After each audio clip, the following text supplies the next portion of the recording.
Good morning. The Committee on Budget, Appropriations, and Finance is hereby called to order. Madam Clerk, may I have the roll call, please?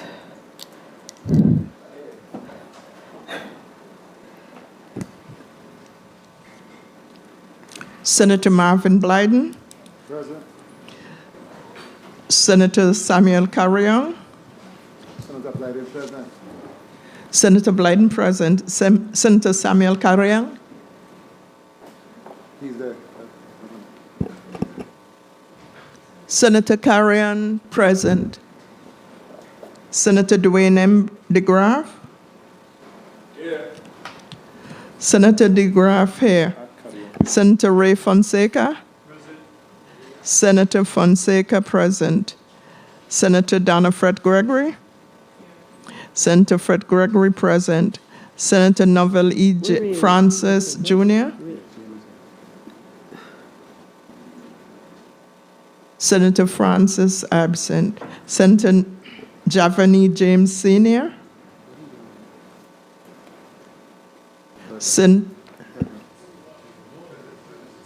Senator James present. Present. James present. Senator James present. See. Madam Chair, it's 6 present and 1 absent. Thank you, Madam Clerk. Do we have any correspondence to be read into the record? No, Senator. Thank you. Please read today's agenda into the record.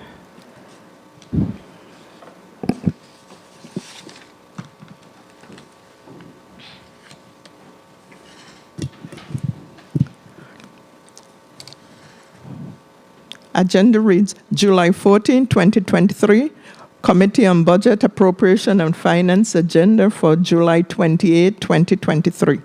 The Committee on Budget, Appropriations, and Finance has scheduled a meeting for Friday, July 28, 2023, in the Earl B. Otley Legislative Chambers, St. Thomas, to receive testimony on the proposed fiscal year 2024 executive budget for the government of the Virgin Islands of the United States. Block 1, VI Department of Justice, invited testifier, Honorable Ariel K. Smith, Esquire, VI Attorney General, VI Department of Justice.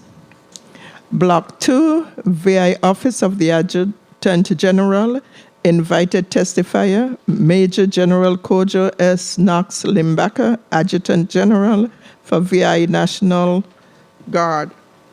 Madam Chair, that ends the reading of today's agenda. Thank you, Madam Clerk. Again, good morning to the listening and viewing audience. Good morning to our testifiers, and good morning to those that are in the well with us today. Good morning to my colleagues. Today we're going to hear from the Virgin Islands Department of Justice, my family, and the Virgin Islands Office of the Adjutant General, and they will both provide testimony in support of the FY 2024 budget. So I'm going to bid a good morning to the DOJ family that's here in the chambers with us, and I'm going to ask the Attorney General, Ariel Smith, to please put your name and title on the record, and then we're going to ask your supporting staff to do likewise, to put their names and titles on the record. You may proceed, Attorney General. Good morning to all. Ariel M. Smith, Attorney General of the Virgin Islands. Good morning, everyone. Catherine Jensen DeLugo, Director, Paternity and Child Support Division. Ladies and gentlemen, good morning. Timothy Perry, Criminal Chief, St. Thomas, St. John. Okay, you're going to have to do that again. The mic number 2. Proceed. One more time. Ladies and gentlemen, good morning. Timothy Perry, Criminal Chief, St. Thomas, St. John District. Good morning. Pamela Tepper, Solicitor General. Good morning. Julita de Leon, Medicaid Fraud. One second. Media, we're having feedback. Try it again, Ms. Attorney De Leon. Good morning. Julita de Leon, Medicaid Fraud Control Unit Director.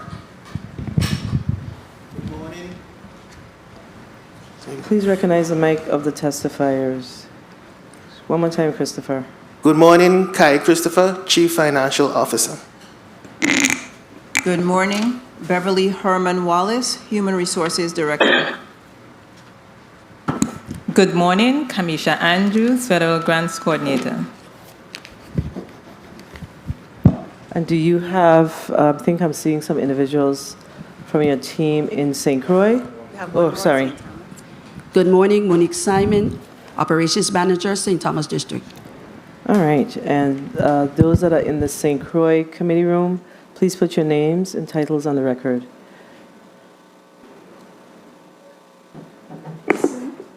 Division Chief in St. Croix. We missed that name. Could you please repeat that? Yes, good morning. Amy Simpson, Criminal Division Chief, St. Croix. Okay. Good morning, R. Oliver David, Director of the Division of Gaming Enforcement. Okay. Mic is up. And we are unable to hear. Could you try to use the other mic? Because we're not hearing you. There's a mic that's, yes. Good morning, Venetia Harvey Velasquez, Chief of the Civil Division. All right, very well. So do you have anyone on Teams, Attorney General? No, we do not. All right, very well. So we're going to ask you to proceed with your testimony. Thank you.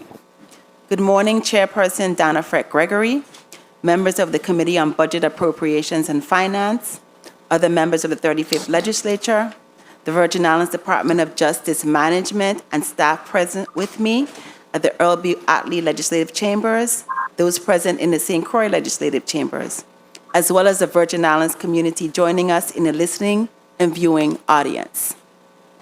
As flags are flying half-mast in this territory for the next 2 days, I wish to take a moment to honor the service and sacrifice of Police Detective Delbert Phipps, Jr., his family, friends, and colleagues at the Virgin Islands Police Department.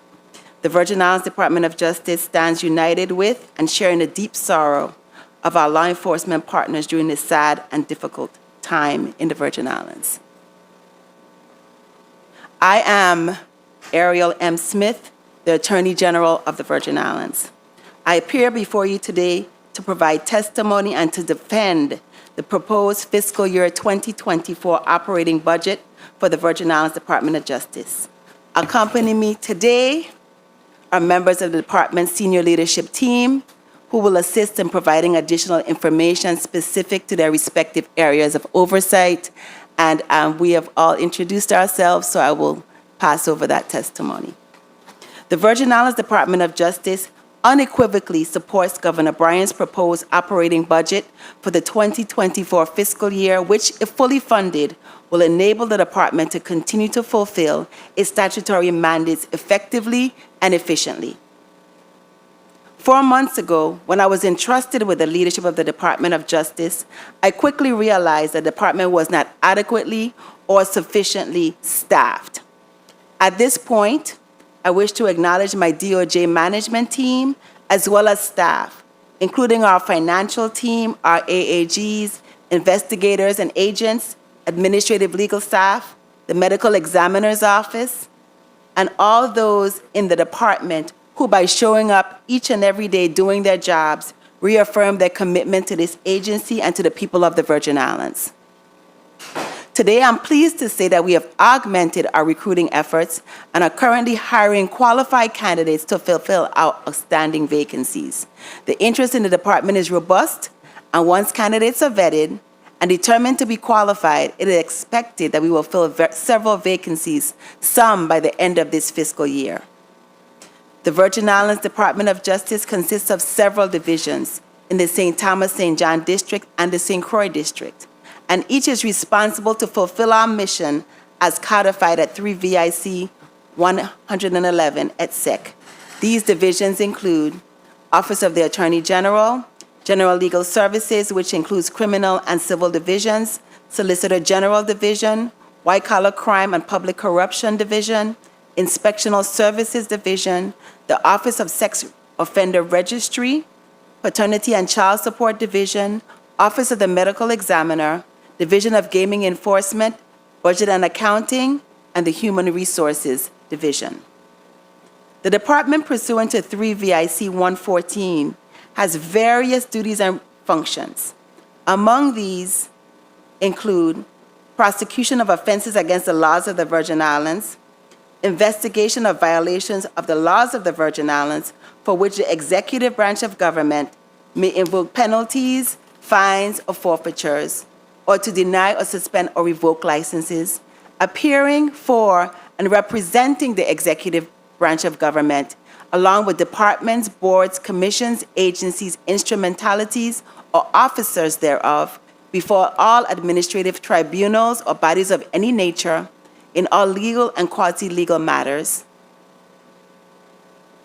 hearings or proceeding, furnishing legal advice to the office of the governor, and all executive departments, boards, and commission agencies and instrumentalities, rendering written legal opinions to any question from the office of the governor, the legislature, or any other department, board, commission, agency, or instrumentality, rendering opinions on legal sufficiency of all contracts and other instruments in which the government of the Virgin Islands has an interest, and the best people of the Virgin Islands, the best interests of the people of the Virgin Islands will be served, and to administer and enforce laws pertaining to ethics and conflicts of interest. Fiscal 2024 operational budget. The department's fiscal 2024 proposed operational budget request in the general fund is $19,936,110. which represents a 3.51% increase from last year's appropriated budgets of $19,260,621. And the department's overall budget, including federal funds, is $28,518,315. The breakdown is as follows. Personal and fringe. The fiscal year 2024 recommended allocation is $10,946,831 for personnel services and $4,106,199 for associated fringe benefits, which covers salaries and fringe benefits for 175 positions, comprising of 171 filled positions and 4 vacant positions as of March 31st, 2023. As of July 21st, 2023, the department staff consists of 84 regular employees, 70 federal program fund employees, 8 vacancies, and 13 new hires. All 4 vacancies proposed for the fiscal year 2024 budget have been filled or reallocated. As of July 21st, 2023, there are 10 remaining vacancies, 6 on St. Thomas, 4 on St. Croix, resulting from various actions to include separations, promotions, position reallocations. Additionally, there are 18 recruitment actions currently in process to include new hires as well as promotions. Supplies. Under the fiscal year 2024 budget, $319,116 has been allocated for supplies. This includes general supplies such as copy paper and pens, operating supplies such as body bags, autopsy supplies, vehicle supplies such as tires, batteries, oil, filters, small tools such as scanners and laptops, data processing software such as Adobe and TeamViewer, and professional books and periodicals for attorneys such as LexisNexis and Thompson Pacer publications. Other services. Under the fiscal year 2024 budget request, $4,265,848 has been allocated for other services. This budget sum includes rent obligations for the main justice facilities in both the St. Thomas and St. Croix districts, our 34% contribution to rent obligations for paternity and child support facilities in both districts, professional services and computer and cybersecurity systems, attorney, Virgin Islands Bar Association annual dues, professional and national association membership dues, stenographic services, mortuary and testing services, and other supplies directly related to the Virgin Islands Department of Justice operations. Also, this other services includes our judgment fund monies for our under 25, over 25, and other judgment funds. The rent at our St. Thomas GERS location has increased dramatically, in significant part because our former lease was last negotiated in 1999. Thereafter, we were month-to-month tenants, and the new lease represents current market rental value for the GERS location. Utilities. The fiscal year 2024 proposed budget for utilities is $298,116, which includes WAPA and water expenses for the St. Thomas Morgue facility, a 34% contribution for PCSD in both districts, and utility expenses for the main justice complex for the St. Croix district. Our St. Thomas utilities are part of our rent, so there is not an additional expense for that. Federal grants. Another $8,400,705 of the department's budget is funded by federal grants, which is a 4.64% decrease from last year's federally appropriated funds of $8,790,117. This fiscal 2023 variance exists because PCSD's 66% reimbursement to the Virgin Islands government is based on funds actually expended by PCSD during the previous fiscal year. The breakdown of the federal grants is as follows. The grant title is the Child Support Enforcement Grant, which is for PCSD. That's a formula grant, and the fiscal year budget for that is $7,136,008. The Adam Walsh Act implementation, which is our SORNA grant, and that is $400,000. Our state Medicaid fraud control unit grant, which is $500,000. The Paul Coverdale Forensic Science grant, which is for the morgue facility, that's $264,698. And the Access and Visitation grant, which is associated with paternity and child support, and that grant is $100,000, for a grand total of $8,400,705. Federal funds. Many of the department's personnel services are supported by federal grants and program funds.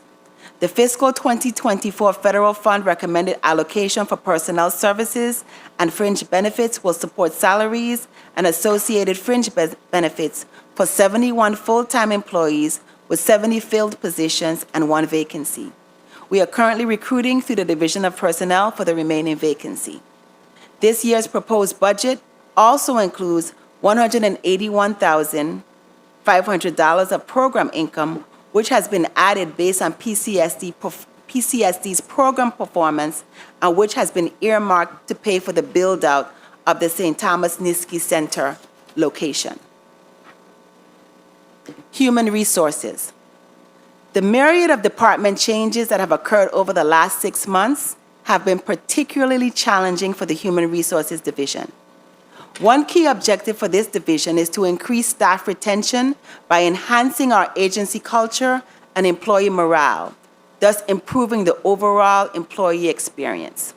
We have organized and participated in various team-building activities such as Battle of the Agencies in both districts and the St. Croix Bowling tournaments to promote an atmosphere of camaraderie and bonding, to the point that one employee has commented, "The healing has started." Daily motivational messages are shared with and appreciated by staff. Additionally, HR staff ensures personal interaction with each member of the DOJ team to assure that they all feel valued.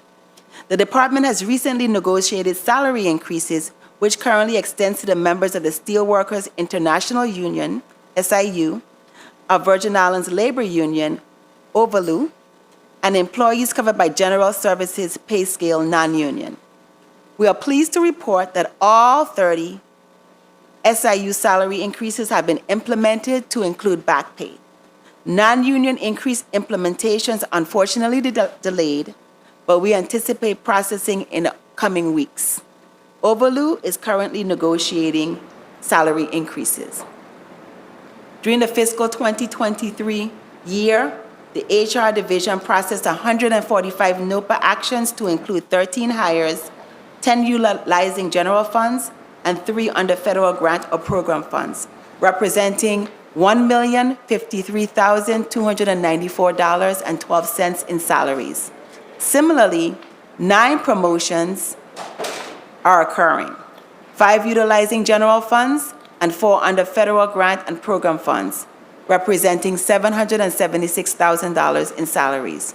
There have also been 14 separations distributed as follows: 9 resignations, 5 in the St. Thomas District, 4 in the St. Croix District, 1 retirement in the St. Thomas District, 2 deceased, 1 in the St. Thomas District and 1 in the St. Croix District, and 1 involuntary separation from the St. Thomas District. The Criminal Division. The Criminal Division remains committed to ensuring that crimes are prosecuted and those who perpetrate them are held accountable and that justice is rendered in an ethical, fair, and consistent manner. Within the Criminal Division are the General Criminal Division, Family and Special Services Victims Unit, and the White Collar Crime and Public Corruption Division. The Family Special Victim Prosecutor handles such matters as juvenile delinquency, child custody, guardianship, and involuntary commitment matters, while the latter, being the Public Corruption Division, targets financial-related crimes and public corruption. In the St. Thomas District, there are currently 11 prosecutors, including the criminal chief, along with 5 legal support staff and 2 witness victim advocates. In the St. Croix District, there are 11 prosecutors, including the criminal chief and the deputy attorney general, assisted by administrative staff and 1 victim witness advocate. Our proposed budget will continue to support these staff, encourage their retention, and continue the necessary training to keep them abreast of current trends in criminal law. Currently in the St. Croix District, there are 505 open felony cases, 139 open misdemeanor cases, 91 open family cases, and 51 white-collar crime cases. Conversely, in the St. Thomas District, there are 317 open felony cases, 92 open misdemeanor cases, 73 open family cases, and 8 white-collar crime investigations open and cases open. The Civil Division. The Civil Division represents the government in a diverse number of cases which vary in levels of complexity in the Superior Court, the District Court, and before administrative tribunals. Because of the number of cases filed yearly against the government, the attorneys spend most of their time performing general defense and malpractice defense on behalf of the government. The attorneys also represent and provide support to the governor, Juan Louis Hospital, and Roy Lester Snyder Hospital in their litigation and arbitration matters as requested. Currently, the division has 5 assistant attorney generals in the St. Croix District, including the civil chief, and 2 assistant attorney generals in the St. Thomas District. There are 2 administrative staff in each district. Currently, in the St. Croix District, there are 103 open civil cases and 32 medical malpractice cases. In the St. Thomas District, there are 83 open civil cases and 10 medical malpractice cases. Since the beginning of the fiscal year, the Civil Division has closed 12 cases in the St. Croix District and 6 in the St. Thomas District. I must add that the civil attorneys are also working on the consent decrees, which takes up a lot of time for BOC and VIPD. Special Investigation Division. The Special Investigation Division is a specialized enforcement unit within the department, staffed by special agents who aid civil attorneys in their investigations when claims are brought against the government, who investigate white-collar crime and corruption, who conduct background investigations for our new hires, boards, commissions, and judges, and who perform witness protection operations prior to and during trials and support certain security details as needed. Currently, SID is staffed with an assistant director along with 3 investigators in the St. Croix District and 1 investigator in the St. Thomas District to perform these functions. We recently hired another investigator in the St. Thomas District who will be joining our team in the coming weeks. To date, there are 47 cases divided among the staff.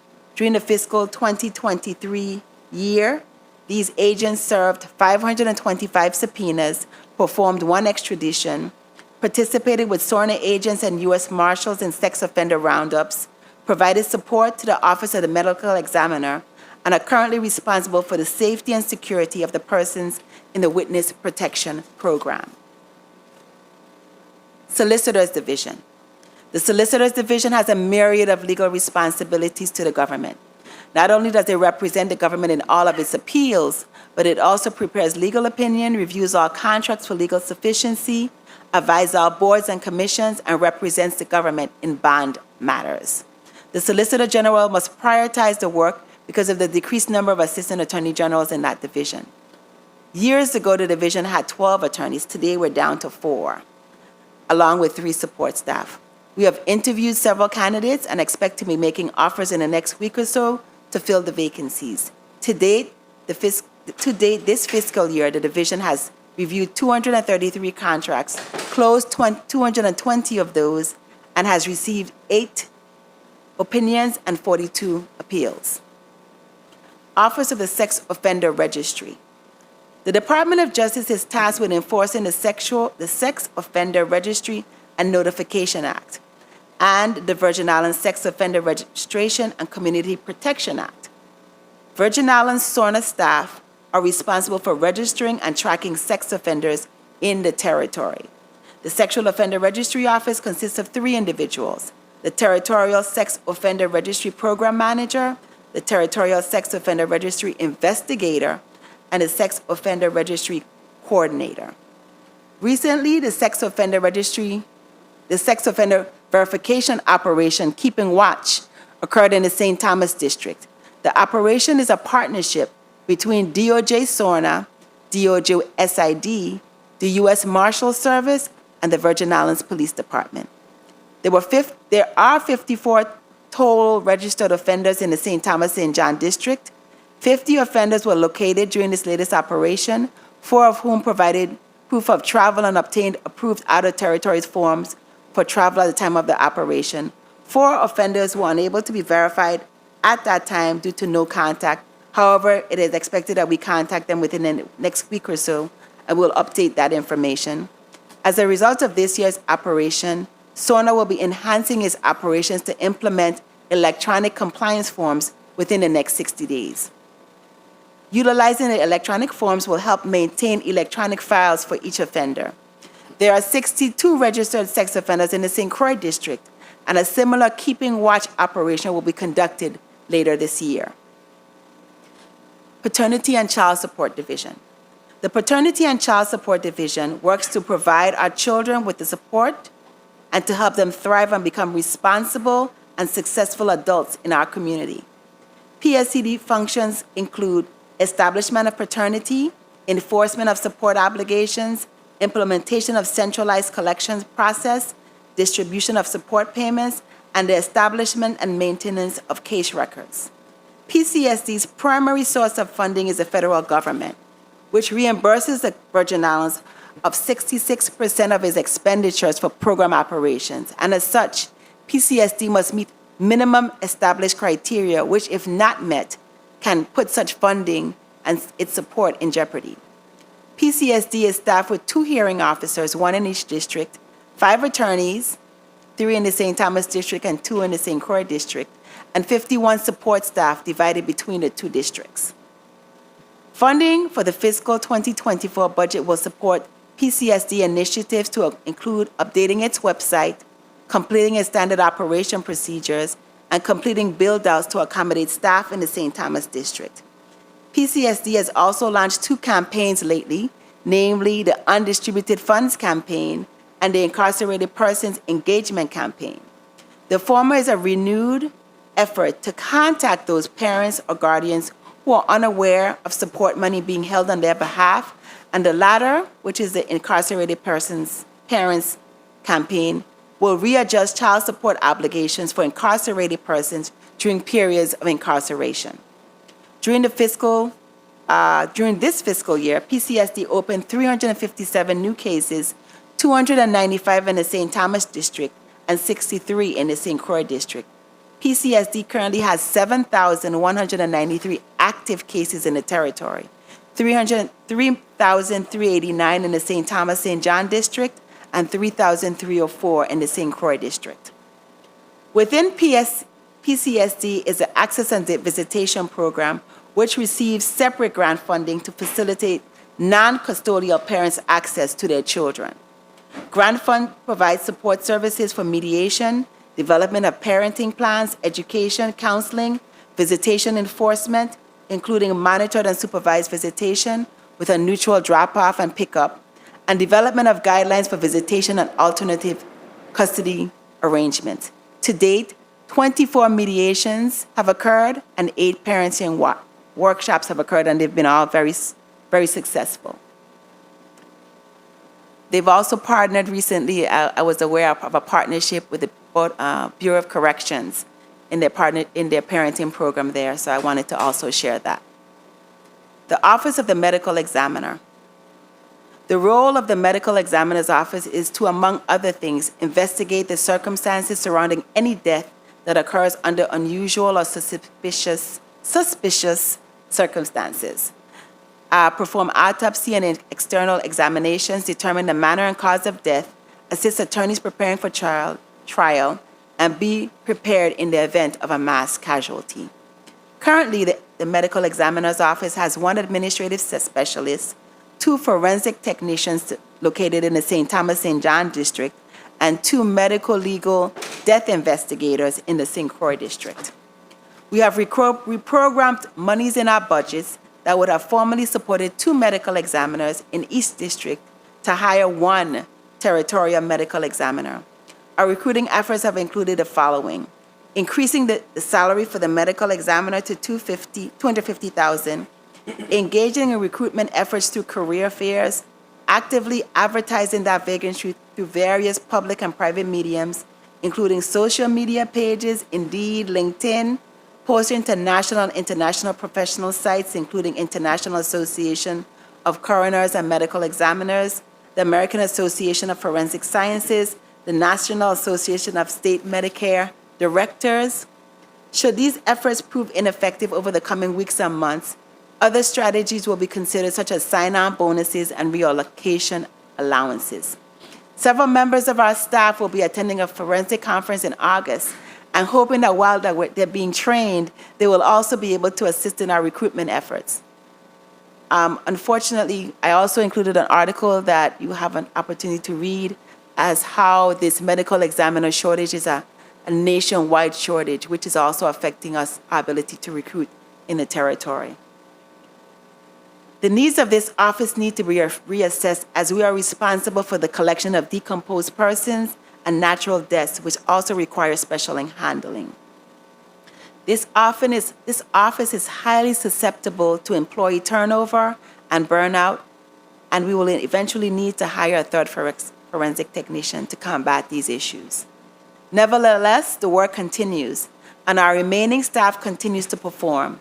For this fiscal year alone, the MEO office has collected 234 bodies, 154 in the St. Thomas District and 80 in the St. Croix District.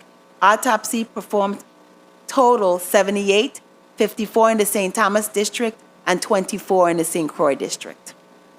The Medicaid Fraud Control Unit.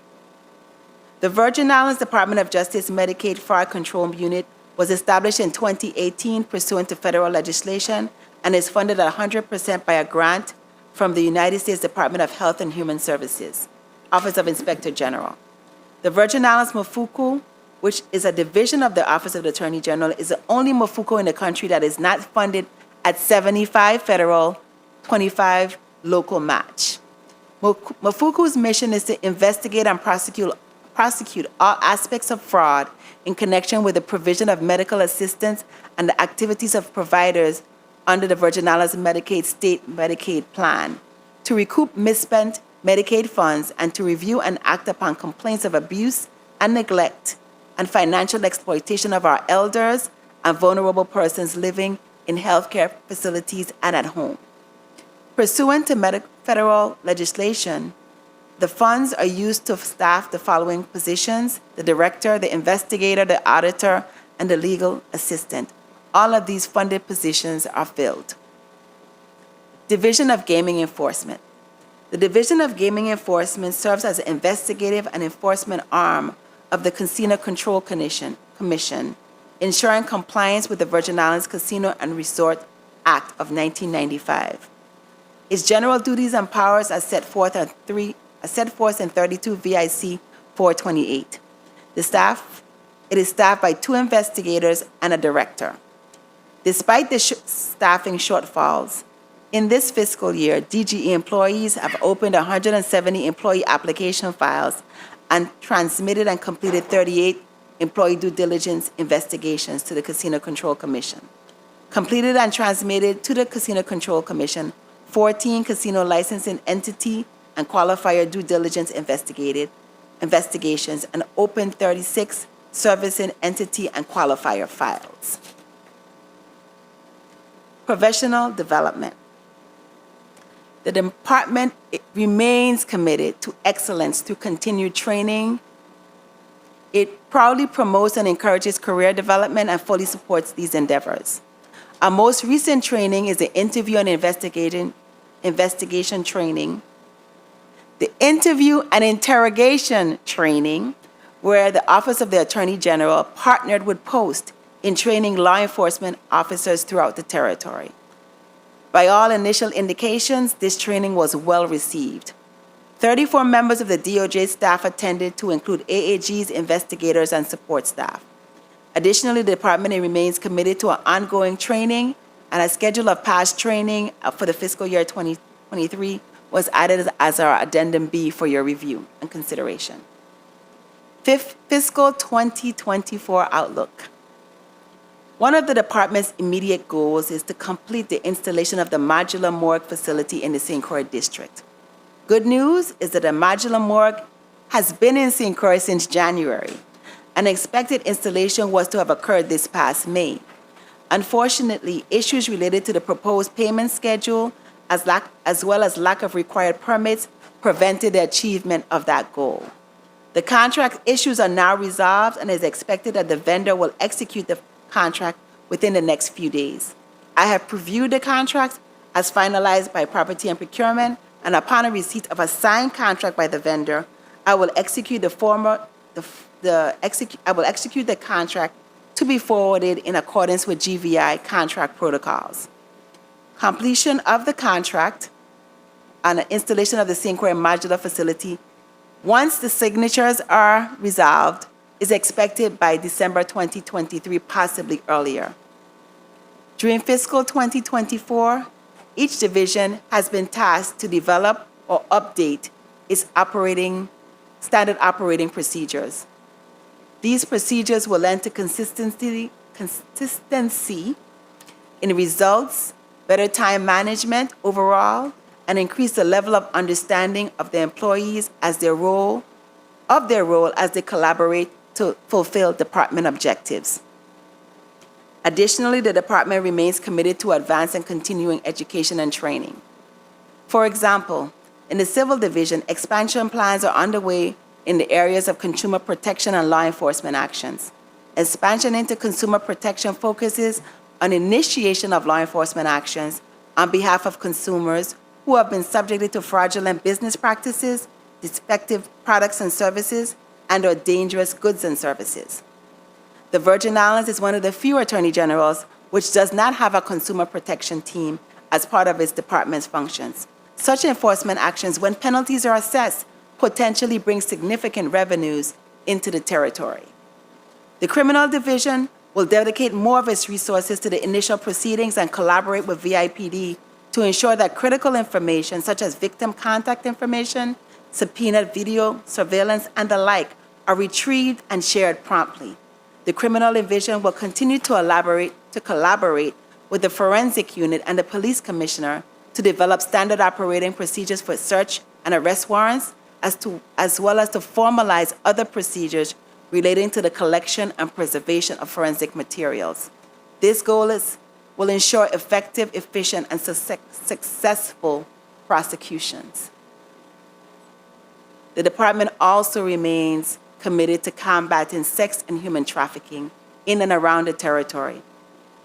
Governor Bryan will be sending down legislation related to the funding of the Victims Human Trafficking Prevention Act. Funding of this initiative was anticipated from the Epstein and Epstein-related settlements.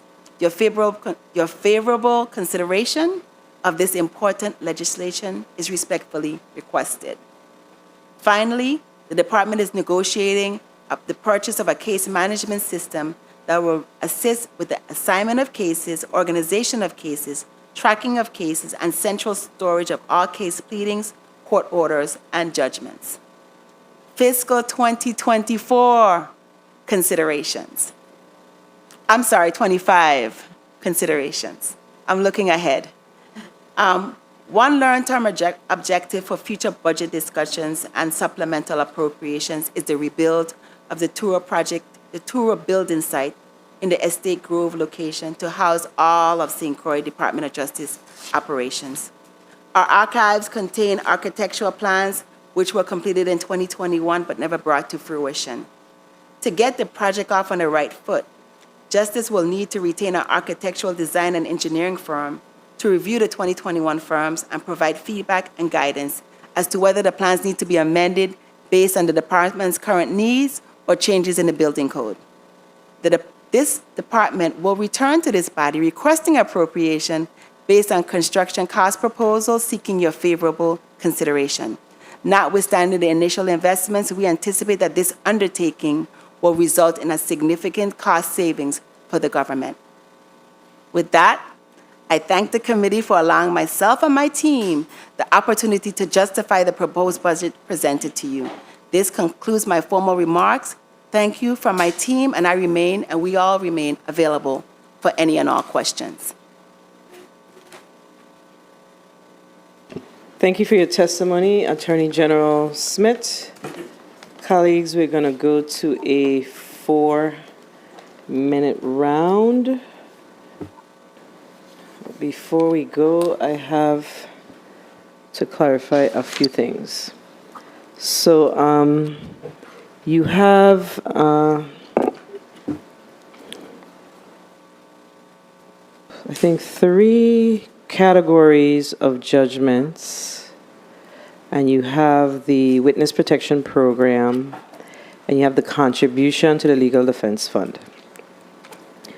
What I need for you to provide me is the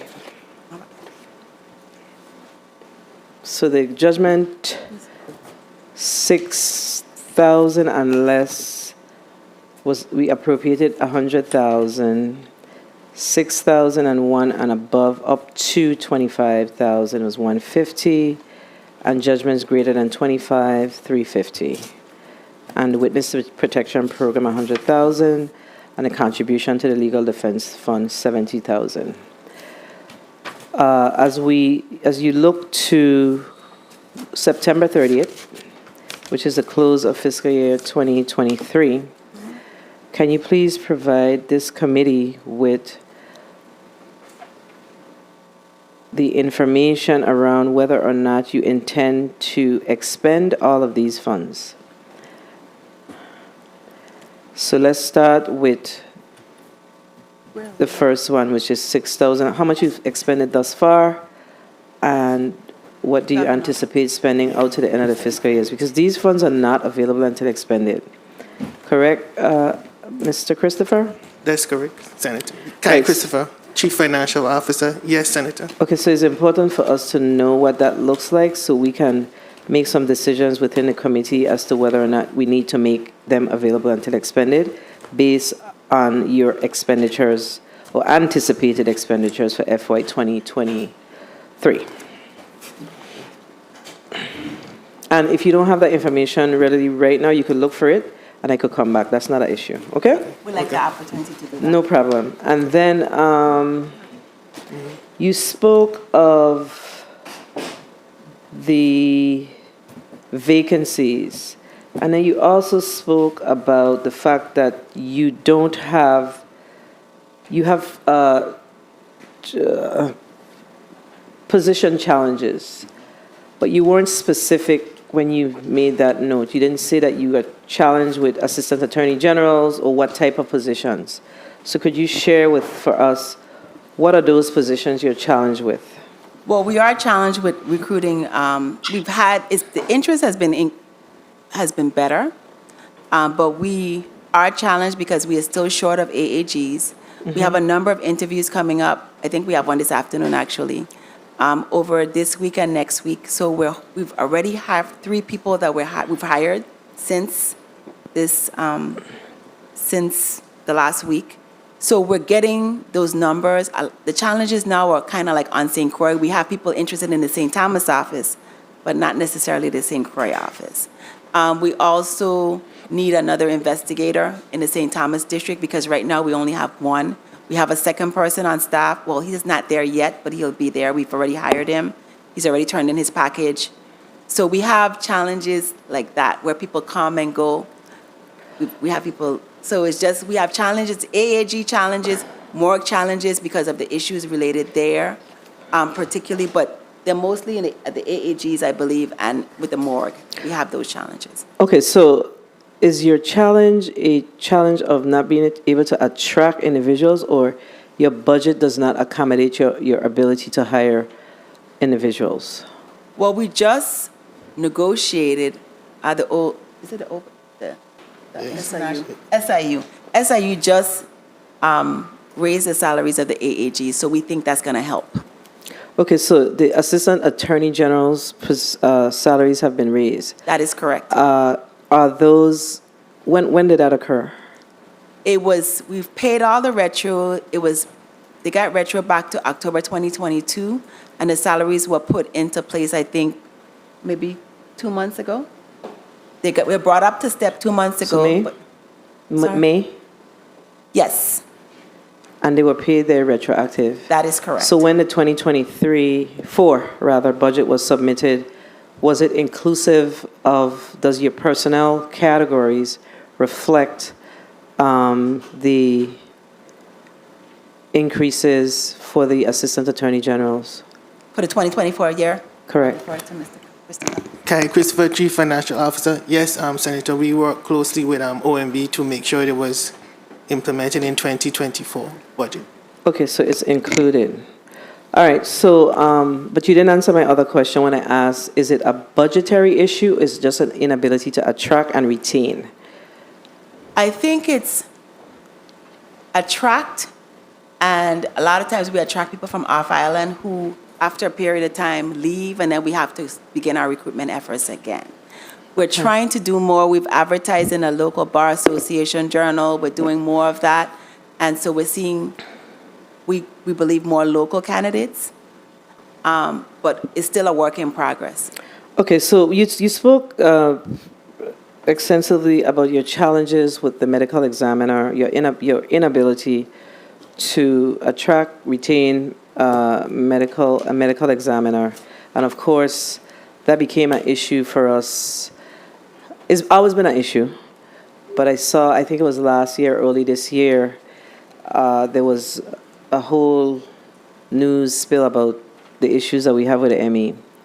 And you talked about advertising nationally.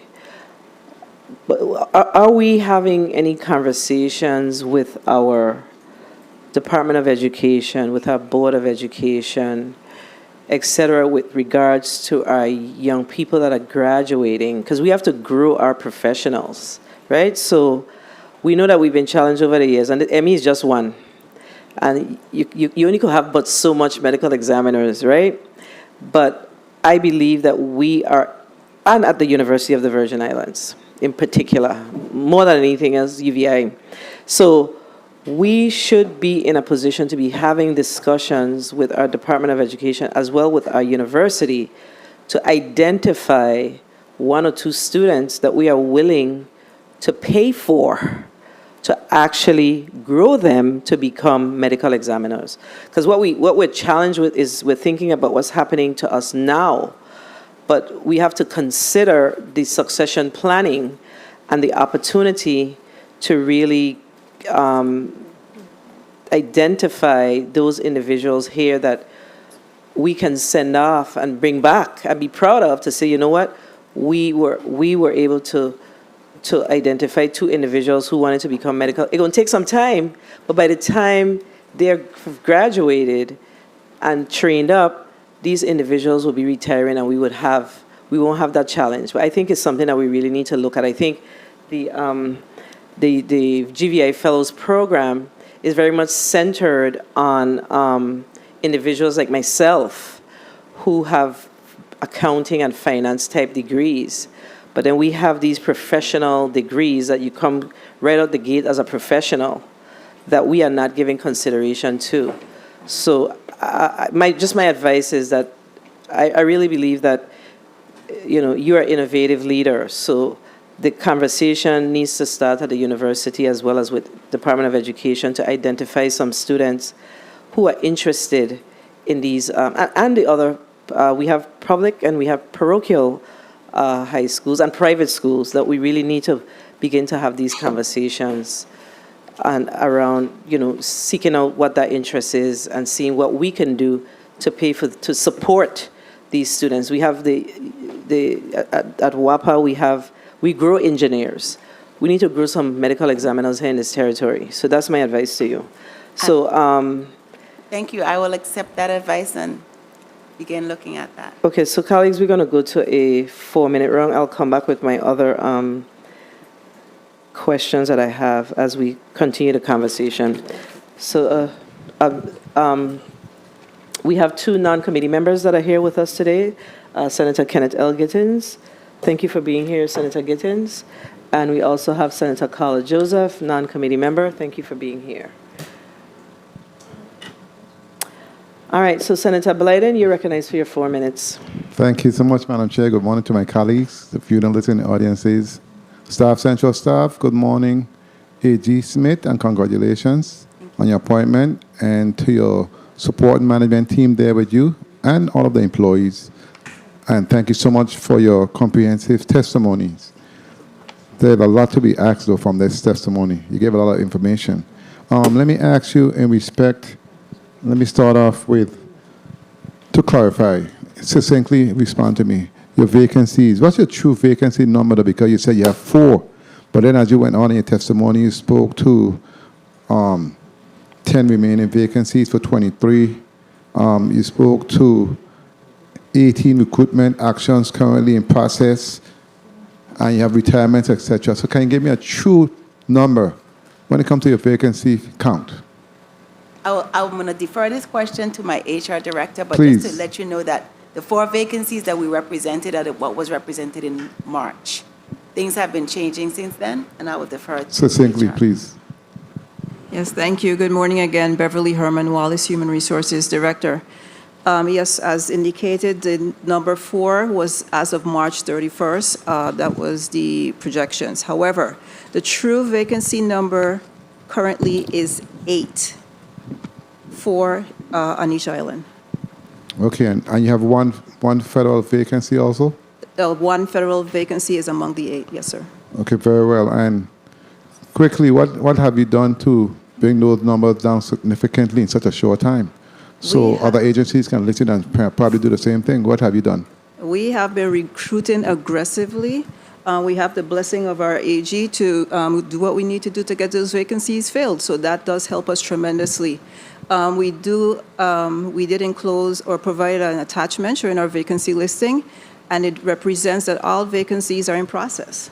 There is only one true vacancy at this point, and that would be the medical examiner. Well, congratulations, and thank you for that. Thank you, sir. Let's go to your federal grants. I have a concern in respect to the PCSD grant. And you know, that's based on basically what you have spent. So what's going on in that space? Because there have been a decrease of 4.64% for that grant. So what's going on there, and what's being done within the budget to assure that next fiscal year we don't have a decrease, but basically we can have a level funding or increase in that category? I will defer to Ms. Andrews. Morning, Senator. Commissioner Andrews, Federal Grants Coordinator. Senator, the decrease is due to the previous fiscal years. We were going through the remodification of the C-Star system, so going forward, we'd only be doing the maintenance and operations of the system. Say that again? Previous years, we were going through the modification of the C-Star system. 1 minute. So going forward, we're only doing maintenance and operations of the system. So that's for the decrease. Okay, very well. On page 3 of the post-audit report, under other services and charge, there have been a significant variance in the numbers in respect to funding levels, and there's a $2.5 million discrepancy on the other services and charge. Can you explain the reason for that discrepancy? 30 seconds. Page 3 of 16. Non-appropriated funds, under federal funds. Can someone explain to me what's the reason for that such a large discrepancy? Which point is that one?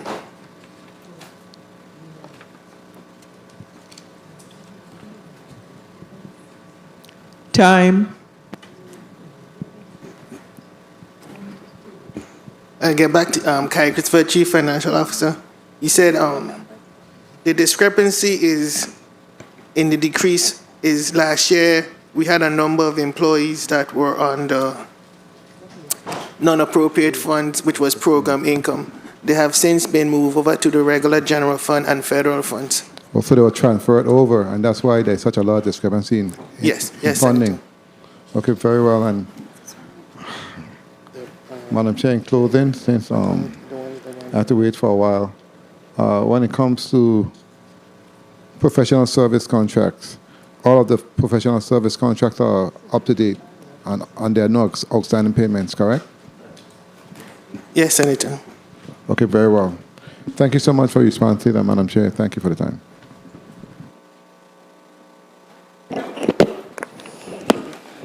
Thank you, Senator Blyden. So let's go back to this PTSP, paternity and child support. So based on the post-audit report, am I looking at this correctly? That the paternity and child support personnel services, that we don't have any employees on personnel services? Personnel and associated fringe benefits? No, just overall. I'm asking him overall. Do we have, how many, what's your personnel budget for your paternity and child support grant? You do have a personal budget? Okay. Yes, Senator. Yeah, because this report does not reflect that. Do you agree that the page 3, going back to what my colleague, the previous speaker, asked about? Yes, Senator. Okay, so you have a number? Okay. I will defer to Ms. Kamisha Andrews, a federal grant coordinator. Andrews? Okay, so just to be clear, are you talking about the paternity and child support funds where there is a negative of the 130? Okay, Variance? so tell me, what is the paternity and child support funds? Funds, the Yes. overall funds? Mm-hmm. Okay, so it's federal funds, local funds, incentive funds, indirect funds, and program income funds. No. That's not what I'm asking. Those are the funds that we receive. Okay, but look at page... So page 3. So page 3, the only column I'm seeing is for the 181,500, so that's for child support. Correct. So what grant is that? That's not a grant, that's program income. Okay, so that's your program income. Have you all reconciled your program income account? Yes, we do that monthly. So that's reconciled. And so you don't, and I agree with you that you don't have any personal against your program income. No. Yeah, I agree with that. So you basically have other services and charges on that. So those individuals who were on the program income previously, where did you move them to? We moved them to the federal grants. Okay, perfect. That's all I need to know. You didn't move them to the general fund. You moved them to the federal grants. To the federal and Perfect. the general funds, Senator. Why would we move them to general fund? Because the child support enforcement grant requires a 34% match. So that's where the local funds would have to be met. Okay, so you have the what? Wait, it's 6634, something like that? Correct. So you have the 6634. So some are still on, some are 66 and some are 34 local. All employees are 66 and 34. Okay, so overall, they are moved to the federal and local funds for all of the employees that support the child support division. That is correct? correct. That is correct. Okay, good. So we on the same page. So I'm going to go ahead, Senator Blyden. You recognize for your point of information. Yes, thank you so much. I forgot to ask, do you have any pending litigation at the department? Pending litigation? Against? Yeah, against the department. Oh, we have a lot of pending litigation against the department in the civil division. I'm not sure. Okay, let me ask you specifically then. With the case with the J.P. Morgan, are there any associated costs to the department in that respect for the 2024 budget? And are they accounted for in the budget? Our relationship with the firm that represents us, and that's not pending against the government. We're the prosecutor. We're the person that's bringing that case. And the arrangement is that there is a retainer agreement and expenses that are paid out of the recovery. So there are no expenses that the department is incurring at this time. Good to know. Thank you All so right. much, Madam Chair. Okay, so let's go back.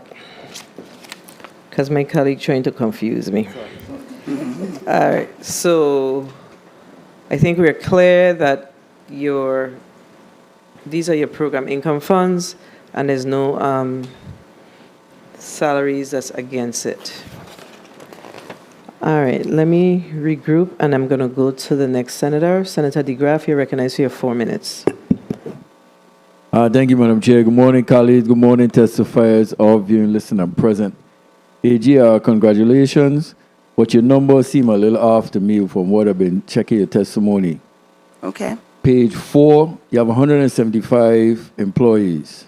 No, 175 positions, 171 filled, 4 vacancies. 84 regular, 70 federal, 8 vacant, 13 new hires. So you say you cleared up those numbers. Because then on page 7, you said 70 federal positions, 71 federal positions, 1 vacant, 70 filled, 1 vacancy. So I need to get the correct numbers again because it really have me off. So while you work on them numbers, how many, okay, so we have 30 SIU. How many persons in Overloo? How many physical bodies in Overloo? And how many physical bodies at GS? I'm going to have to defer to Ms. Herman Wallace on that, but I did want to clarify something that you said. The numbers set 171.4 is as of March. The numbers with regard to where we are now is our current numbers. Right, and that's what I've been following because even you went to page 8, 14 separations, 9 regular, 1 retired, 2 deceased, 1 involuntary. That's 13, not 14. So we're missing 1 or it's just maybe typoed. I think that might be where we reprogrammed the medical examiner, which we had 2, and now we're only looking at 1. So is it 13 or 14? It is. Separations, how many? Oh, separations? Yeah, see, I had to look at all the employees, so Separations? that's why I see things for employees. I need to get all the employees' numbers.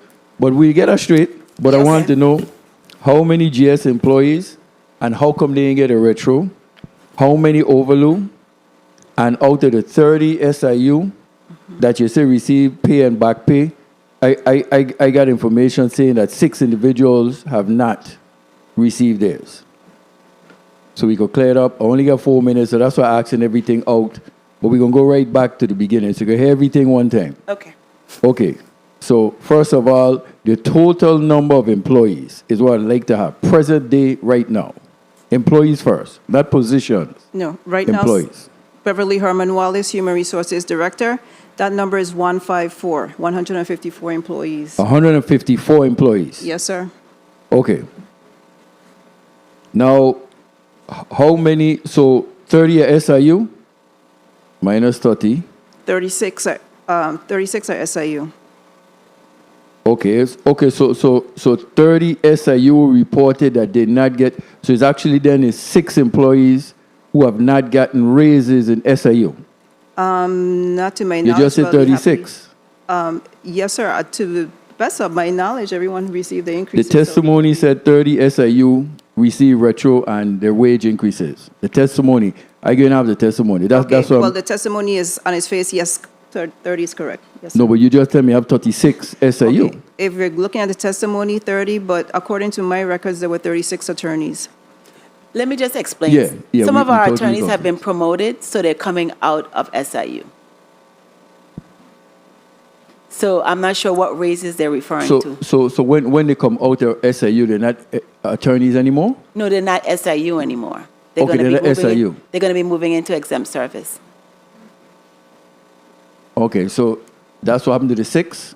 Yes. That would explain, yes, sir.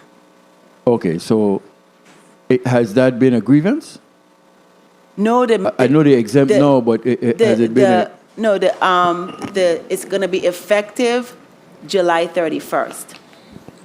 Okay, so that covers that 6. So again, we could follow up on that. So you have 30 SIU that were paid the wage increases and retro. That is correct. 1 minute. 6 were taken out. So, okay, so go back to the numbers again. 154. Yes, sir. We still have then, so what are they exempt being paid under? Federal? No. They're just they're no longer in they're no longer in a union. Okay, When they move into management, they're no longer in a union. so the number changed again from 154. No, these are people who are already in-house. That's what I'm trying to get. Okay, Yeah. go back to HR. 30 seconds. 154 persons. I asked for the total number of bodies, not positions, bodies in the AG office. I was given 154 by your HR. That's correct, at the Department of Justice, bodies. Bodies, 154. Yes, sir. 36 are AGs. 36 represents the SIU increases. I'm sorry, Senator. 36 represents the SIU increases. And those would have been before the 6 were promoted out, so that's how we get back to the 30, as provided in the testimony, yes, sir. Okay, so they never received the wage increases at all because you Yes, said they did. Time. They received the wage increases. the testimony is off. That's what you're throwing me off. Then 36 people receive SIU wage increases and retro. Your testimony says 30. That's minus 6 that received retro and thing. Senator, if there are Yeah. 6 people that haven't received it, they say that they haven't received it, if you could share those names with us, we'll just double check our records. No. If you don't mind, Madam Chair, my time was here. I'm just trying to clear up. I'm not trying to get into questioning anything. I'm trying to ask questions based on your testimony, I understand. based on numbers. Personnel, fringe, employees, I've been asking 100 years, and as long as I'm a senator, I'm going to continue asking. So you ain't nothing new. But personnel, I want to know your numbers. So when you tell me you add in monies for wage increases in the 24 budget, is it covered? And based on what you're telling me, there's 6 people ain't covered. So let's get a number Senator- straight one more time. One more Senator time for me. DeGraff. 154. Yes. Yes, sir, there are 154 active employees, FTEs, currently. But if I may, sir, may I supplement with that information? Perhaps that'll give us better clarity. Sure. Okay? All right. Okay, so thank you, Senator DeGraff. But I still ain't straight. Let me so try to I help you ju- get straight. How about that? Let me try to help you out. Well, this is my fight. I don't need no help, tell you the truth. But Yeah, but I'm the just need chair, to so go. I need to move on because your time was called over 3 minutes okay. ago, okay? All right. So let's thank get you. it straight and then we can move on. All right, thank you. All right, so let's go back to the concern so we could wrap this up Okay. because we want to make sure the information is accurate. So the Attorney General's testimony represented 30 SIU Assistant Attorney Generals that will receive raises, correct? That is correct. How many Assistant Attorney Generals do you have on board that would have qualified for raises?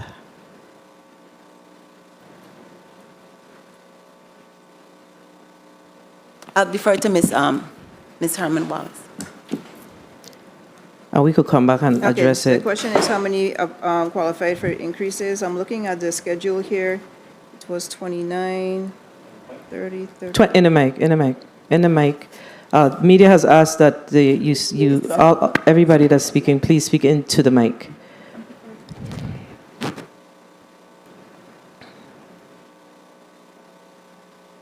According to the schedule, there were 36 employees, so unfortunately, there may be a misquote in the testimony. I will take responsibility for that. Okay, so unless the count did exclude the 6 who were promoted. So did you lose Assistant Attorney General? What was what was the period of that particular pay cycle? The pay increases were effective October 1st, 2022, and they were effectuated in April of 2023. Since Okay. that date, we did have several Separations? Assistant Attorney Generals promoted to exempt positions. What about separations? Yes, we also had separations. So you had yes, ma'am. separations. Yes, ma'am. So the separations could Account for the 6. for the issue. So just take some time while we're here and just flesh it out because at the end of the day, what matters is once we budget, you budget for the new salaries of the, even if the position is vacant, and even if you have those that were promoted outside of the Assistant Attorney General positions, even if they were promoted within that window, whatever that window is, they still should have received their retro for that period. Correct? That's correct. All right, so we're going to go to the next senator. We're going to go to Senator James. Senator James, you're recognized for your 4 minutes. Greetings to the people of Virgin Islands. Thank you, Madam Chair, for the time. My question to the Department of Justice is regarding the funding necessary for, I think it's the morgue, right? How is that coming along? I think that's the one right there next to the legislature. How is that coming along? How is it coming along with the funding?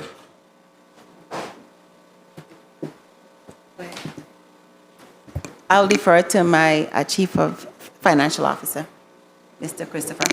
Okay, Christopher, Chief Financial Officer. The funding for the morgue, for the most part, is the contractor has been funded an amount less $186,000 that OMB is helping us try to allocate. And did OMB give you a time certain on when they will be able to allocate those funds to move forward with the project? Not right now, Senator.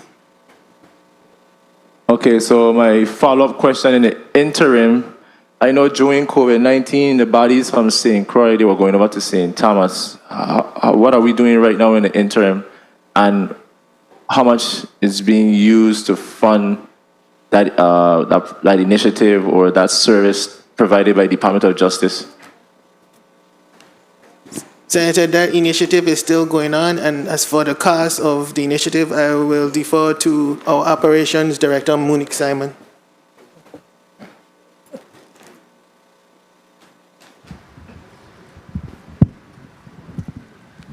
Good morning, Monique Simon, Operations Manager. In the St. Croix, the bodies from St. Croix is still being transferred to St. Thomas on a need-to basis as far as autopsies are needed. How much is being expended year to date? Well, the year to date, sir, so far $73,900 has been expended as far as carriers cost. And in regards to the cost of autopsies, is $114,330. And as far as the funding source, where are you pulling those funds from? I would defer to the CFO. Those costs are coming out of our 2023 other services budget, Senator. And my follow-up question to that, as far as, because the fiscal year ends October 1st, from now until October 1st, based on your projections and the rate that you're seeing, do we have more than enough to carry out that service or mandate?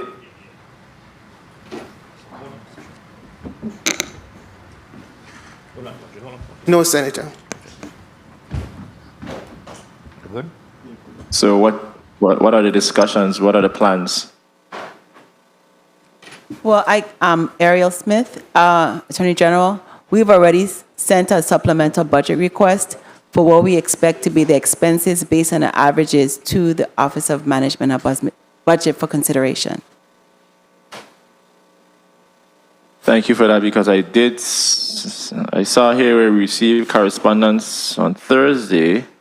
It came from the Senate President Office, Governor's proposed 2023 supplemental budget bill. So I'm happy to know that, and as we speak about the budget, I just need to make sure that we are monitoring that. So thank you for that. And I know in the previous budget hearings, trying to remember the position, but I know that the Department of Justice, they were trying to get some additional, I think it was attorneys or something regarding enforcement. I think it was for dealing with casinos or whatever. Anybody know what I'm talking about? Excuse me, R. Oliver David, Director of Gaming Enforcement. We made a request with regard to additional employees for Division of Gaming Enforcement. How is that coming along? I am not sure. I made the request to the Attorney General's office prior to Attorney Smith being sworn in as the Attorney General. There was some discussion between the former Attorney General, myself, and the Casino Control Commission chairperson, whereby we requested a letter that was sent to the governor, basically explaining a method by which additional funds could be garnered to fill the positions that we requested. And that will be ready for FY 2024 I am budget? not sure. I guess the Attorney General or the CFO might be able to explain where that request is. Because I just made the request based on the needs of the Gaming Enforcement Division. I'm not sure exactly where it is at this point. And through the chair, I would like to request documentation that speaks to the inquiry regarding the necessary funding or what have you for the personnel for... Excuse me? I would like to request through the chair. So the chair is going to request to you at a later time the information that I requested that you're seeking to address or fund when it comes to enforcement. No problem. I'm not sure if my time was called. Was it? Yes, Senator. Madam Chair, with your indulgence, I would just like to ask one last question regarding the white-collar crime. I know that the previous Attorney General... You may proceed, Senator. When she was here... Thank you, Madam Chair. Just want to ask about it being funded. I know it was a big deal. The Attorney General made it a big deal. Are we pursuing that this time around? And that would be my only question to the Attorney General. Yes, we are. And is it included in this budget? Yes, we are. We have currently identified and presented an offer to a white-collar attorney for the St. Thomas District. We have one in the St. Croix District. So we are continuing on that mission. Thank you, Madam Chair, for the time, and may God continue to bless the Virgin Islands. Thank you, Attorney General. Senator James Sr., let me just get from you clearly, what is your through the chair request? The gentleman here who's in the St. Croix District, I asked him about the previous request by the Department of Justice to beef up the Enforcement Division for Gaming, if I'm not mistaken, and there was a need for funding and more positions. And he said that they're in conversations right now. And I'm just requesting documentation that speaks to how much is needed and if possible, if it will be in time for the FY 2024 budget. But we just want to have an idea of how much is needed to properly fund that agency or division. Okay, thank you, Madam Chair. So just let me ask, the gaming division has how many, what is it, what type of positions are they? Is it special agents or? If I may. Yes. The gaming division right now has the director who is in St. Croix, as well as an investigator and I believe an administrative assistant. And they have requested additional positions. I think somebody just left recently, and we are trying to identify a suitable candidate who is already within the budget to support that division. So what is the ask? Are you asking for, is there an ask? There's no ask from the department. Okay, good. Well, then that's what matters. So you have a position available for another investigator? Yes, in that particular division.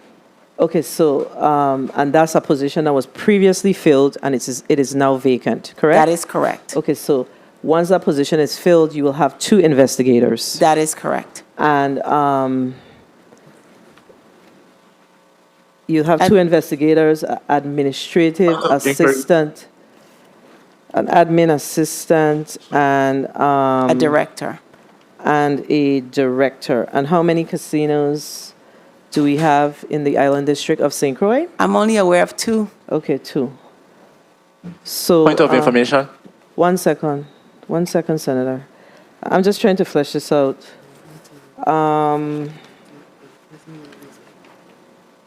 So, Director of Gaming, you are representing that you need how many new positions? I believe I would like for him to respond. Okay. Yes, Madam Chair, Presently, we do not have an administrative assistant. We do have 2 investigators. We have one. We had 3. One has resigned. So that position, I think, is being filled.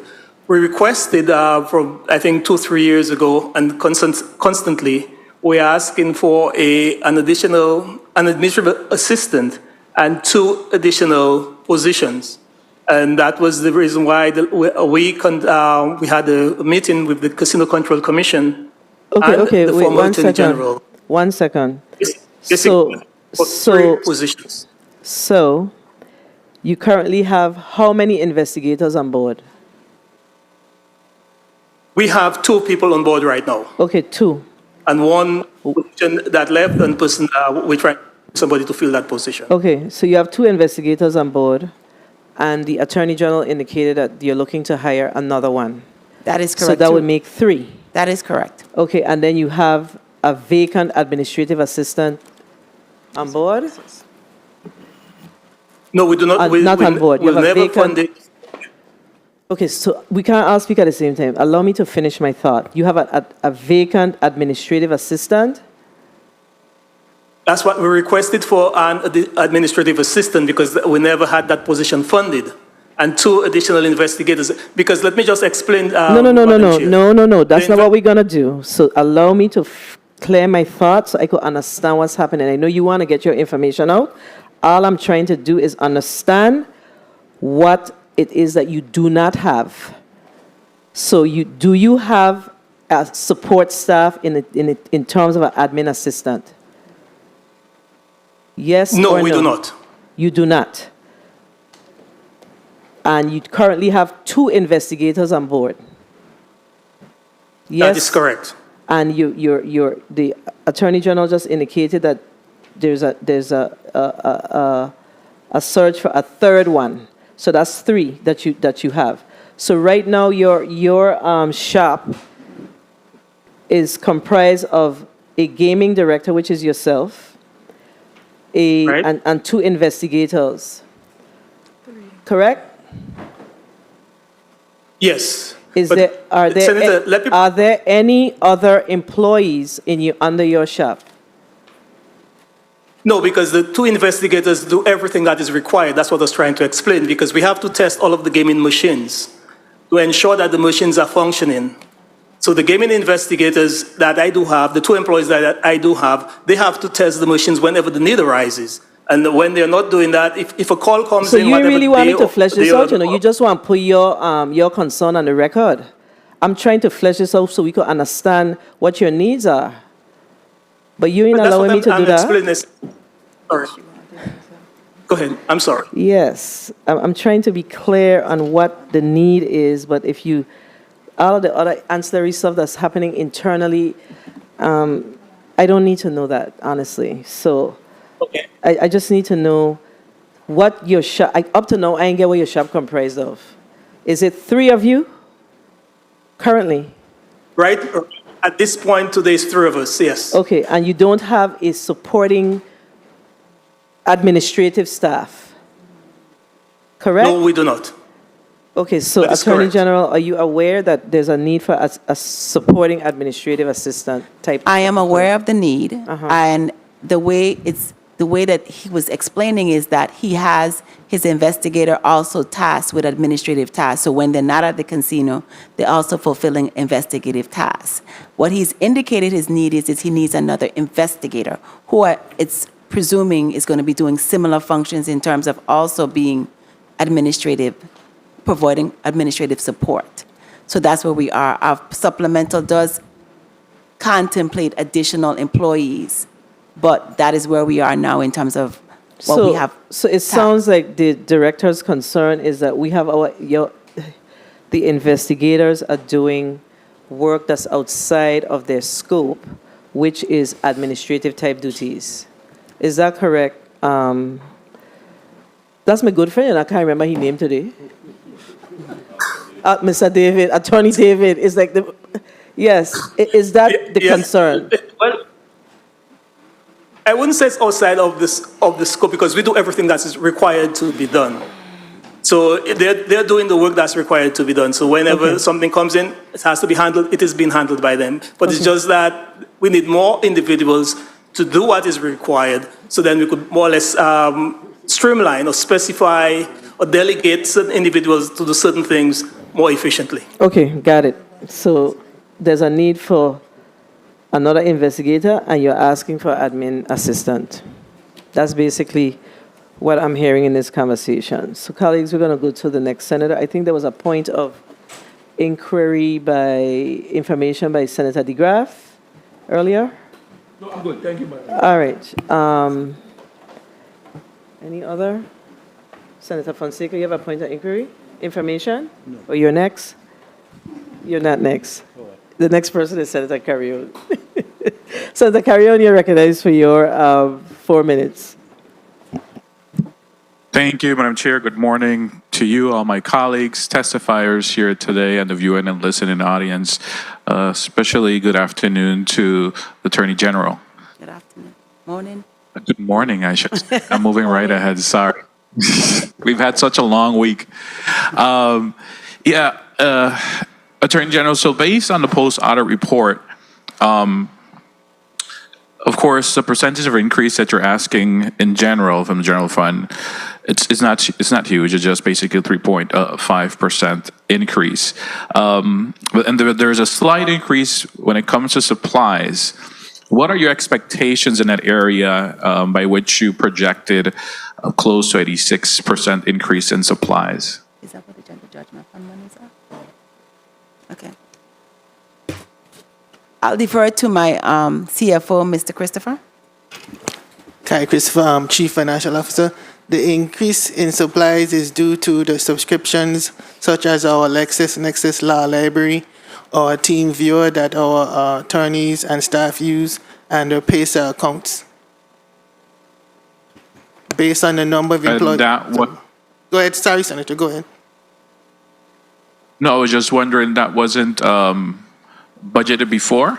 Numbers have gone up. The numbers, it was budgeted before, but due to last year's 2023 to current budget, it was decreased to meet the ceiling, which we had more personnel at the time. So we had to decrease another category, and that category happened to be the supplies category. Understood. What about capital projects, Attorney General? I don't see anything projected for FY24. We don't have any. Well, the budget for 2024 was set in motion before I got here. So I didn't have any input on the capital projects portion of it. And so that's why it's part of the fiscal 2025 considerations and potentially supplemental as appropriate. Well, you still have some time. You're here before us, and this is the committee and the body that makes the changes within the budget. So if there is something that you think is crucial and necessary, because it's zero right now, take that into consideration and submit it to this committee through the chair. I will do so. Engineering. Also, with regards to outstanding payments, where are we with regards to that? I'll defer to vendor payments. I'll defer to Mr. Christopher. Hey, Christopher, Chief Financial Officer. We have one outstanding payment, and that's with property and procurement, but we are working to make payment on that invoice. Very well. 1 minute. AG, I'm also very concerned with your Paternity and Child Support Division. We've been getting calls to our office in regards to time, things just lagging behind from both sides. What changes, if any, or any challenges budgetary that is affecting the effectiveness of this division? I defer to the PCSD Director. 30 seconds. Catherine Jensen DeLugo, PCSD Director. Senator, I would need some more detailed information when you say payments are delayed. Paternity and child support has a centralized processing system that's required, and payments are processed within 72 hours of receipt. That's also a federal mandate. So if you have some specific cases that you'd like me to look at, I can do that. Time. But money comes in, money goes out. We don't hold on to money. Very well. I will then reach out to your division and have it sit down so we could further discuss it. Thank you. And Madam Chair, if I may, last question. Certainly, Senator, carry on. Thank you. AG, budgetary-wise, what you would say is your main challenge and what are you most concerned about? Well, it's very important to the division, to the department, the morgue, get online. And it's also very important that we stabilize our staffing, which we're working very diligently to do. And thirdly, also our fiscal 2024 outlook as we prepare for the erection of the Tura building, the rebuild of the Tura building. Well, thank you for sharing those, and hopefully within the budget, there are things that we can be able to assist you with, and I wish you all the best in your endeavor. Thank you, Madam Chair.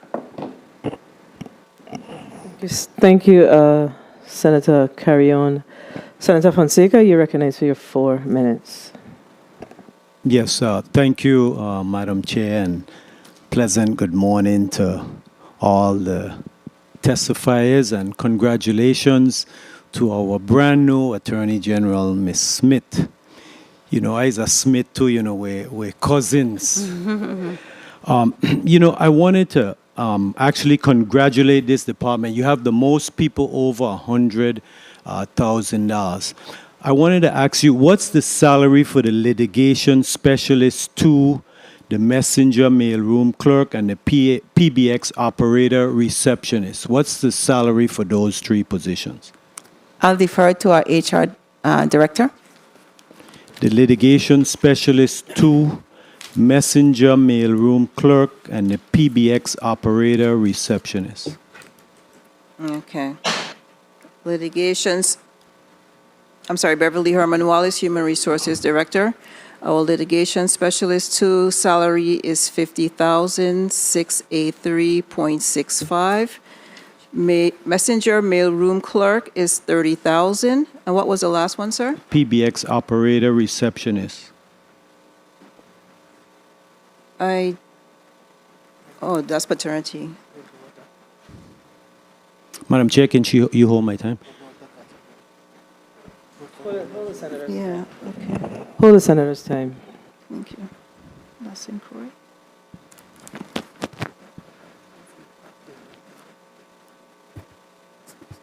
Okay, I'm sorry about that, Senator. That salary is $27,040. Yeah, thank you. So even though you have over 40 persons making over 100,000, you still have a few employees making less than $15 an hour. So I just wanted to point out. Okay, now the medical examiner, you want to go from 175 to 250, which I think is decent. Autopsies being performed on the island of St. Croix at this time? No, all our autopsies are being performed on St. Thomas. Okay, you know, most people that commit a crime will be released back into the community. And you know, we all agree our goal is to have a safer community. And I would like, you know, you to give me some suggestions on how we can provide prosecutors with more intervention strategies for offenders and discretion during sentencing.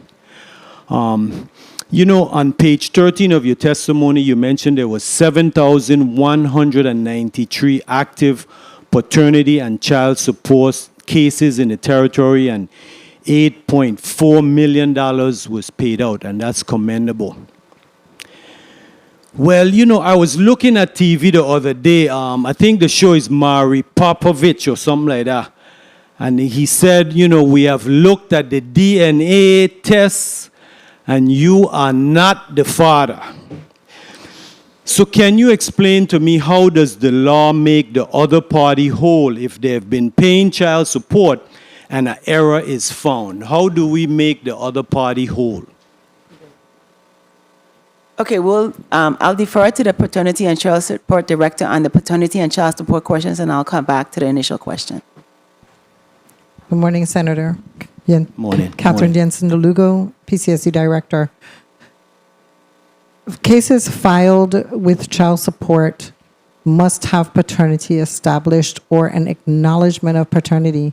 So if a case opens in child support and the putative father is present at the hearing and acknowledges paternity without a paternity test, that is on him. If he later requests a test and does it outside of paternity and it is discovered that it is not his child, he will have to go to the Superior Court for disestablishment and file for compensation from the other parent. Okay, I'm glad to point that out because I'm glad to hear that there is a process that you can get remedy in other words, if you claim 30 the child seconds. and it turned out to be not yours and you want to get out of the paternity, you can get out and you don't have to wait. Yes, Senator, if I may, incumbent upon the person, not the department.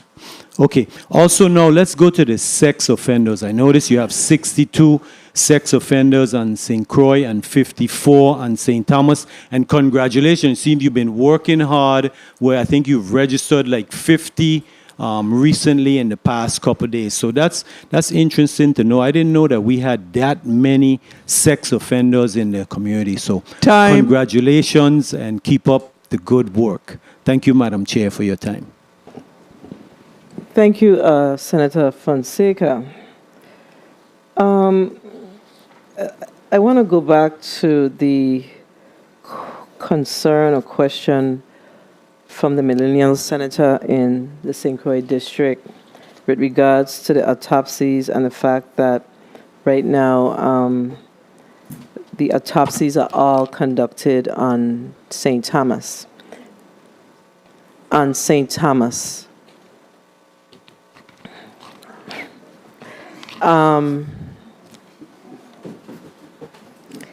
What is the cost for each body to be transferred between islands back and forth? What is the associated cost? I'll defer that to St. Thomas Operations Manager. Monique Simon, Operations Manager, St. Thomas. Just speak a little louder, Ms. Simon. Monique Simon. Okay. The cost for round trip is $950 one way, $1,900 round trip for individual body. If there's more than one, two or three, it will be $2,300 round trip because we have to use a larger plane. Okay, so $1,900 or $2,300 depending on how many you have moving at the same time, right? So in your 2024 budget, how much did you give consideration to for these transportation, these autopsies moving back and forth throughout the territory? I'll also defer to Mr. Christopher, but I wanted to indicate that in our 2024 budget, we're anticipating a territorial examiner who will be the one that's traveling and not the bodies traveling. So the expenses as it relates to the travel back and forth will be different. To the extent that we don't have a medical examiner, right now, that is our challenge, and everything is coming out of our operational budget, which is creating issues for us. And Okay, so let me ask a better question, the question a little different. How much have you spent this year, thus far, for autopsies, the travel related to autopsies leaving the island district of St. Croix? So far, year to date, $73,700. Ooh, $73,700, and the fiscal year is not closed yet. Correct. Okay. So, and when did we start doing that again? Is it this entire fiscal year or? July of 2022. So it started in July in FY 2022, and this hard amount is tied strictly to from October 1 to current. Correct? This hard amount, no, the total amount is from July 2022 to current. No. We got to do it by fiscal year. Oh. So this number is not the accurate number. We need the number for this fiscal year. That would be from October 1 to now. So you could come back and give us that number so we could have a better perspective on what it looks like. Because if we say 73, then we're saying 73 for this entire fiscal year, which is not what we're looking for. And let's go back to the judgments. Did we get the breakout of the judgments? Yes, Senator. Okay, good. Okay, so go ahead. So in the contribution to legal defense, what is spent to date was... Let's do it in the order of the way it's listed in the appropriation, which is judgments 6,000 and less. Okay. Judgments 6,000 and less, what is spent to date is 71,000. Could you tell us what the balance is? Oh. That's better. Okay, $28,484.71. Okay, and then the up to 25,000. Okay, up to 25,000. That's this one. The ending balance is $68,000. Okay, and then greater than 25,000. Greater than 25,000 is $177,001.33. $1.33. So it's $177,001.33. Okay. All right, and then your witness protection program. Witness protection program is $28,593.84. And then your legal defense fund. Legal defense fund is still $70,000. Okay, good. And all of these funds are not available until expended. So what we're going to need to get from you is, so we are now in the month of July. We're closing July. So we're going to need to get an updated, because you should have some idea as to what judgments you're going to pay out to the end of this fiscal year, correct, Attorney General Smith? Yes, but some of our judgments even exceed, we have one right now that I'm aware of that even exceeds the balance of all of these funds. So that's also information that we would need to get. So that's We important. just got the settlement about 2 days ago. Okay, so that's important information that we need to get. So let us know what you're anticipating to carry you out to the end of fiscal year for the various buckets. Because perhaps if you're not going to utilize all of these buckets, then we can increase for this fiscal year the number. We could move those funds to accommodate what your true need is to close out this fiscal year. So you understand what I'm trying to do here? Will do. Okay, got it. So if you could send that back to us, we will be able to see how we can assist with helping you to close out your judgments for FY 2023.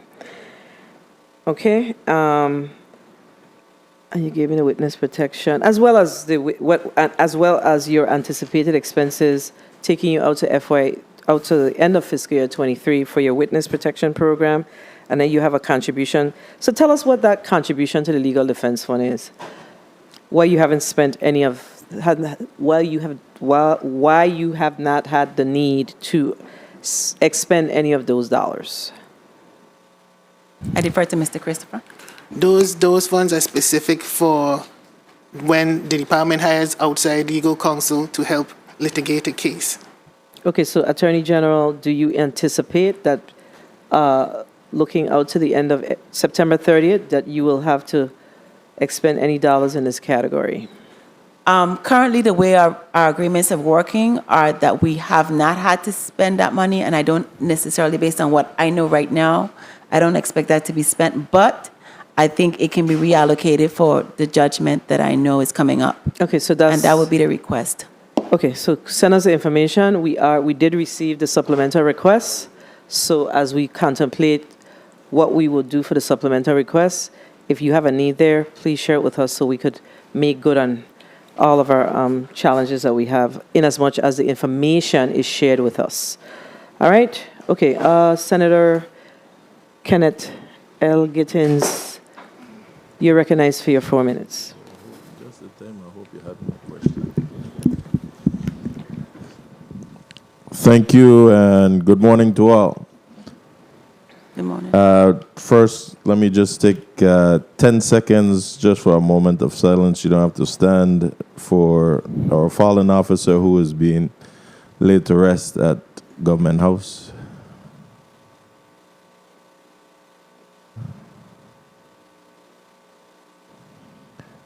Thank you. Congratulations again, Attorney General. But you and your team are no stranger to the department. I listened to the testimony, and I congratulate you and your team for all that's taken place. I know I was trying to find a good term, and I can't find it, but don't take my head off. But I know you're going to be a pit bull on what you have to do. You're going to be aggressive. Let's just put it that way. So I'm looking forward to good things. But quickly with the time that we have, page 15 of your testimony spoke to the Office of the Medical Examiner, which is a major concern of mine. And you stated that the office needs to be reassessed. When do you think this assessment is going to be completed? Who's conducting the assessment?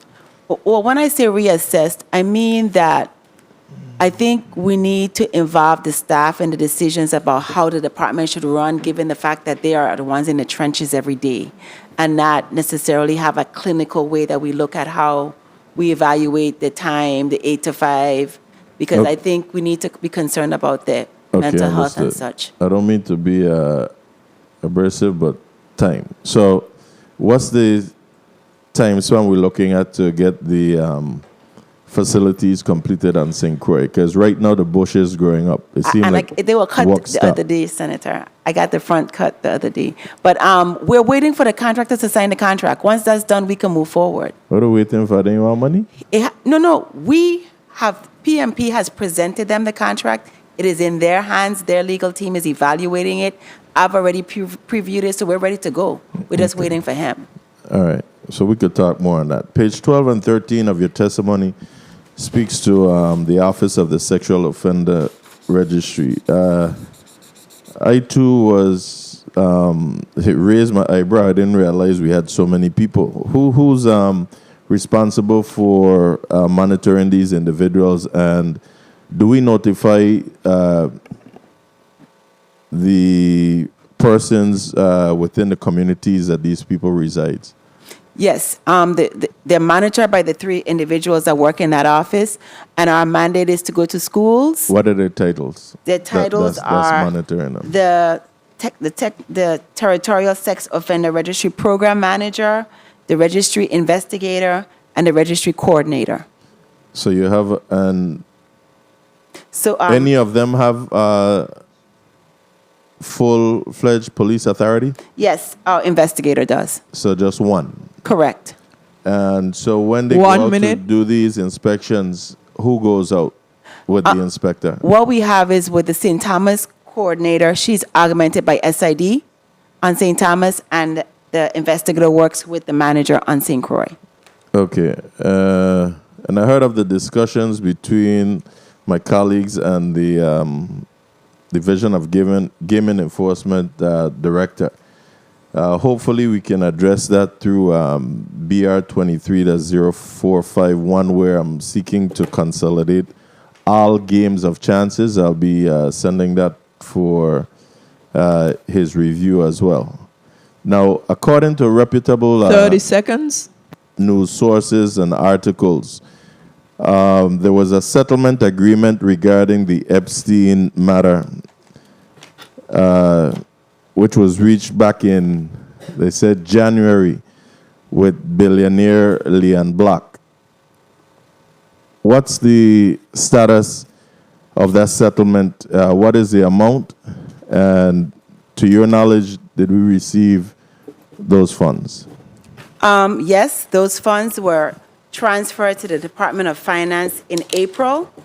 The settlement amount was $62,500,000, and the the government received $55,375,000.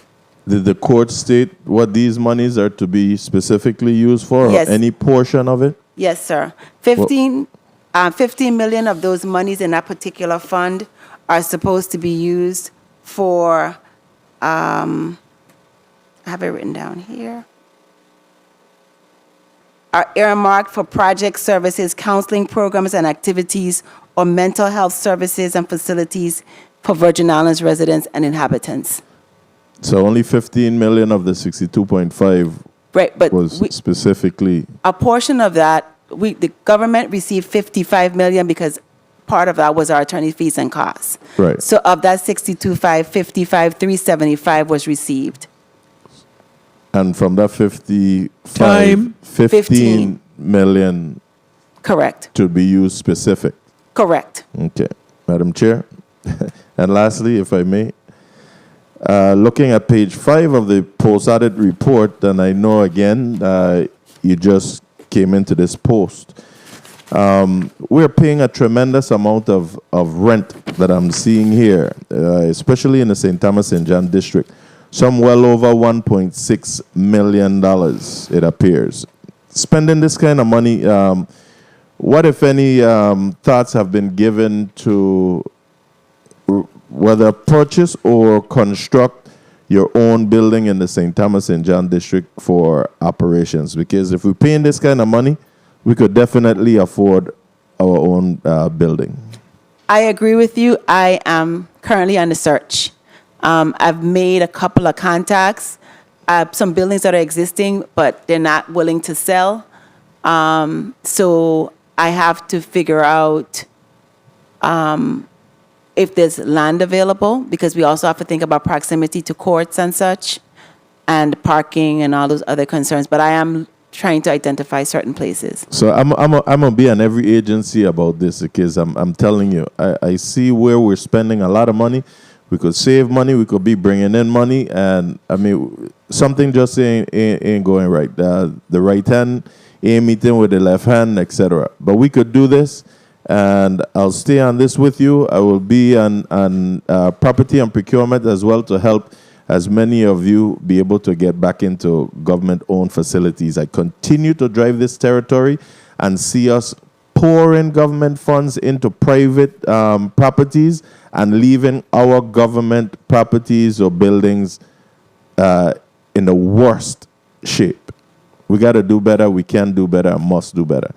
Thank you, and I look forward to supporting you on this, and looking forward to you submitting your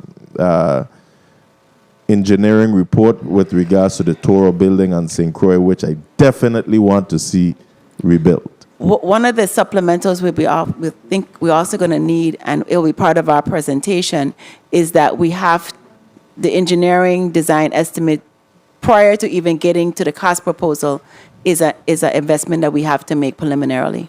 Is it too late to put that?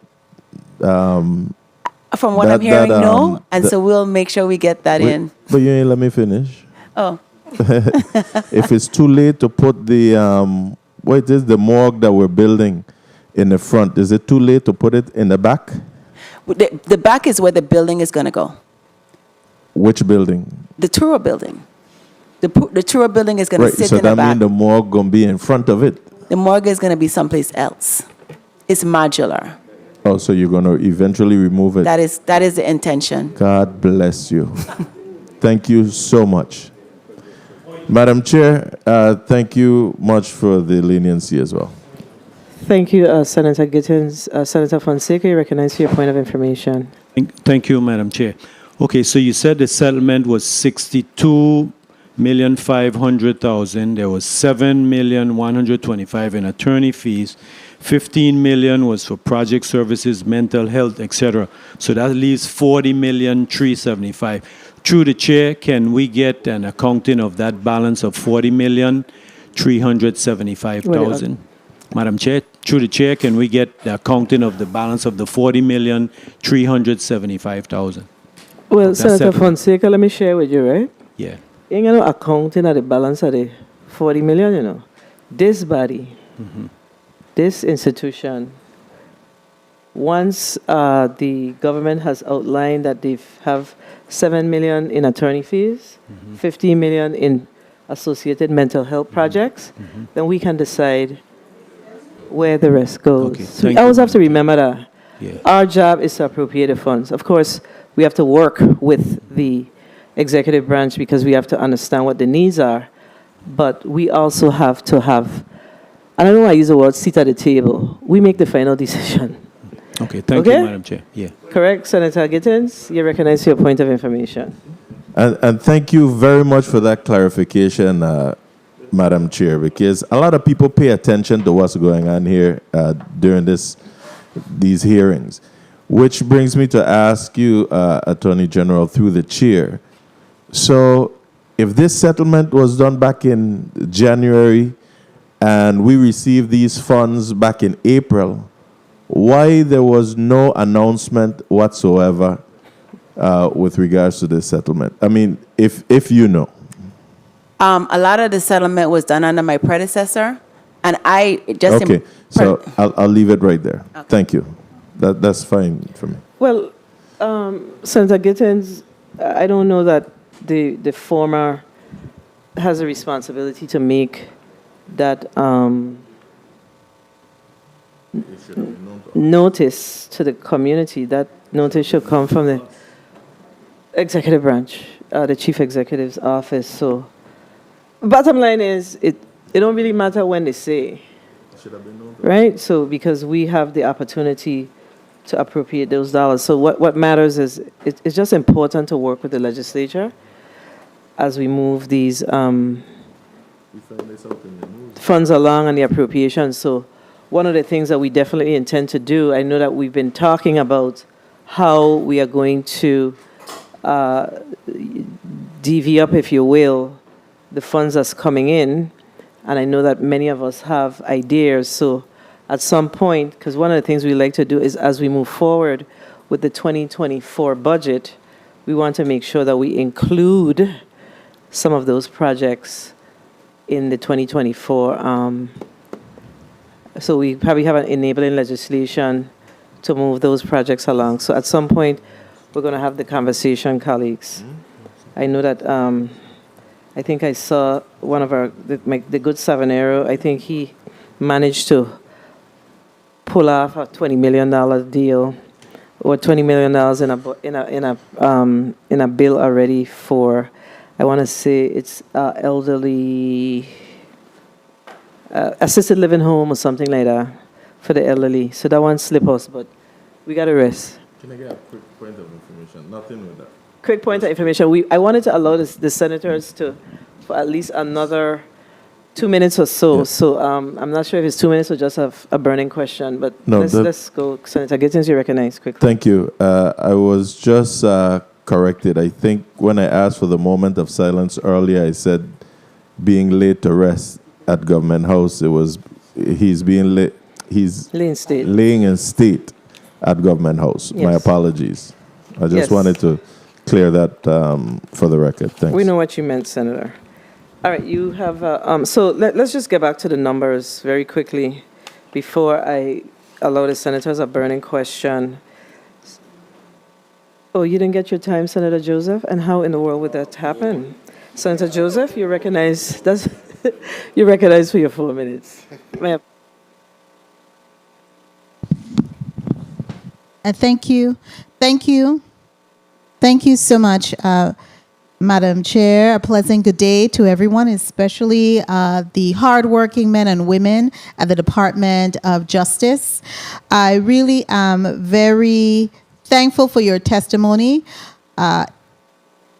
Attorney General. I wanted to delve into one aspect of your testimony. Specifically, I wanted to commend you in your statements about, on page 18, about updating your SOPs and developing that. That is critical in any operations, to have those documents updated so anybody coming in new would know what the process is and how the work flows.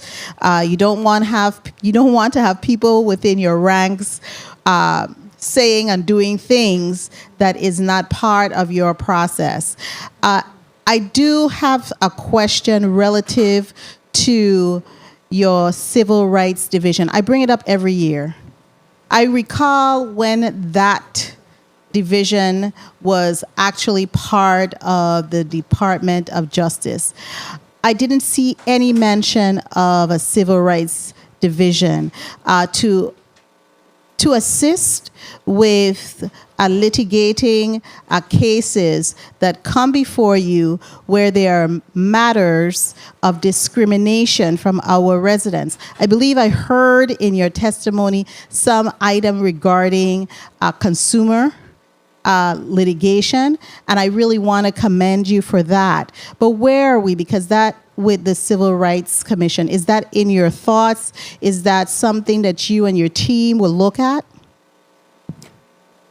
I don't have an answer for that. I am also aware that even during my tenure at the department, it did exist, and it was within the physical building, but I'm not sure as to what our relationship was with them. Similar to OCB, we share the same space, but not necessarily that they're under our operations. I believe it was funded through your agency, okay? And Mr. Christopher, would you have some idea of how that was funded and how that was made up? Because we tend in the Virgin Islands to look at discrimination based on race because we are the predominant. And so we don't see or think that people are encountering discrimination. But how is, and I'm not talking about employment discrimination. We already know that the Department of Labor handles that. I'm specifically talking about discrimination that occurs in education, where people may feel those things are happening, discrimination in housing, those kind of items. How is your agency fielding intake and cases of individuals who might need those type of services? Let me just clarify your previous point, and I think it will tie everything together. Okay. My understanding, recent, is that the commission was funded under our office. However, it was run by an independent board, and the board 30 seconds was no longer being. Members were no longer being put on the board, so it kind of collapsed. So maybe we need to look at the legislation and have it just clearly funded under you and have it part of your, and that's a discussion that we need to have because there are instances. So where do people go? Mr. Christopher, you were going to just basically say what your AG stated? Yes, Yes, Senator, I was just clarifying that she's correct. It was under our department for budgetary reasons, and it is managed by the independent board appointed by... Okay, so I need to look at legislation with that because, and that's a discussion for us to have. Thank you so much, Madam Chair. Not at this time. All right, thank you. So basically, once Attorney Williams left, the Civil Rights Office went south. And I have to agree with my colleague that we have other issues in the Virgin Islands other than employment discrimination. Not sure how we would allow something like that to happen, but I don't remember the board really functioning. If my memory serves me correct, there was a lot of interaction with the Attorney General at the time and the Civil Rights Office. So that's something we got to look into, colleagues. We have to pull out the legislation, the enabling legislation that speaks specifically to the Civil Rights Commission and actually urge the governor of the Virgin Islands to send down nominations for that. And we also need to ensure that we budget for it. So now that we brought it up, we need to put it right back into the Department of Justice's budget, and we prepare a clear line item for it so we can make sure that it's is budgeted, because individuals in our community need to know where they can go when they feel that their civil rights have been violated. It can't be that we don't have nowhere to go, because I don't know where they're going now. Would you know, Madam Attorney I believe they're General? going to the Department of Labor. Yeah, but it's not a labor, everything is not a labor issue, so that's the issue. Okay, I see that a committee member, Senator Novalee Francis Jr. is here. Please mark Senator Francis Jr. as present. And Senator Francis, you're recognized for your, well, let me just give you an opportunity. Let me go through this, and I'll give you an opportunity to get yourself together. Okay, so let's just go to the personnel services. So the personnel services for the FY 2024 budget has been increased by some $446,831, correct? Yes, correct. And that is as a result of the salary increases? Salary increases that we have already done and the ones that we anticipate doing. Because we have some unions about to negotiate, and Okay, so we have some increases that are currently being vetted by OMB. Okay, so we need clarification on that. So, the salary increases that should be noted in the FY 24 should be based on the negotiations and payments that took place in FY 2023. So if we have any actions that will occur, are there more actions that will occur in FY 2023 that will impact your budget? So that is up to September of I think we have one. Right? 23, September 30th. If there are no more actions, then we need to get this 446 clearly fleshed out. Okay, I will defer to the CFO. Mr. Christopher? Yes, Senator. Only the non-union, the ones that is in process now, the non-union salaries is what will be impacted for the rest of 2023. Okay, so this 446 have other considerations in it? No, the only consideration was the CBA for the Assistant Attorney Generals. Okay, so the CBA for the Assistant Attorney General's total 446,831? It was slightly higher than that, but that's part of the increase. Okay, so what was the amount of the salary increases for the Assistant Attorney Generals for fiscal year 2023? Well, 2023.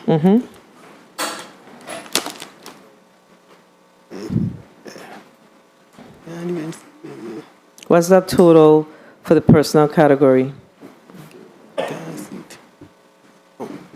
Personnel category was. Lord.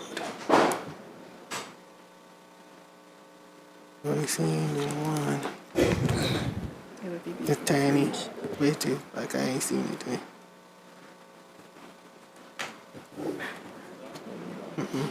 You just talking about the difference. It was. It's a 4 plus this. Oh, this is a 5, right? Because I can't see. Sorry, Senator, just a little. It's 544,060. 544,000. 560. 560, and that is not inclusive of the associated fringe benefits? No, Senator. All right. And your 10,946,000 includes how many vacant positions? The 10,946,000. And what is the amount those vacant positions are funded at? Meaning, are they funded at 100% or are they funded at 50%? They includes 4 vacants. And 4 vacancies. And funded at. And no, she's talking about 24. 24. Yeah, 2024. It was 4 vacancies, one at 50%. One at 50? Yes. Do you know what position that is? Yes, the one at 50% is, which one that was the, hold on. 1 minute, Senator, sorry. No problem. Yeah, the big personnel list.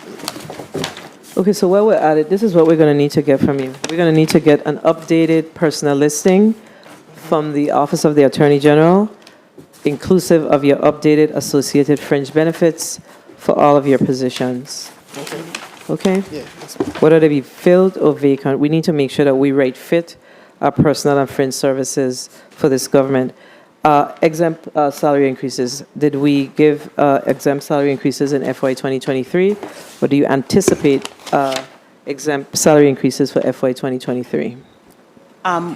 We anticipate exempt salary increases for fiscal year 2023. And what does that look like? The exempt salary.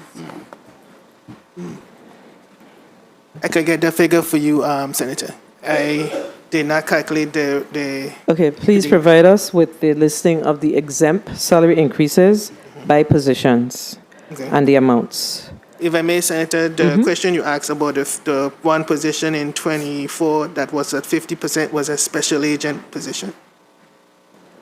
And the others are funded at 100%? The others were for paternity at a 34%. Oh, so those are, so you don't have any vacant assistant attorney generals in your 24 budget? As it was in March, no, Senator. No.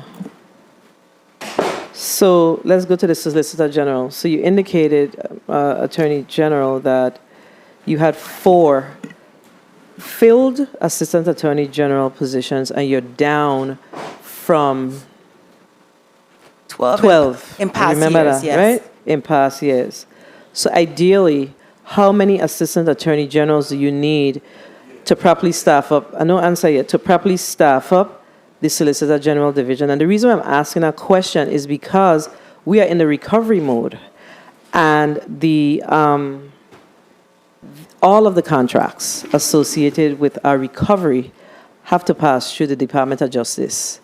So we have to make sure that we fund the Solicitor General Division appropriately if we really expect our contracts within the Solicitor General Division to move. So ideally, what should that look like? Ideally, an additional 4 SGs would be necessary. So additional 4 Solicitor Generals position. That's correct. And what is the starting salary with your new contract for the SGs? I mean, for Assistant Attorney Generals? But depending on years of BARD, it begins at 90. It begins at 90, 0 to 1, 0 to 3, or how'd it go? 0 to No. 50. 0 to 15, and 15 is 127.5. 0 to 15 is 90? No. No. 0 is 90, 15 is 127.5. 127.5.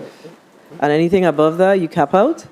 No, what happens is that they have a 3-year contract, so it increases by 3% for fiscal year 24 Got it. to 25. Okay.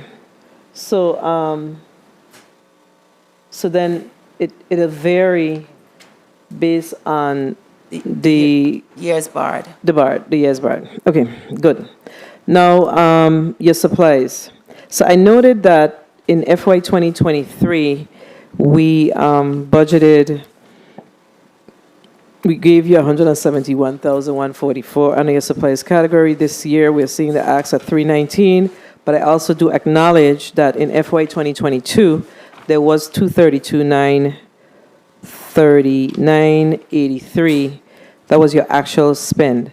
And you indicated that your subscriptions, Yes, Senator. your subscriptions will basically be short in FY 23, so hence the reason for the 319, 116, correct? Yes, Senator. Okay, good.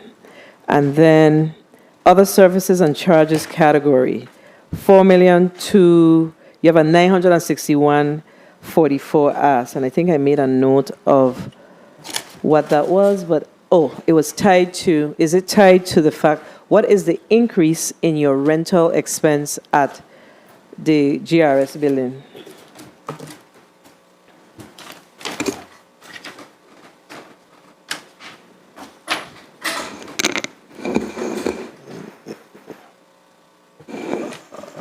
Because I think the Attorney General referenced that the rent has been, and I know these negotiations seem like they've been going on for over 10 years. So there's an increase. So what is the increase? The increase for 23 was 121,094. And then when we go into FY 24, it will be an increase now from present and, from previous to 24 of $200,313. That's the difference, or that's the annual cost? The difference in the annual cost. So what that difference is? 200 and what? 200,313. 313. Okay, so that leaves you with let's say 700,000 about, give or take. Yes, you mean. So what's the additional 700,000 for under your other services? Under other services, whereas that's the judgment fund of 770,000. No. I'm talking about clearly other services category. So there's a difference of 961,444. So you just the gave 961. me, Sorry, Senator. The 961,444 includes $300,000, which is because our electricity bill is paid through GRS. Okay, so that's added on top of the 200,000. Yes. So yes. When I say not added on top of the 200,000, the difference of the 200,000 is just the regular rent, which is 645,069. The 300,000 to that makes it come 945,069 that we would pay GRS for FY 24. That's the total you're going to pay, but that's not the difference from your previous year. Yeah. The difference I give you is just in the rent, not for electricity. Sorry. Okay, so the electricity difference is 300,000. Yes. So then the difference is 206,013. Give or take, right? Yes. All right. So then still, what is the 700, let's say $600,000 for? In the regular other services category? Correct. Let me see. I know that you did share, and I have to go back to the Director of Operations with regards to the costs, this year's costs thus far for the transportation for the autopsies. But let's just wrap up on this end, because perhaps that is included in there as well. Because what we're going to need to get from you in order to make a decision on this 961, this almost $1 million, is the breakout of the increase in your other services and charges category. Yes, sir. Okay. Monique Simon, Director of Operation. It's $35,900. Okay, so it's 36,000. 36 for the transportation right now. And you probably will have more by 9/30/2023. Okay. One meeting go up. Is that fair? All right, and do you have capital projects for FY 2023? 4.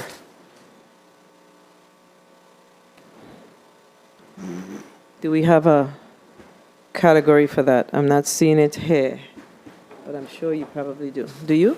It wasn't budgeted at the time for when we submitted FY 24. So there's no consideration for capital projects? Not in the 24 budget. No. So Attorney General, is there no consideration for capital projects under your general fund budget? Not at that time, but I will reevaluate and provide that information to the. Please send back the information, and don't forget the information that you have to send back regarding those special categories. So let me ask you, Mr. Christopher, those judgments all the way down to the contribution to the Legal Defense Fund, they are now budgeted on the system under your, what is it, or 1110, or they have a miscellaneous number? They have a miscellaneous number. They still have a Senator. miscellaneous number. Okay. Yeah, but it's just that they place them under other services category in the budget. So, what are your thoughts around that? How does that impact your ability to do your work? Do you prefer to see it under the miscellaneous category so you could clearly delineate the difference between what the Department of Justice's budget is and the other special funds that's there? Because your budget is actually 18,496,21 for FY23, absent of all of those other ancillary items. How do you prefer to see it from an accounting perspective? I would prefer to see it separated out.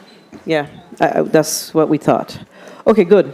Senator Francis Jr., you're recognized for your 4 minutes. Thank you very much, Madam Chair, and good morning to the DOJ family, certainly Attorney General Smith, and good morning to my colleagues. Good morning to the Virgin Islands. My apologies for being late this morning. Of course, we have the lying state of the fallen police officer at Government House today. But I wanted to ask you, Attorney General, this is your first budget process, correct? That is correct. Give us a little insight of how this whole budget process went for you. I would say it was interesting. I think I understand now what you're looking for as going through this process today in terms of clarity with regard to employees, our staffing needs, our needs, even though our proposals are put in earlier in the year, where we sit when we come in. Excuse me. Where we sit when we come in on the day of our budget. So I think that's lending greater clarity for me as I go through this process. Very well. So given, of course, you'll have other opportunities, I guess you'll have a better perspective of how you want to approach this. Is that yes? That is correct. Very well. Thank you. Do you, in any way, shape, or form, receive any type of revenues? Do you assess fees or charges or any revenues whatsoever come into the Department of Justice? There are no fees that come into the Department of Justice. Everything the Department of Justice gets is through the general fund, other than the monies that we get from federal grants. Asset forfeiture. Do you get any proceeds from asset forfeiture? Again, anything that we negotiate, in even a forfeiture, would go to Department of Finances for general fund, unless there's a special category in the agreement that we would advise this body of. No problem. Very well. Thank you for that. Key performance indicators. I make it my business to make sure that we're asking, because I believe that the performance-based budget is the way to go for government, to be able to hold individuals accountable, set goals, and then work towards those.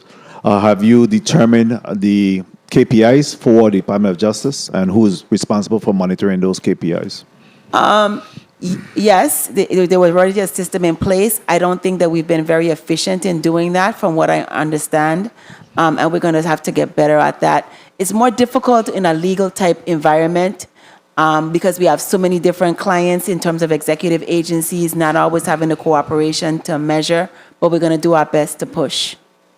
Very well, and then ultimately you'll have someone responsible for overseeing and monitoring those KPIs? That is correct. Very well. I know in the previous budget presentation, there have been some concern about a large sum of funding that was left through paternity and child support that was unexpended. Have you been able to glean what that number looked like, and have we been making any inroads in being able to get that funding where it needs to go? Morning, Senator. Catherine Jensen DeLugo, PCSD Director. Are you referring to undistributed funds? Yes, ma'am. So at the behest of 1 minute, this body, we reinstituted our efforts to locate people that may be owed money in the system. Right. We have posters, we have online, we have Facebook. You'll soon see digital billboards with those advertisements. There's a QR code that people can click on. It will generate an application for them, and that application will be turned in to us for further review. Do you happen to have what that number looked like at this time? What the number of people that have responded? No, just what the balance remains in that unexpended. It's 1.3 million, sir, 1.3 in million. excess of 1.3. Okay. And quickly, before my time ran out, Madam AG, I saw that you have two grants. One, the Support Adam Walsh Implementation Grant that have been, you had it since, or it was from 2020 to 2024, $400,000, and $400,000 remain in that grant, as well as the Paul Carbadell Science Forensics Improvement Grant, $264,698, and the total amount remains. What's going on with those two grants? I don't think that what happened is, I believe, with the SORNA grant, which is the Adam Walsh grant, we previously had employees on that grant that we've moved to general fund, and we're now using the money for programming. The money with regard to the other grant, I believe we were still using part of the money from a previous year, and so now we're going to go into the next year using those funds. So there's a new balance to this. Can you submit that to the chair, or what's happening in that area? No, Senator, it's not a new balance. Is that we have been granted an extension because beyond our control, the grant agencies had some technical issues, and at present they're expected to reopen the grant, so we'll be able to expend it. Very well, thank you. And in my time was called. And Madam Chair, in respect to, Madam Attorney General, in regards to judgments, and I've been asking most of the agencies that's coming before us whether or not there's any pending litigation or judgments against the various agencies. How are you able to determine, based on funding? May I have a moment, please? One second. The committee's One second. The committee stands in recess for 2 minutes. Thank you.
The committee is back on the record. Senator Francis, you may continue with your line. Thank you very much, Madam Chair. Madam AG, in regards to judgments, are you having conversation with the various government agencies in respect to what that number should look like? I think traditionally what we have seen during the budget process is that there's just this random number that's presented in terms of judgments, rather than being able to determine exactly what that number should look like, which means that you fall short or individuals are not receive their judgments in a timely fashion. Are you having conversation with the various agencies through your Solicitor General's office in regards to what that judgment number should look like on an annual basis? Time.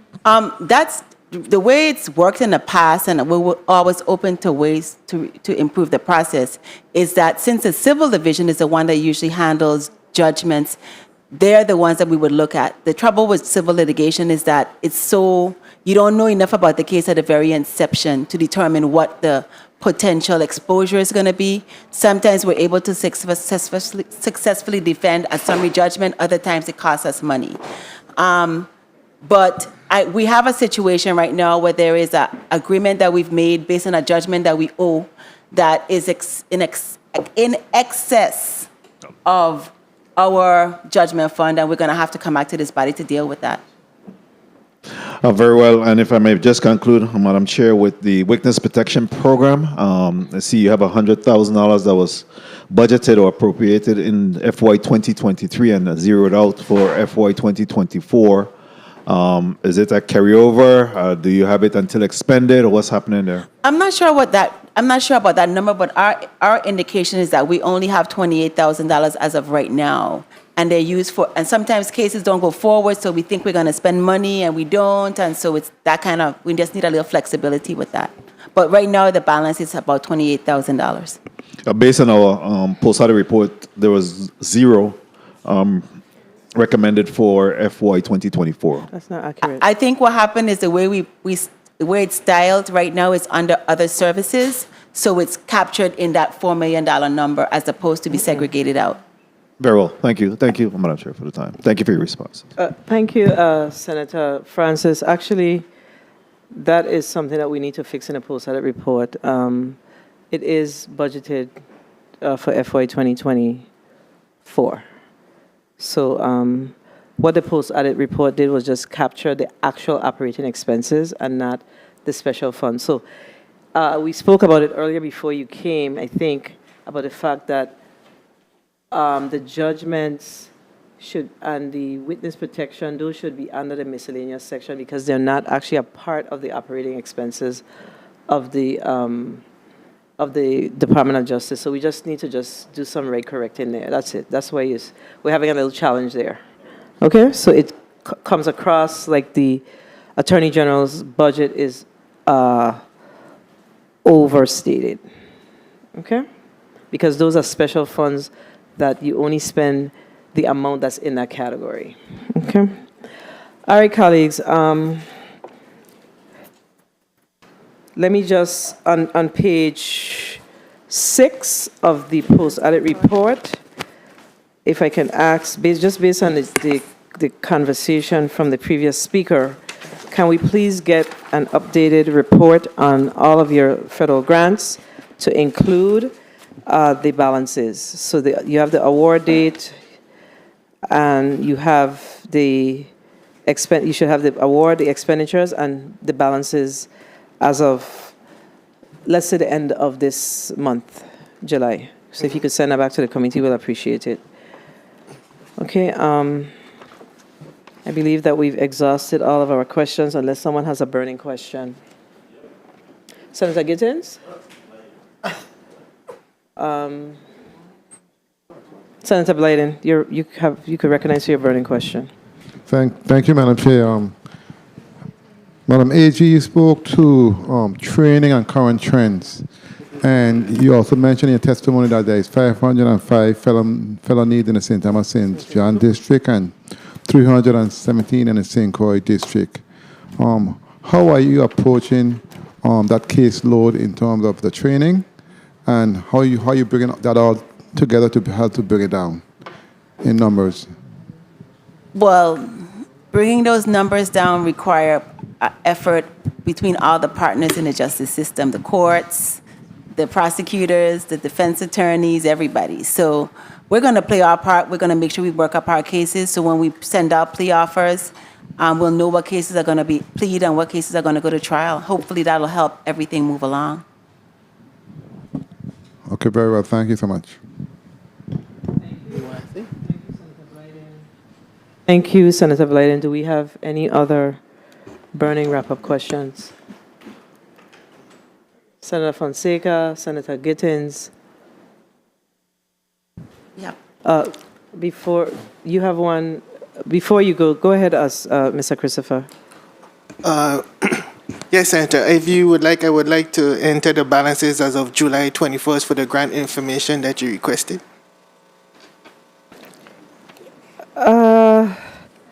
You could send it. Just send the information over. Okay. Yes, so Senator. we could have it. Okay, just send it over. Senator Gittins, you had a burning question. I don't think it's a question, but I want to make a public statement because I'm still baffled as to why this settlement agreement wasn't made public and known to this body. And while the amounts that we've seen come into the government coffers is impressive, talking about the $105 million one way, the $30 million another way for the islands, and now the $62.5 million. I would really like to see us get a true accounting of these settlements outside of or minus what we paid for attorney fees, and specifically those that will be reserved for specific purposes. But then there's still a large sum that we need to be accounted for. So I guess I'll just request from the chair that at some point that we be able to get a true accounting from the executive branch on these settlement agreements. Thank you. All right, thank you for that, Senator Gittins. Senator Joseph. Thank you. Thank you so much. With your Impress Fund, I'm looking at page 15 of 16 in the post-audit report. It looks like you had a beginning balance. Okay, I'm getting it. You had a beginning balance of $6,000, and then you had a total deposit of another $6,000, but you've expended as of to date $11,131. Well, as of March 31st, $11,183.18. What replenishes this Impress Fund? The general fund, Senator. Okay, thank you. Thank you, Senator Joseph. And I'm here looking at the post-audit report, and I am not seeing the breakout of the professional service contracts.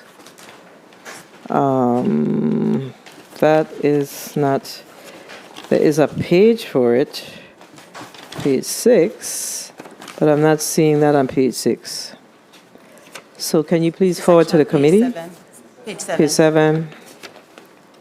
Perfect. Okay, so you have $537,000 in professional services contracts. You have 2 for technology, $307,200, and 1 for $126,845. What is the technology that you're referencing?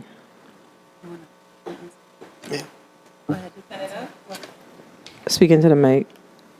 Senator Kamisha Andrews, Federal Grants Coordinator.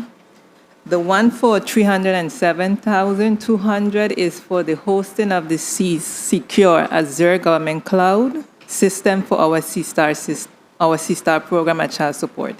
And the 126,845 is for the programmer to assist with the MIS staff, along with the C-STARS system that runs the child support system down there. So these are all tied to paternity and child support. Yes. What about Brian Leak, consultant, 100,000? That is for the main office at the Attorney General's office, an attorney that we have on contract. For what purpose? He assists with legal opinion. He assists the Solicitor's General Division. He assists all the different divisions, but he's not here, so he's working as a consultant for us. He is brought in the Virgin Islands, though. So he is a consultant because the Solicitor General have 4 attorneys? He is kind of like a backup for wherever we can use him. He's also special counsel, meaning he assists me directly, personally, because I don't always have the opportunity to have the solicitor or civil or criminal work specifically with me based on their other workloads. So he's basically a support for the Office of the Attorney General. And who's your Deputy Attorney General? I do not have one on St. Thomas, and I just hired one on St. Croix. Basically, when I got to the office, there was nobody there but me. Oh, so you don't have a deputy, so this is where we need to hire a consultant. No, the consultant has been there under prior administration, so he's just continuing. So you just hired a deputy on St. Croix? Yes, and I interviewed for them on St. Thomas, and the candidate I thought I was going to have withdrew her application. So who is your Deputy Attorney General now on St. Croix? Our Deputy Attorney General is Mr. William Appleton. He's not with us today because he just took the bar on St. Thomas. Did he pass the bar? He took it 2 days ago. So he can serve as your deputy? Yes, he can serve under special admission privileges. Special admission. Say no more. I get it. Okay, and you had a candidate, but you still have to search for another candidate for your deputy? Correct. Okay, and I don't have any other questions. Senator Fonseca, Senator Francis Jr. Thank you very much, Madam Chair. Madam AG, what about this budget that gives you reason for pause? What concerns you most about this budget that you have presented before this committee? I can't say that I have reasons for pause specifically. The only reason I have for pause specifically is I want to develop the Tura project, and that wasn't contemplated when the budget came out for fiscal year 2024. With relation to staffing, once the SOPs are developed, I think I will have a better understanding of what the department's needs are beyond what I currently know. And that couldn't have happened in the last 4 months I've been there because it's just too many moving parts to this department. What is the morale over at Department of Justice at this time? I can say what I think it is. I think I try to be appreciative of the stuff. I mean, I drive people hard, but I am appreciative of the work that they do. And we need to raise the bar for the people that work there. It's just a work in progress. All right. Thank you. Thank you, Madam Chair, for the time. Thank you, Senator Francis. Definitely a woman after my own heart. You work hard and you appreciate harder. Absolutely. All right, colleagues, we have exhausted our discussion with the Department of Justice. They do have some information that they need to send us in order for us to ensure that we are making the best decision for 2024, for their 2024 budget. But I want to take this opportunity to introduce a little young man that's hanging out here with us today. His name is Asen Gregory. He's here with us today just for the day. Summer camp is over, and you know how it goes. So we want to thank you for being here with us, Asen. You want to say anything?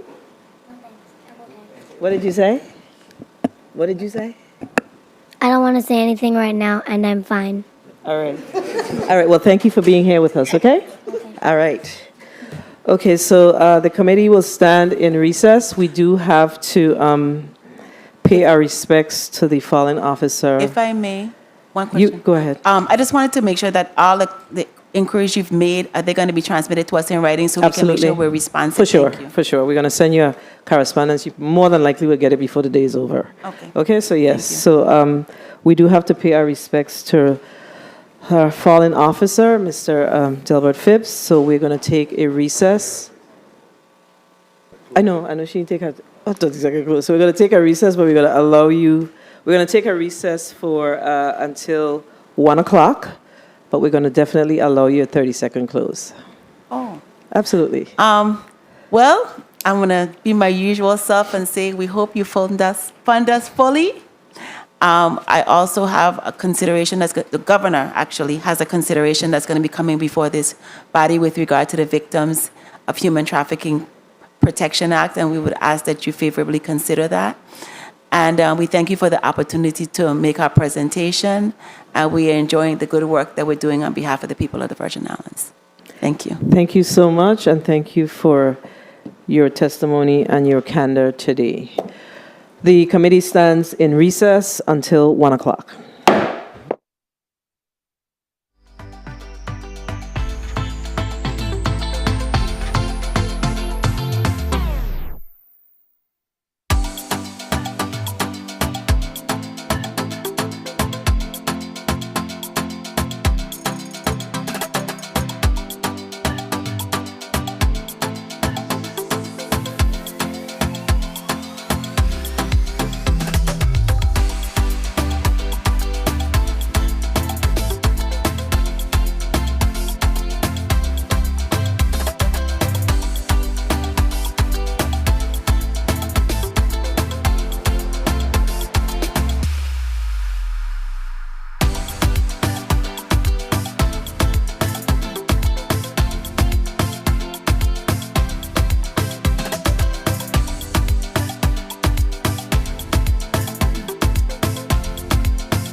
don't think we're on. I don't think we're on.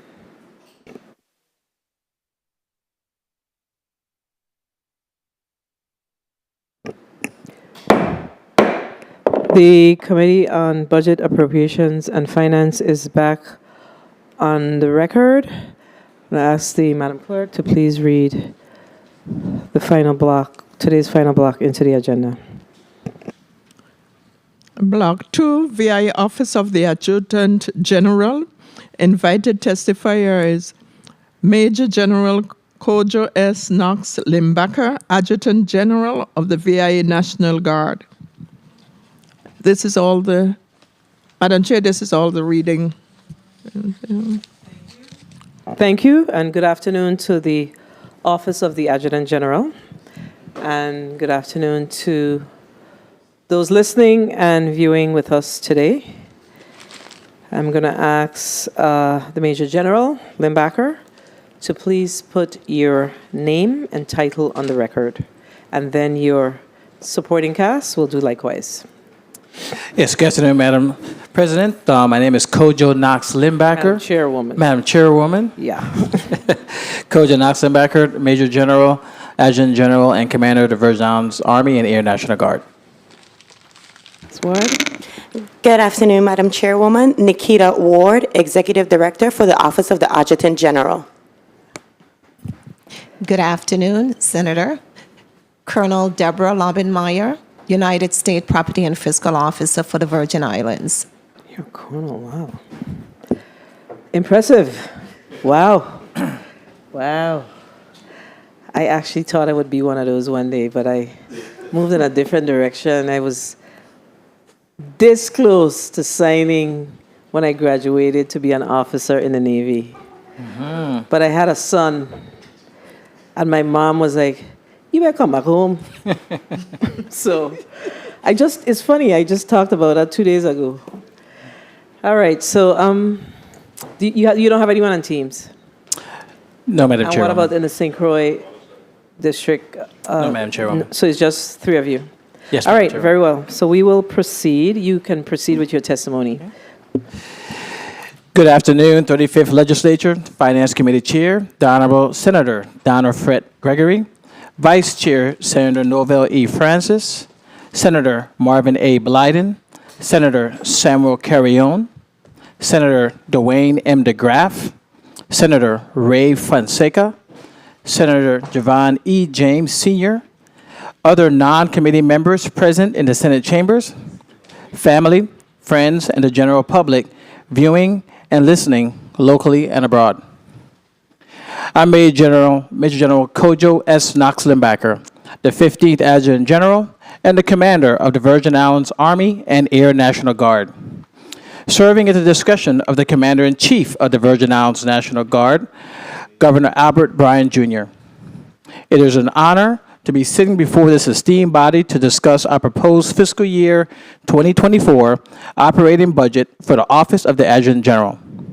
My teammates joining me here today to provide testimony are, to my right, Ms. Nikita Ward, Executive Director of the Office of the Adjutant General, and to my left, Colonel Deborah Lobbenmeyer, the United States Property and Fiscal Officer for the Virgin Islands National Guard. My teammates and I thank you for the opportunity to provide our testimony today while members of our Air National Guard are deployed in support of combat operations in the Middle East, and our Army Guard are deployed along the United States southern border, supporting the Homeland Security initiatives, as well as our Army Guard being deployed to Guyana in support of United States Southern Command's Trade Winds 2023 exercise, as they support the National Defense Strategy to deter and defend our nation's interests abroad and defending the homeland. The remainder of our Air and Army National Guard forces continue to build and sustain warfighter readiness and are postured to project combat power, defend the homeland, and respond to natural and man-made all hazards in the territory. We look forward to answering your varied questions after articulating our missions, strategic vision, our priorities for continued support to the territory with our proposed budget. During my testimony, I'll provide the bottom line up front, agency overview, an executive summary, context of our operating environment, our responsibilities, and my team will address our prioritized financial strategy to fund our plan to sustain and improve operational readiness of the Virgin Islands National Guard to meet its federal mission and local mission under the Brian and Roach administration. Our bottom line up front. Our proposed budget for fiscal year 2024 is $2,716,886 for this fiscal year 2024 to sustain a ready, relevant, and responsive Army and Air National Guard joint force with worldwide force projection capabilities. The proposed budget requested from the Virgin Islands government is 19.4 times less than the federal projected contribution of $52,800,000. These funds will enable us to safeguard our territory and execute our federal wartime missions supporting combatant commanders' efforts against belligerent actors. The fiscal year 2024 projected budget of $52,800,000 of federal funds will be received and controlled through the United States Property and Fiscal Officer on behalf of the National Guard Bureau. This is an increase of 1% over the last fiscal year. The OTAG's proposed budget of $2,716,886 is to execute the cost share of $679,616 of federal funds for the FY24 Master Cooperative Agreement Program. As outlined in our Master Cooperative Agreement, the territory is required to provide matching funds for expenditures that are not 100% federally funded, for example, 25% for GVI and 75% federal maintenance cost share for St. Croix, and a 50% GVI and a 50% federal cost share for St. Thomas.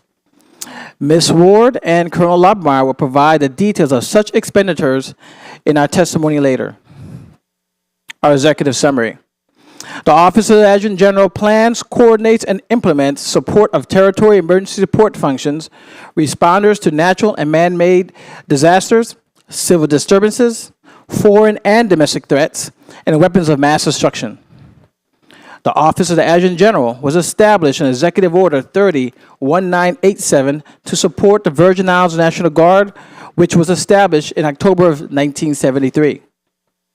Pursuant to federal laws, all state, territories, and the District of Columbia appoints an Adjutant General and an associate agency to provide the necessary infrastructure for the National Guard in their respective jurisdictions. Pursuant of Virgin Islands Codes, annotated Title 23, Internal Security and Public Order, Chapter 19, the National Guard, Subchapter 1, General Provisions, Section 1508, Adjutant General of the Virgin Islands establishes the responsibilities of the Adjutant General. Per this statute, the Adjutant General shall keep and administer all the funds appropriated and shall be in charge of all the property entrusted to the National Guard of the Virgin Islands, and shall render an annual report of such funds and property to the Commander-in-Chief and the Legislature of the Virgin Islands.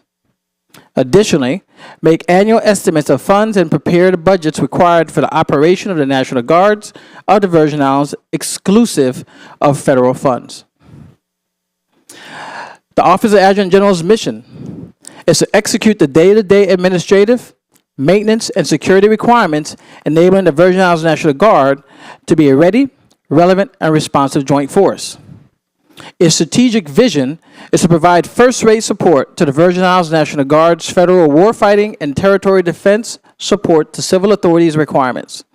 The Office of the Adjutant General will provide the administrative, maintenance, and security requirements for the training, manning, equipping, and leader development of required to execute the Army and Air National Guard's warfighting and territory domestic civil support missions. The Office of the Adjutant General's priority is in ensuring the Virgin Islands National Guard achieves the readiness required to be a ready, relevant, and responsive joint force. Senators, the United States Army and Air Force exist for one primary reason, which is to be the guardians of America's freedom and our way of life. The Guardians of the Eastern Front have worked hard to transform into an organization that exceeds the standards, because we know the call to serve as an integral part of a warfighting force to fight and win our nation's war in a multi-domain, complex battlefield environment can come at any time. As the Adjutant General, my responsibility encompasses the administrative, security, maintenance, operations, and training required to achieve goals that support warfighting and defense support to civil authorities' operational readiness goals of a joint Army and Air National Guard force. These goals nest within the National Military Strategy's wartime goals and the Governor of the Virgin Islands Territory civil support requirements. The full capacity of the National Guard's capabilities is only realized once activated for territory active duty by the Governor. Per statute, this activation happens in response to natural or man-made disasters, state of emergencies, and other requirements at the discretion of the Governor or the President. The Virgin Islands National Guard not only continues to be always ready and always there, but that we will be at a higher state of readiness when called. The vast majority of the Virgin Islands National Guard's workforce is part-time. The full-time levels of the Virgin Islands National Guard's capabilities are only realized once activated for territory active duty by the Governor, per statute. This workforce is composed of the active guard and reserve force of 100 Army and 19 Air National Guard full-time employees. Additionally, we have a 100% federally funded civilian technician workforce consisting of 158 full-time employees. We have some organization opportunities. The administrative services supervises all operations of the OTAGs through fiscal control, personnel, and administrative management. The maintenance division provides supplies for required buildings, repairs and maintenance, custodial services, groundkeeping, and environmental protection services for the Virgin Islands National Guard facilities, while the security force protects all VING personnel, facilities, and property. We implemented change, and this change was implemented through lines of efforts. Our first line of effort was to increase the readiness and responsiveness of the Virgin Islands National Guard. This was to create a ready and responsive joint force by leveraging institutional, organizational, and operational development learning. Lines of effort 2 was to change our performance culture. We rebranded and changed overall performance culture from achieving the minimum to exceeding the standards. Our line of effort 3 was to build relevant force structure. We understood we had to change or die. We built relevancy to conduct a full spectrum operations in a multi-domain environment by restructuring and right-sizing the force. And finally, we had a line of effort 4, which is to increase our lethality. We increase our lethality by recruiting, retaining, and developing future leaders to achieve core warfighting and defense support to civil agencies' training requirements. I'll continue with our context. The Virgin Islands, the Army National Air and Army National Guard continues to be a lethal, dual-role operational force that make up an Operation Reserve Force of Army and Air Force, respectively. We continue to nest within the National Defense Strategy and its requirements to meet the challenges and take advantages of opportunities for our nation. Our Air and Army National Guard forces are postured to defend the homeland, deter strategic attacks against our homeland, our allies, and our partners, and deter aggressions while preparing to fight and win in the conflict when necessary. The National Guard's primary mission is to fight and win our nation's wars, while serving a secondary purpose of defending the homeland by responding to all hazards and crises in states or territories within our authorities. Our men and women have supported overseas combat operations and simultaneously defending the homeland. As we speak, the National Guard has more than 40,000 men and women engaged in the missions around the world. This includes over 20,000 service members serving outside the continental United States. With over 430,000 National Guard soldiers and airmen, the National Guard provides 20% of the joint force. The National Guard's total force is only second in size to the active duty Army. It's larger than the active duty Air Force, Marine Corps, Space Force, and Coast Guards individually. Our Virgin Islands Army and Air National Guard Force has an authorized right-sized military force of 718 service members, in line with the Virgin Islands' current population of personnel willing and qualified to serve. This is a reduction of 156 soldiers from 779 to 623 soldiers, and an increase of 22 airmen from 73 to 95 airmen with the addition of a new security force flight. The charts presented there, you can see our organization chart. Overall, the Virgin Islands National Guard has a 623 and 95 Army and Air personnel respectively authorized. And there's at 90.6% filled currently. Our state partnership program. This month we celebrated 30 years of National Guard Bureau State Partnership Program with 88 enduring partnerships, which encompasses 100 nations. America never fights alone. From the Revolutionary War in 1775, World War I and World War II, Vietnam, Iraq, and Afghanistan, to name a few. We have always partnered with our allies. These relationships with our allies and partners continue to be mutually beneficial to global security and safeguarding democracy worldwide. The war in Ukraine has highlighted the importance of the National Guard State Partnership Program. In this manner, the Virgin Islands National Guard continues to increase its support to our SPP regional security system partners, the RSS is comprised of Antigua and Barbuda, Barbados, Dominica, Grenada, Guyana, St. Kitts and Nevis, St. Lucia, and St. Vincent. The recent addition of Guyana in 2022 to the program allows us to continue to build strength through unity with all of our partners. Our partners within the RSS is like no other. The VING is made up of men and women from all 7 Caribbean islands and Guyana, which make up the RSS. Our familial tie with the RSS enables us to better understand their unique needs. VING has been able to strengthen our partnership and build partner capacity by sending 17 subject matter experts on 9 subject matter expert exchanges events throughout the RSS island nations, to include Women in Peace and Security Initiatives, Master Resiliency, Public Affairs Exchange, Military Police, Small Unit Tactical, and Maritime Operations subject matter expert exchanges. The Office of the Adjutant General. To provide the greater context, the Office of Adjutant General is growing its force to enable Virgin Islands Army and Air National Guardsmen and women to deter and posture to defend against threats to the homeland through increasing its workforce with talented personnel in its administrative, maintenance, and security divisions to meet the sustainment and force protection needs.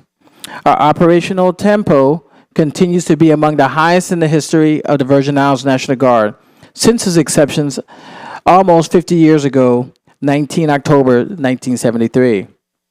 The Virgin Islands National Guard continues to be always ready and always there. By the efforts of the Adjutant General sustaining the administrative, maintenance, and security of our facilities to enable our federal force to meet training and mission requirements, we continue to see great success. Our efforts enable the National Guard to support many of our sister agencies' 15 emergency support functions.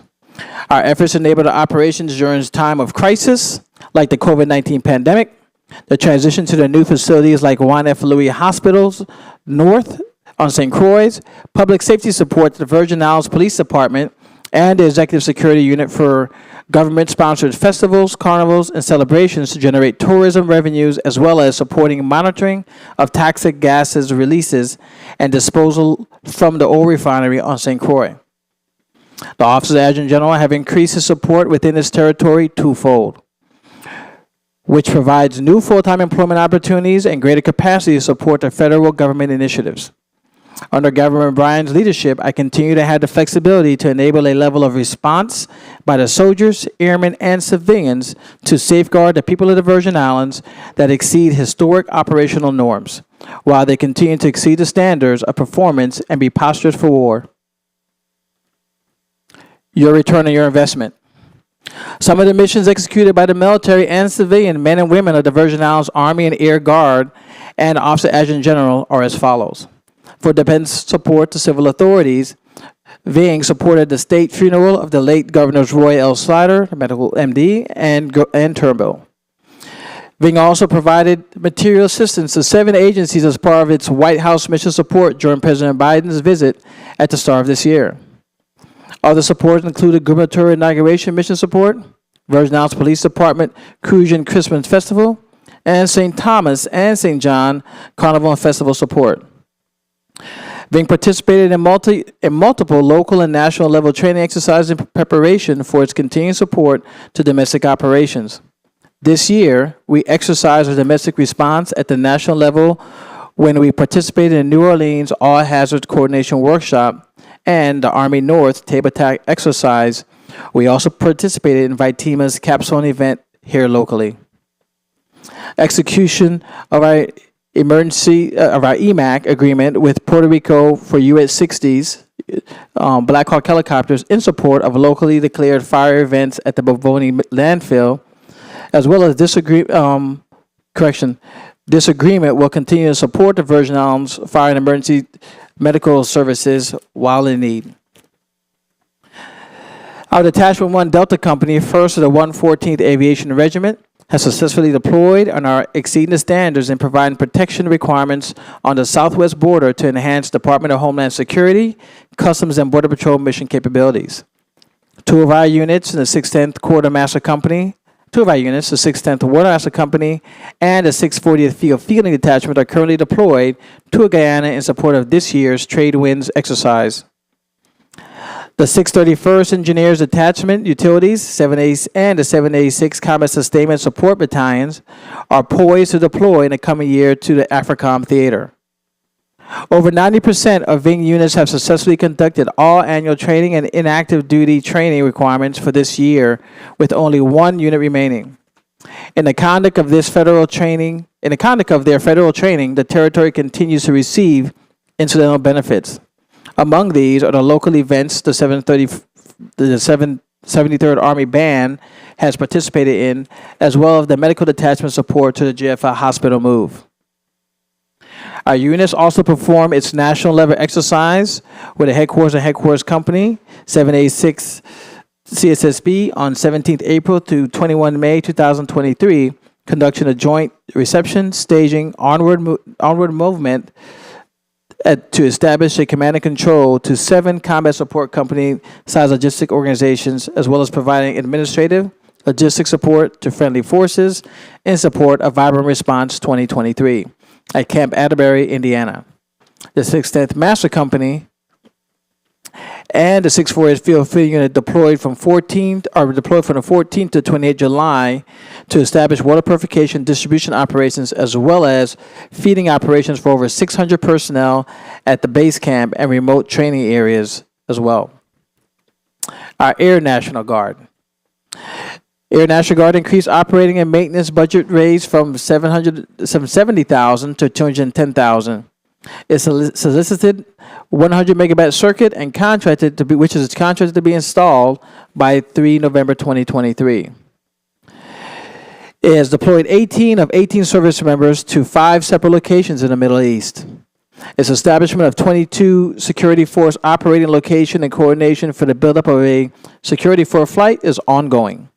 They have successfully filled the first Virgin Islands Security Force position with the airmen currently at Security Force Technical School for qualifications. We've worked with the National Guard Bureau Air Force staff to hire Security Force temporary technician allocation to assist in standing up our new Security Force program within National Guard compliance. And they filled key positions throughout the organization, bringing the end strength up from 76% to over 90%. They are pending a 95% design of the new 285th Installation Development Plan on St. Croix to create a new facility. The NGB A4 Facilities Leadership approved our program facility replacement projects, and we look forward to that new build-out being approved. Currently, they have a 97% completion of the fire suppression project that's ongoing. And they also supported the POTUS visit with C-17 loading and unloading, supporting all requirements seamlessly. Within our counter drug operations, the Virgin Islands National Guard counter drug program provided investigative analysis to support local and federal law enforcement agencies in their continuous efforts to destroy, dismantle, and disrupt illicit drug trafficking organizations. This support has contributed to numerous cocaine seizures, marijuana eradication efforts totaling over $20 million year to date. The Drug Demand Reduction Outreach section provides presentations to a combination of over 3,500 adults and youth year to date that was focused on drug abuse or addiction, alcohol and prescription abuse affecting the Virgin Islands communities. The VING will continue with its partnership with the Drug Enforcement Agency and their preventative initiatives, which include a collaboration of local and federal law enforcement agencies, the Department of Health, the Virgin Islands the Police Department, and the Virgin Islands Counter-Drug Program. Within our Weapons of Mass Destruction and Civil Support Team, the 23rd Weapons of Mass Destruction and Civil Support Team provides support to civil authorities at domestic incident sites. By law, the Weapons of Mass Destruction Civil Support Team responds to the use or threatened use of weapons of mass destruction. The intentional or unintentional use of nuclear, biological, radiological, or toxic poisonous chemical materials and natural or man-made disasters in the United States and its territories, which result in or could result in a catastrophic loss of life or property. Significant near-term contributions to 23rd Weapons of Mass Destruction include Continue partnership with the Virgin Islands Department of Health regarding COVID measures and preparedness. Working with the Federal Bureau of Investigation and the United States Secret Service to support Presidential United States POTUS visit in 2023 for his New Year's visit, as well as the First Lady of the United States visit earlier in 2023 on St. Croix. They assisted with the Virgin Islands Emergency Management Agency, the Federal Emergency Management Agency and the Federal Emergency Management Agency to create potential industrial chemical release hazard scenario used by FEMA to request additional financial resources from the federal government for the territory preparedness. They assisted with the Honorable Governor Wesley Turnbull's funeral and other executive events attended by distinguished guests. They assisted various agencies to include DPNR, EPA, the Virgin Islands Fire and Emergency Services, to advise Lime Tree Refinery in its efforts to safely reopen operations. And of course, they assisted the Governor's Executive Security Unit and other first responders, VIPD and VI Fire and EMS agencies in support of the Governor's State of the Territories address, the swearing in of territory senators, and several community-based, highly populated carnival season events occurring on St. Thomas, St. John, and St. Croix. Our 2023 hurricane preparedness efforts are ongoing. The Virgin Islands continues to maintain a high state of readiness in the event it is mobilized in a territory active duty status in support of local emergency response operations. This becomes particularly heightened during every hurricane season. As a part of these efforts, we are actively engaged in exercising our response and recovery posture. We conducted our annual All Hazards Coordination Workshop, March 2023, with 75 local, federal, and Department of Defense attendees. It serves to strengthen the relationships between local and federal partners to ensure a shared understanding of both the territory's capabilities and its shortfalls. We also participated in the Army North Tabletop exercise as well as the Vitima capstone event that had 98 local and federal partners. These exercises enable us to better refine our missions ready packages to support the Virgin Islands' projected shortfalls. Our process of evaluation for our success. In line with the Change Course Now vision of Governor Bryan and Lieutenant Governor Roach, the Office of Adjutant General developed and implemented policies and procedures that supported the key performance indicators which enabled us to meet our strategic objectives to rapidly transform the Virgin Islands National Guard. These objectives were to promote operational effectiveness, have a safe and secure territory through effective and efficient preparedness, and to build a comprehensive territory support capabilities to respond to all threats. This transformation led to a better quality of life and safer work environment for our soldiers, airmen, and civilian workforce.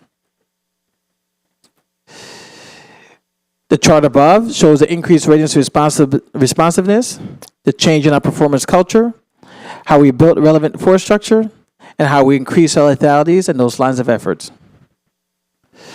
I want to personally thank all the members of our community, employer support to the Guard and Reserves, the executive and legislative branches, the Congressional Office, and the Commander-in-Chief, Governor Bryan, for his unwavering support to the Virgin Islands National Guard. I must thank the men and women of the Virgin Islands Army and Air National Guard, who are our community's sons, daughters, fathers, and mothers, and who answer the call to serve every day. Whether it is supporting our national defense strategies overseas or supporting the homeland during times of crisis, they continue to exceed the standards and embody the warrior ethos. The support provided to our guardsmen and women while away and here with duty in the territory shows just how much our community cares about their welfare and appreciates their selfless service. We all should be thankful for the sacrifices of our service members and their families that they endure every day to safeguard our great nation. I will be remiss if I did not recognize the exceptional support provided to our soldiers and airmen by our Family Readiness Program volunteers, our families, civilian employers, and the community. The Army and the Air Force continues to recognize the increased readiness of the relevance of the Virgin Islands National Guard. We are postured to support and respond to natural and man-made disasters during this hurricane season. Our soldiers and airmen must be ready when called to deploy, fight, and win on the modern battlefield to meet our strategic military objectives to safeguard our freedoms here in the homeland. This concludes the initial portion of my testimony. I'll be followed by Ms. Nikita Ward, my Executive Director for the Office of the Adjutant General, and then Colonel Lobenmeyer, the United States Property Fiscal Officer for the Virgin Islands National Guard. Good afternoon. Good afternoon, 35th Legislature, Finance Chair, Committee Chair, the Honorable Senator Donna A. Fred Gregory, Vice Chairman, Senator Novel E. Francis Jr., Senator Samuel Carrion, Senator Dwayne M. DeGraff, Senator Ray Fonseca, Senator Marvin A. Blyden, Senator Javen E. James, and other non-committee members present in the Senate chambers, family, friends, and general public viewing and listening locally and abroad. I am Nikita D. Ward, Executive Director for the Office of the Adjutant General. Today, I will outline the Office of the Adjutant General's budget for fiscal year 2024. The Office of the Adjutant General is requesting a general fund budget of $2,716,886. The aforementioned figure includes the miscellaneous appropriation of $60,000 for the Virgin Islands National Guard Pension Fund and $200,500 for the Youth Above Phase Forward March program. Additionally, the projected Federal Master Cooperative Agreement budget allocation of $8,982,748 is the amount proposed to support the Virgin Islands National Guard. The Office of the Adjutant General is responsible for 3 divisions. Each division supports the policy and procedure to accomplish key strategic objectives for the Virgin Islands National Guard. This enables us to fulfill our federal and territorial missions as identified below. First, the Administrative Service Division provides supervision and oversight for administrative and operational activities for the agency. Also, this includes budgeting, fiscal control, and personnel management. Second, the Maintenance Division provides operational supplies for building and repairs, maintenance, custodial services, groundkeeping, electronic security system, environmental protection for the Virgin Islands facilities. Third, the Security Division provides force protection measures for the Virgin Islands National Guard personnel, facility, and equipment. The Office of the Adjutant General has 3 performance goals: promote operational effectiveness, establish a safe and secure territory through effective and efficient preparedness, build a comprehensive territorial support capabilities in response to all threats that has been demonstrated in our KPIs below. I will now justify the recommended operational budget for FY 2024. As listed in the chart, the general fund recommended budget for fiscal year 2024 is $2,706,886. The following diagram presents the breakdown of the general fund recommended budget by division and objectives. The budget breakdown description are as follows. Personnel, the amount of $1,087,390 represents the salaries of 19 full-time positions, territorially matched funds, and 2 vacant full-time positions. 17 full-time positions, territorial match funds with 2 vacant full-time positions. The amount of $220,346 represents the local match of the Master Cooperative Agreement for capital projects.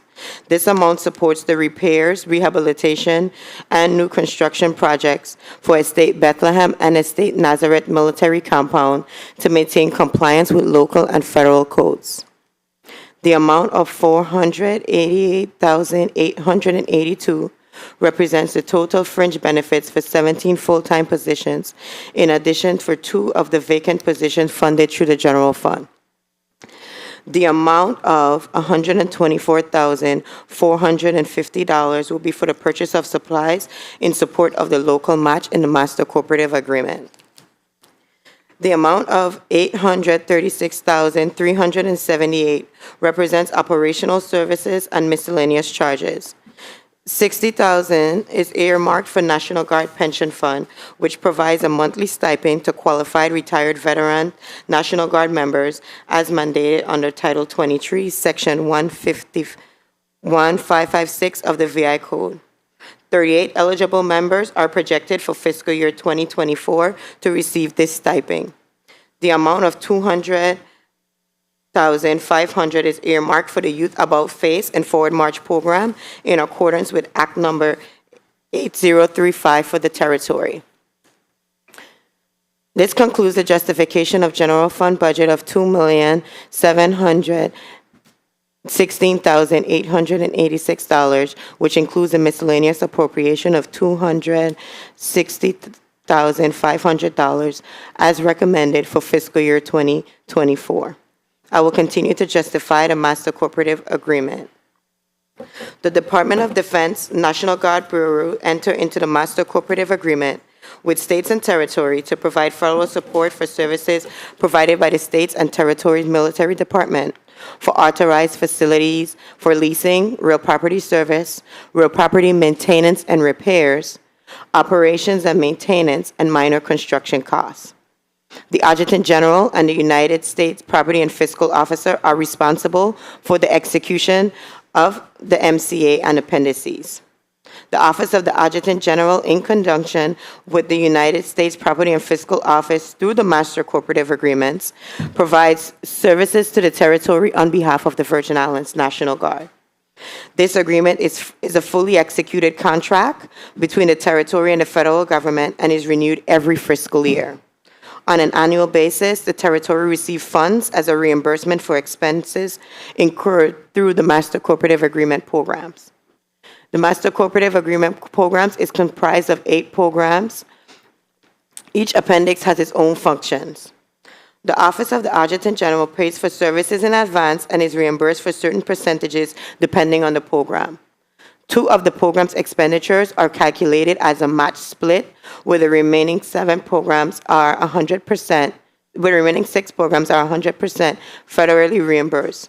To date, we have expended $2,962,747.16, which is in process to be reimbursed from the federal government to the territory. The distributions are as follows. $1,355,300 represents the Army National Guard Security Program. There are presently 22 full-time security positions, and all positions are 100% federally reimbursable. $6,599,500 supports the Facility and Maintenance Program. Operational and maintenance expenditures are federally reimbursed at 75%, with support of general local match of 25%. A total of 6 positions are 100% reimbursed, and 2 positions are 75% reimbursed. Presently, 8 positions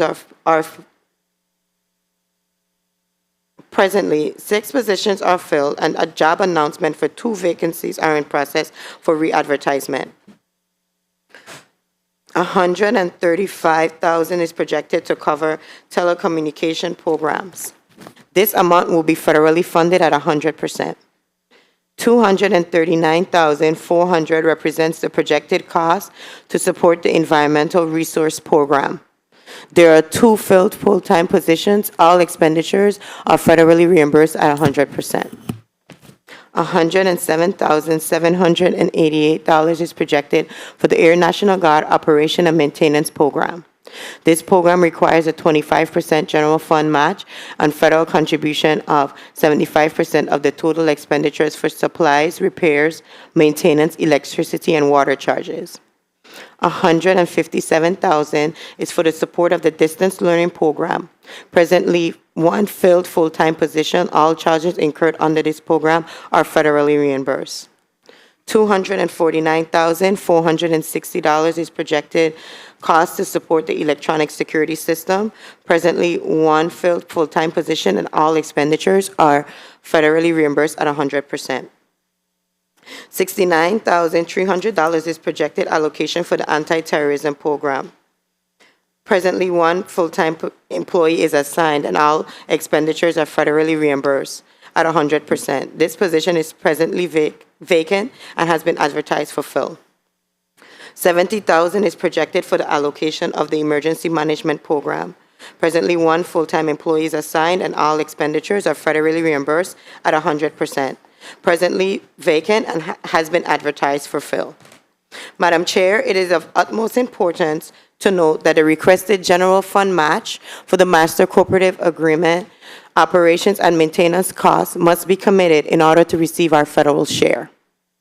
The budget projection presented to you today includes the recommended general fund of $2,716,886 in order to receive the federal projection allocation of $8,982,748. This allocation combines a total of $11,699,634 in federal and local funds to support the Office of the Adjutant General's operation for fiscal year 2024. This concludes my presentation for fiscal year 2024 proposed budget. I thank you for your attentiveness and stand ready to answer your question on fiscal and administrative matters. I will be followed by Colonel Deborah Laubenmeyer, United States Property and Fiscal Officer for the Virgin Islands National Guard. Good afternoon. Committee Chairwoman, Senator Donna A. Fred Gregory, members of the Committee on Finance, and other members of the 35th Legislature. I am Colonel Deborah Laubenmeyer, the United States Property and Fiscal Officer for the Virgin Islands National Guard. My testimony today will present the fiscal year 2024 projected federal funding and the required local match.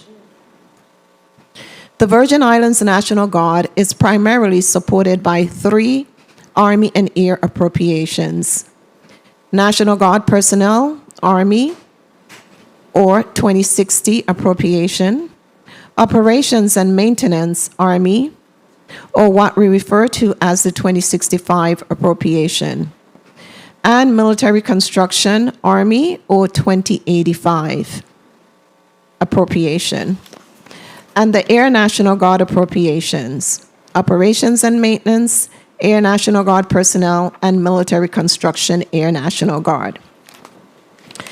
The fiscal year 2024 National Guard budget request supports an end strength of $325,000 to achieve the Army's and the National Guard Bureau's priority of readiness, modernization, taking care of our people, and succeeding through teamwork.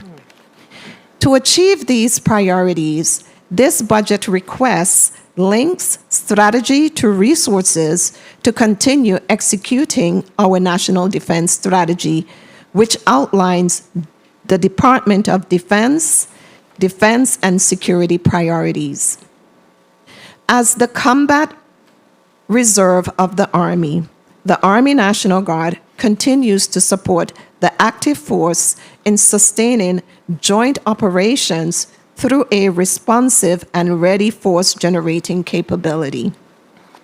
The Army National Guard readiness continues to provide both federal and state support in response to domestic emergencies to include hurricanes, wildfires, and other requirements in addition to overseas operations. The changes in the fiscal year 2024 budget are split between price and program changes. The price changes are due to increases in the rates for pay and allowances. Military pay and allowances raise effective 1 January 2024 2024 are basic pay, 5.2%, basic allowance for housing, 3.9%, and basic allowance for subsistence, 3.4%. In fiscal year 2024, the Virgin Islands National Guard anticipates an overall funding increase of 1% over fiscal year 2023 actuals, going from total funding of $45.6 million to $52.8 million in 2024. Areas that saw increases were active guard reserve payroll from $12.4 million to $14 million. Technician payroll from $11.6 million to $12.3 million. Part-time payroll from $3.2 million to $3.4 million. And operation and training, $6 million from $6 million to $6.8 million. Funding levels for installation support, $9 million. Services and supplies, $3 million. And the ESGR program, $20.8 thousand, are projected to increase by less than 1% for fiscal year 2024. The graph below depicts the Army and Air National Guard overall funding for 2024, which is projected to be $49.1 million for the Army and $3.7 million for the Air National Guard.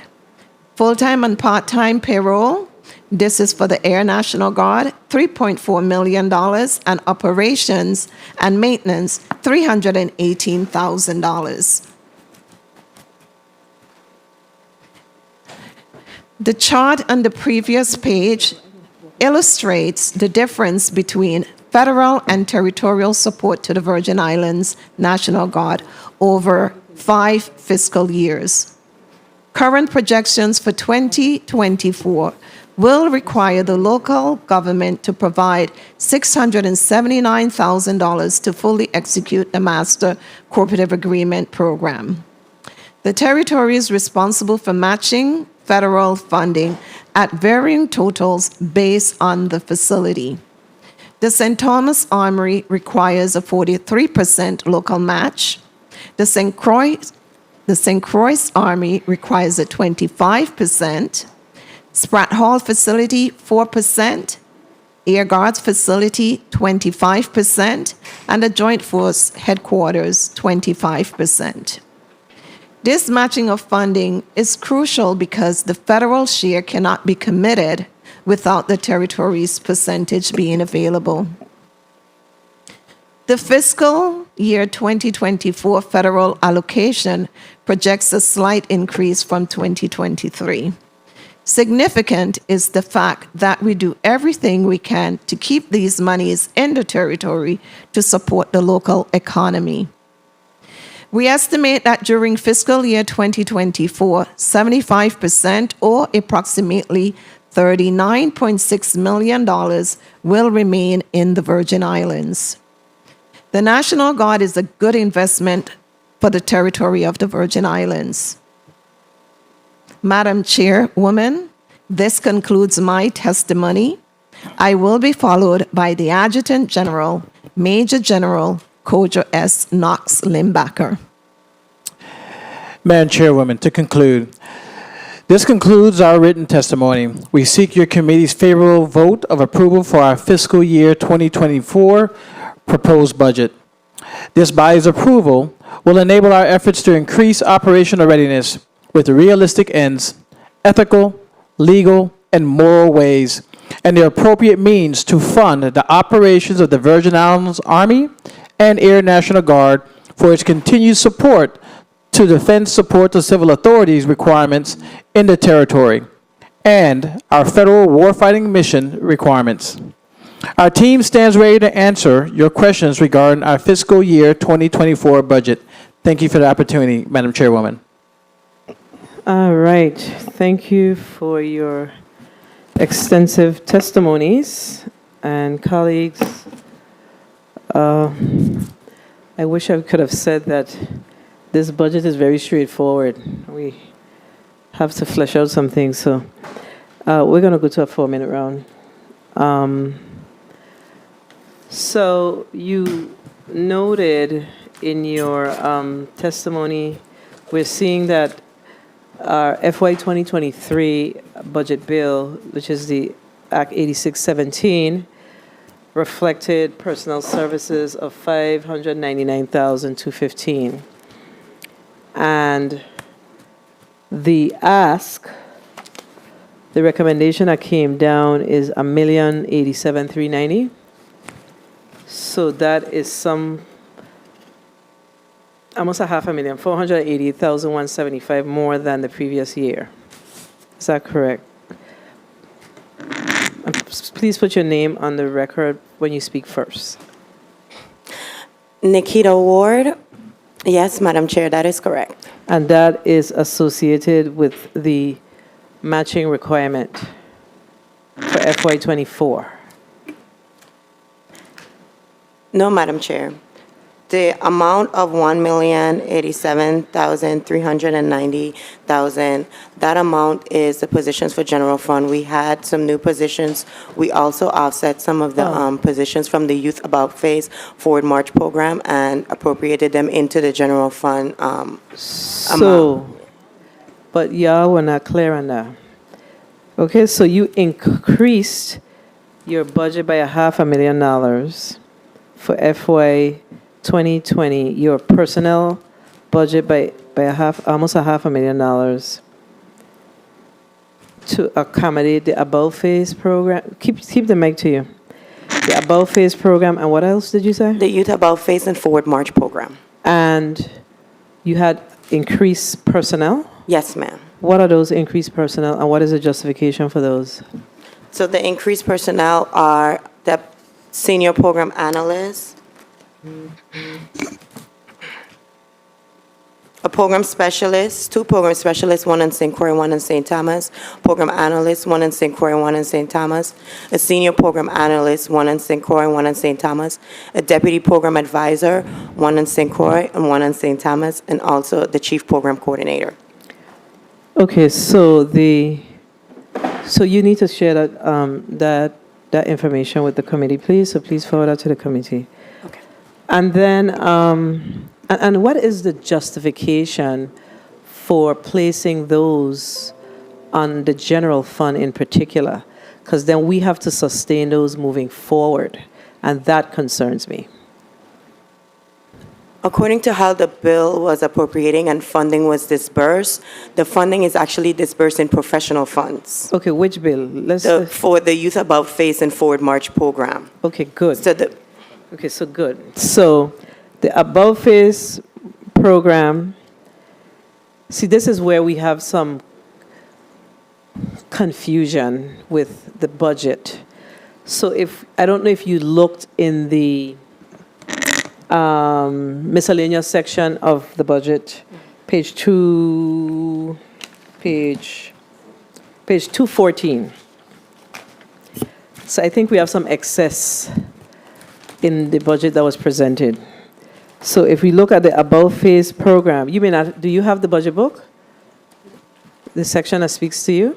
I have our section here. Okay, good. You have the page 214? That's okay, we'll provide it to you.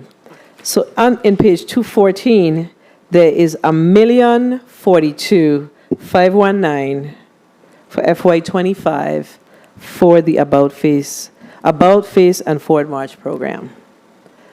Yeah. That's what's in the book. That's what's in the budget that came down to this institution.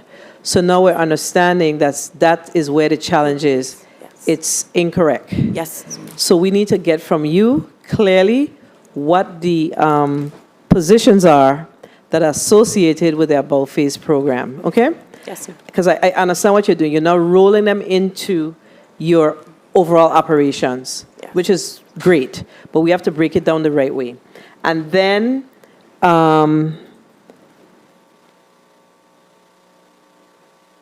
we have to, so I need you to break out the personnel, associated personnel and fringe benefits for that program, as well as the operation category. So we're on the same page. Yes, ma'am. All right, so then I feel a lot lighter because we were a little concerned up here. Okay? And then the National Guard Pension Fund was budgeted in FY23 at 60, and the recommendation for 24 is 60. And of course, you know that we recently passed legislation to increase the pension, I think is by 200. 350. We increased it. The bill came with, I think, 2, and then we did one better to increase it by another 150 more, I think. So we're going to need for you to provide us with what the actual projected cost would be based on that bill. And if you need a copy of the bill, we'd be happy to share it with you. Okay? Okay. So we could work that out. I think that would clear up the confusion that we have, because based on the budget book of FY24, the appropriated funds, that's the ask, is $3,819,405. And that's because there's that confusion between the About Face program. Okay? All right, colleagues, we're going to go to a 4-minute round, and we're going to start with Senator Marvin Blyden. You may proceed, Senator Blyden. Thank you. Thank you, Madam Chair. Good afternoon, Major General Limbacher, E.D. Ward, and Colonel Lumbin-Meyer. Good afternoon, and thank you so much for your testimony. Your ask for fiscal year 2024 is approximately $2.8 million, but as stated in your testimony, the federal funds that supports the National Guard is 19.4 times more, and it contributes at least $39 million in our economy, and that's a blessing. Let me ask though, I know in several months ago we passed Act number 8732, which basically increased the pension for National Guard personnel. However, I did not see that in the post-audit report. I did not see that. Is that included in the budget for 24? Yes, Senator. Actually, the post-audit report was submitted on April 30th, and that was passed after. But we do have the calculation, and based on the estimate of eligible participants, the grand total will be actually $159,600. Okay, very well. Thank you for that. 159. Let me ask, in respect to your vacancies, let me go to that right quick. I know you noted that. How many vacancies are under the local budget do you have? So under the local budget, we have three. Well, we had 3 vacancies, and we also have 2 custodian workers. However, those custodian workers are 75-25% match. The 3 vacancies fall under the Youth About Face Forward March program. 1 minute. The deputy for St. Croix, the deputy advisor for St. Thomas, and the senior program advisor for St. Thomas. However, those position has been advertised and is presently in the selection process to be filled. Oh, that's good news. How many vacancies do you have under the federal? On the federal side, we Yeah. presently have 5 vacancies where we have 3 general maintenance workers, 1 anti-terrorism manager, and 1 emergency management manager. Okay, very well. Let me also ask, in respect to the 30 seconds. Respect to, I lost my page. In respect to the post-audit report, under supplies for fiscal year 24, you have a variance of $185,000.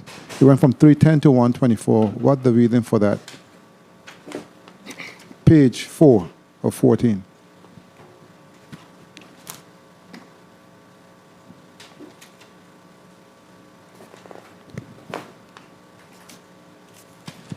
Time. Found it? I got it. Go ahead. There's a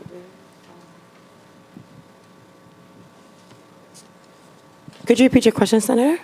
Under supplies, you have a variance of $86,000. What the reason for such a large variance, which is 60%?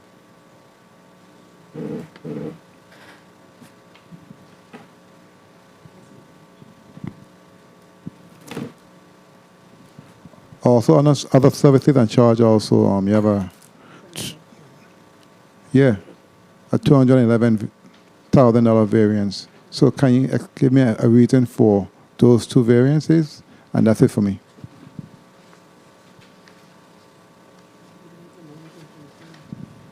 I'll have to get back with you on that response, Senator. Okay, very well. Thank you so much, Madam Chair. Okay, so did you clearly see what the senator was referencing?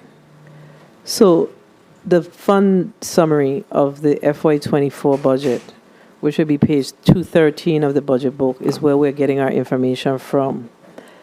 And it reflects that in FY 2023, do you agree that you received, the appropriation was $310,000 for supplies? It was. That's what the legislature appropriated in FY 23. Okay. $310,000 in the supplies category. Okay? I know what's causing you the confusion, you know. What's causing you the confusion is how we did the budget in 24, where we listed out the above phase and the National Guard Pension Fund. And what happens is those programs have supplies, they have all of those other categories. So we're going to try to make it easier. So it could be clearer that this is your operating expenses and these are your programs. So that's what happened. Everything kind of roll up.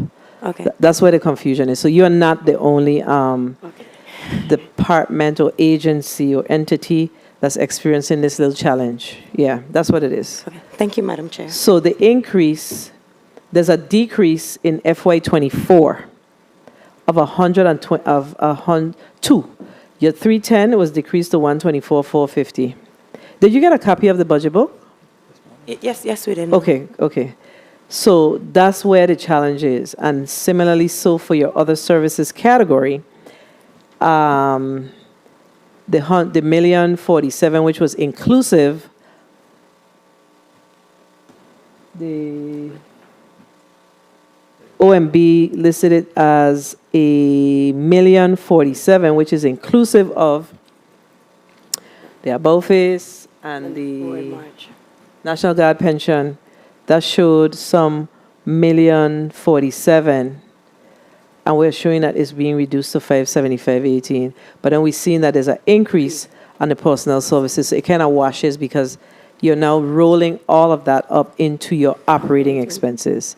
Correct. But the challenge remains because they did that, but they also added under the miscellaneous section another category that I mentioned to you before. I think we went to make a copy of it so you could get it. Oh no, here it is, where we have the additional $1,042,59 for FY24. So that's why you're feeling a little confused. Okay? Yes, ma'am. All right. So you go, Senator. Senator, before I move on, let me recognize the presence of Senator Maurice James, non-committee member. Thank you for being here, Senator James. We do have some of our colleagues who would like to visit with our fallen officer before the 3 o'clock time, Officer Delbert Phipps. So we're going to ask for the indulgence of some of our committee members. So we're going to ask I'm going to allow Senator Kenneth L. Gittins for his 4 minutes now. You may proceed, Senator Gittins. Thank you, Madam Chair. General Limbacher, good afternoon to you. Good afternoon to your team. Good afternoon, Senator. You know, I wanted to let the chair and others know that although Ving lost to VI Fire Emergency Medical Services last night in Frenchtown Ballpark, when it comes to my classmate, you, Colonel Lovenmeyer, and my good friend, Ms. Ward, have no fear when it comes to this budget. They're going to clarify and defend, right? That's correct, Senator. So don't mind last night. You got time to make up, I think. But I have just 3 quick concerns. As we are now in the hurricane season, where in your budget speaks to additional payroll costs in the event there's a hurricane or other natural disaster and guardsmen and women have to be deployed? Thank you for that question, Senator. That's actually a great question. So, previous testimony, you heard a discussion of us creating a DISCA fund. Other than the rainy day fund, there is no funding that's provided to the National Guard year after year for that requirement. Okay, so in other words, nothing in this particular budget? Correct. Okay. The Regional Training Institute, what we know as the RTI, it was converted into a place where COVID patients and whatnot, you would accommodate the overflow. My question to you is whether or not it has been now reconverted into its full training facility and being utilized. Yes, it is currently being utilized. We're completing the retrofit back, but it's now back to Regional Training Institute, and they're actually undergoing their evaluations as we speak this past couple months. Great. And, you know, it was said that St. Croix is underutilized in the general aviation market. You and I have been having this discussion for quite some time now. So can you tell us what's the status of that $39 million, what is it, the force projection project for the build of that state-of-the-art aviation facility on the island of St. Croix? Okay, it's the, thank you for that question, Senator. It's the Army Aviation Support Facility at $39 million that was executed in the National Defense Authorization Act. It was scheduled to be complete in 2025. That is no longer the case. So as many of you know, with all your construction projects, we now have the most expensive Army aviation facility in the history of the National Guard at, I think it's $1,500 per square foot. What does that do? That now has to go back for negotiations for additional funds, or we have to scale our facility to that $39 million, which is smaller than initially what we would have requested for the $39 million to be spent in 2021 when it was allocated. However, the National Guard Bureau continues to work with us to make sure it continues to be funded and be built out. So we're now in the design phase. We've went through 3 iterations of that design. We've seen it. We've actually gotten new updates from the facility that they completed in both Guam and then the one they completed in New Mexico. And we're making sure with our unique landscape, our hurricane requirements, that'll be continue to be complete. So 2027 is the new date, but it's continue to be built. 1 minute. I'm really, really sad to hear that.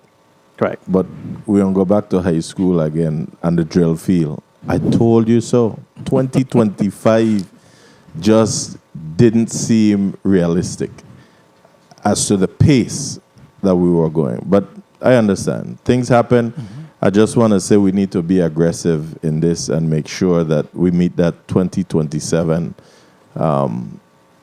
date or mark. Remember, it's been said time and time again that St. Croix is underutilized when it comes to this general aviation market. In closing, in the 30 seconds, I just want to remind or let individuals know on St. Thomas, we got to support our young people. Colleagues, we received an invitation from the Little League regarding the Pee Wee Inter-Island Tournament in Frenchtown. They have the ceremonies this afternoon at 4:30, ages 6 to 8. So I'm just reminding the public and colleagues, if you have the time, let's go and support our youngsters.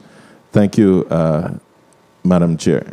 Thank you, Senator Gittins. Senator Fonseca, you recognize for your 4 minutes. Thank you, Madam Chair. Kudos to General Kojo Knox Limbachta. You know, the presentation, both Ms. Ward, the Cornell, is straightforward, easy reading, and you know, very professionally done. Quickly on with the Estate Bethlehem and the Estate Nazareth project, it's what, 220,000 is the local match. What's the overall cost of that project, and what are you doing there? That's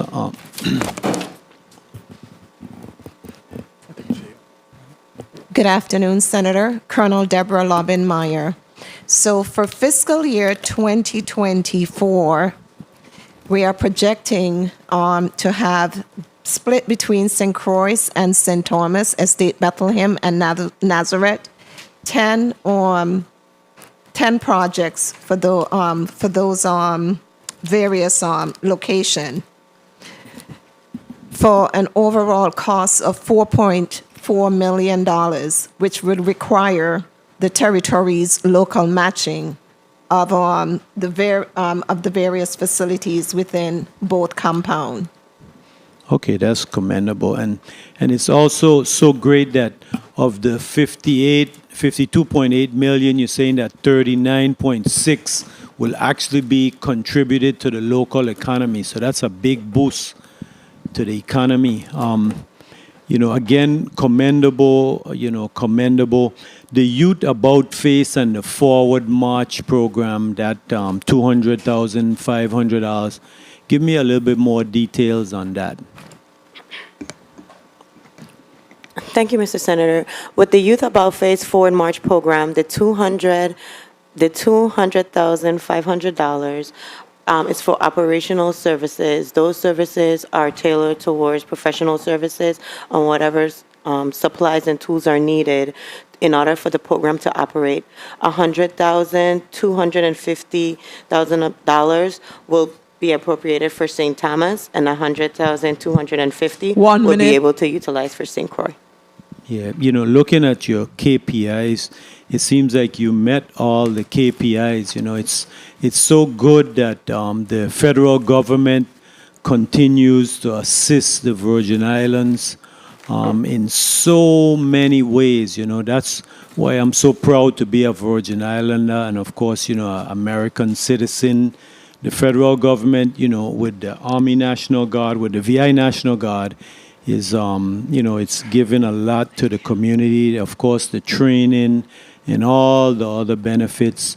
You know, every one of us knows someone or have a loved one or a relative that's a member of this great organization, you know, and I always like to watch the stars. So now I was looking it up, you know, and I actually found out what it is. So the 1 star is a Brigadier General, the 2 star is a Major, and the 3 stars is a Lieutenant General, and the 4 stars is a General. I get that right? Got it correct, sir. Okay, thank you, Madam Chair, for the time.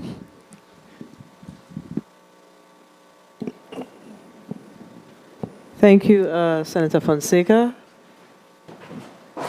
Senator Francis Jr., you recognize for your 4 minutes. Thank you very much, Madam Chair, and I want to say good afternoon and thank you to the TAG, Colonel Lobbenmeyer, as well as Ms. Ward for their testimony this afternoon.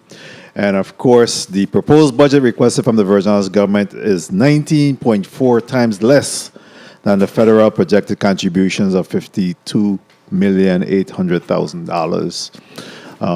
That's a profound statement, and I see you, TAG. You're saying that our money is pale in comparison to what we're getting from the federal government. But that is a fact, and I think that that's a salient point that continues to be made every time General come before us, is the importance that, you know, we need to make sure that we're supporting providing a match so that we could continue to get that funding to us. What is your manpower strength right now on the military side of the house? What is your manpower strength right now? Thank you for that question, Sandra. So right now across the board is 90%. So as we right-sized our force, 623 for the Army and now at 95 for the Air. So we continue to have great success recruiting and retention, and we continue to have the opportunity to put young men and women into uniform. And I also see via social media, of course, that you have had a number of promotions as well as some retirement as well. Can you speak to those? Yeah, so I think what we start to see when it comes to the force of both the Army and Air, during my tenure, about 5 years now, we've seen folks get promoted not once but twice. Those who go to school, those who meet the requirements, and those who exceed the standards will continue to get promoted. Many of them, as we know, have served for over 20 to 30 years and will be retiring. And we want to thank them for their service to the nation, thank them to their service for this community. Very well, absolutely. In regards to your, at least from the post-audit list, and I see that you have a number of vacancies. And I must say that I commend, at least I've seen in the past, while sitting in this budget process, that the security guard had always had a number of vacancies, but they're all filled this time around. So kudos to that. But I see a number of vacancies. What's your issue? I think that some of these positions seems to be doesn't require a lot of heavy lifting. What's happening in filling those positions? So, for example, Sandra, so we look at the master planner and the real property. So we've had that out listed priority for almost a year. Very few folks within the Virgin Islands qualify for that job because they don't touch federal government DoD systems normally.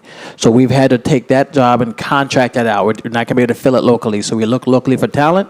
But my key is I hire local talent. That means you have to be talented, qualified, and ready to do the heavy lift. If we don't have anyone, then we can't do that. So unfortunately, we do have that on contract. So that will go to filled with a contract requirement. The other ones we are now looking at for the Virgin Islands National Guard, we're a semi-autonomous agency. So as a semi-autonomous agency, we have some unique requirements different than some of what we thought previously 30 seconds. Was a requirement. So we now have those about to be filled, and we want to make sure they have the right pay scale with the new pay scale before we reassign those. So this should be coming out shortly to be filled. Are you experiencing any vacancy savings as a result of this number of vacancies that you have here?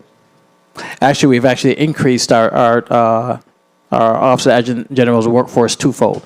So we've doubled the size of our force to keep up with the federal government's requirement.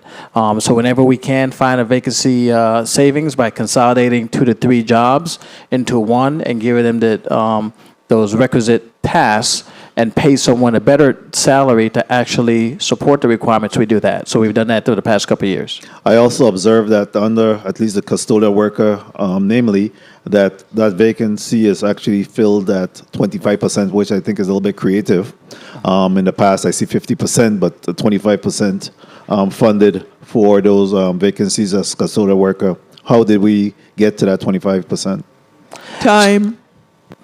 So with our custodial workers, we recently had 2 retire recently, and then we did have a contract to help do some of the custodial workers. We're now looking to make sure we have the proper coding and task requirements for not just custodial, but other facility requirements within the VING, that we can pay them a better salary within the limitations of the unions to increase that and hire those personnel. Okay, and is your salary 100% funded locally, or do you get a federal match? Negative, Senator. Mine is 100% correction. It is 100% locally funded. Okay. And Madam Chair, if I could just wrap up with 2. The TAD payment that was pending to some of the your members during the hurricanes, is that fully taken care of at this point?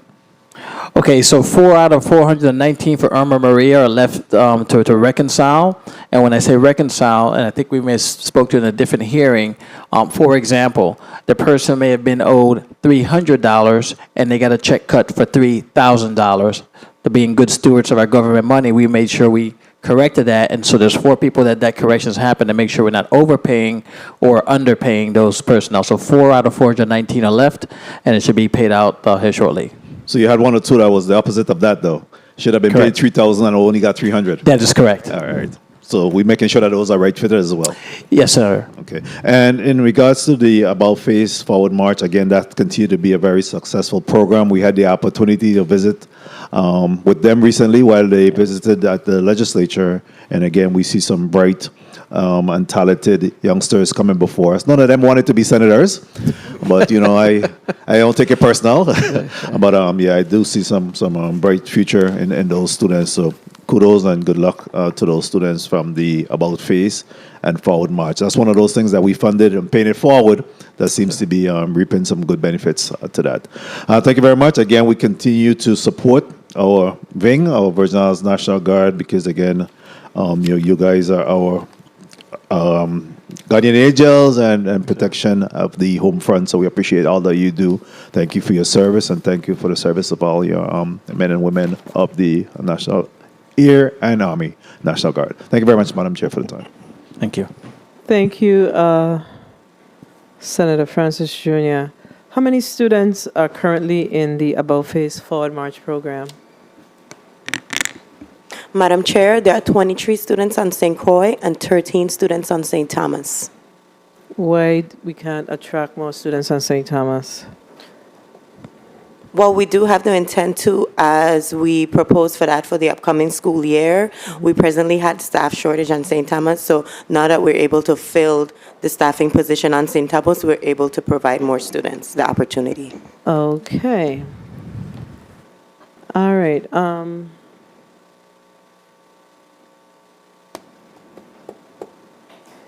Your utilities. So in your presentation, on page 24 of your testimony, your budget numbers come back to what's in the fund summary for the general fund recommendation, which is a 2.7 million. But I don't see where you have that amount for utilities. Is the utilities rolled up into the 575,818? No, so the utilities are there. The utilities is within the match column of the chart on page 26. Okay, but let's talk about your page 24. Okay. Because that's where you actually broke out your recommended appropriation for FY24. So your personnel services is $1,087,390. Your associated fringe is $488,830. It's a little 888. It's not off, just $1. Supplies $124,450. You have a capital project ask of $223,46, and then your other services is $575,818.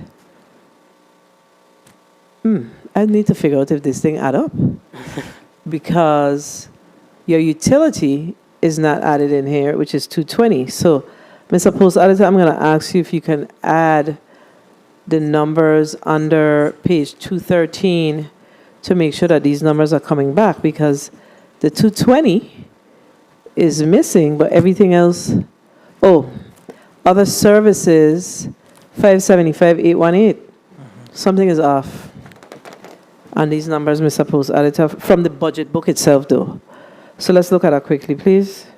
All right, we're going to go to Senator Joseph, and while we figure that out, okay? Senator Joseph, you recognize you 4 minutes. Thank you kindly, Madam Chair. Pleasant good afternoon to everyone. Good afternoon, National Guard.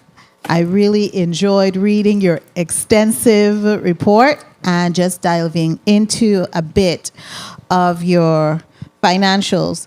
I want to ask you to look at and follow me to page 5 of 14 of the post-audit report.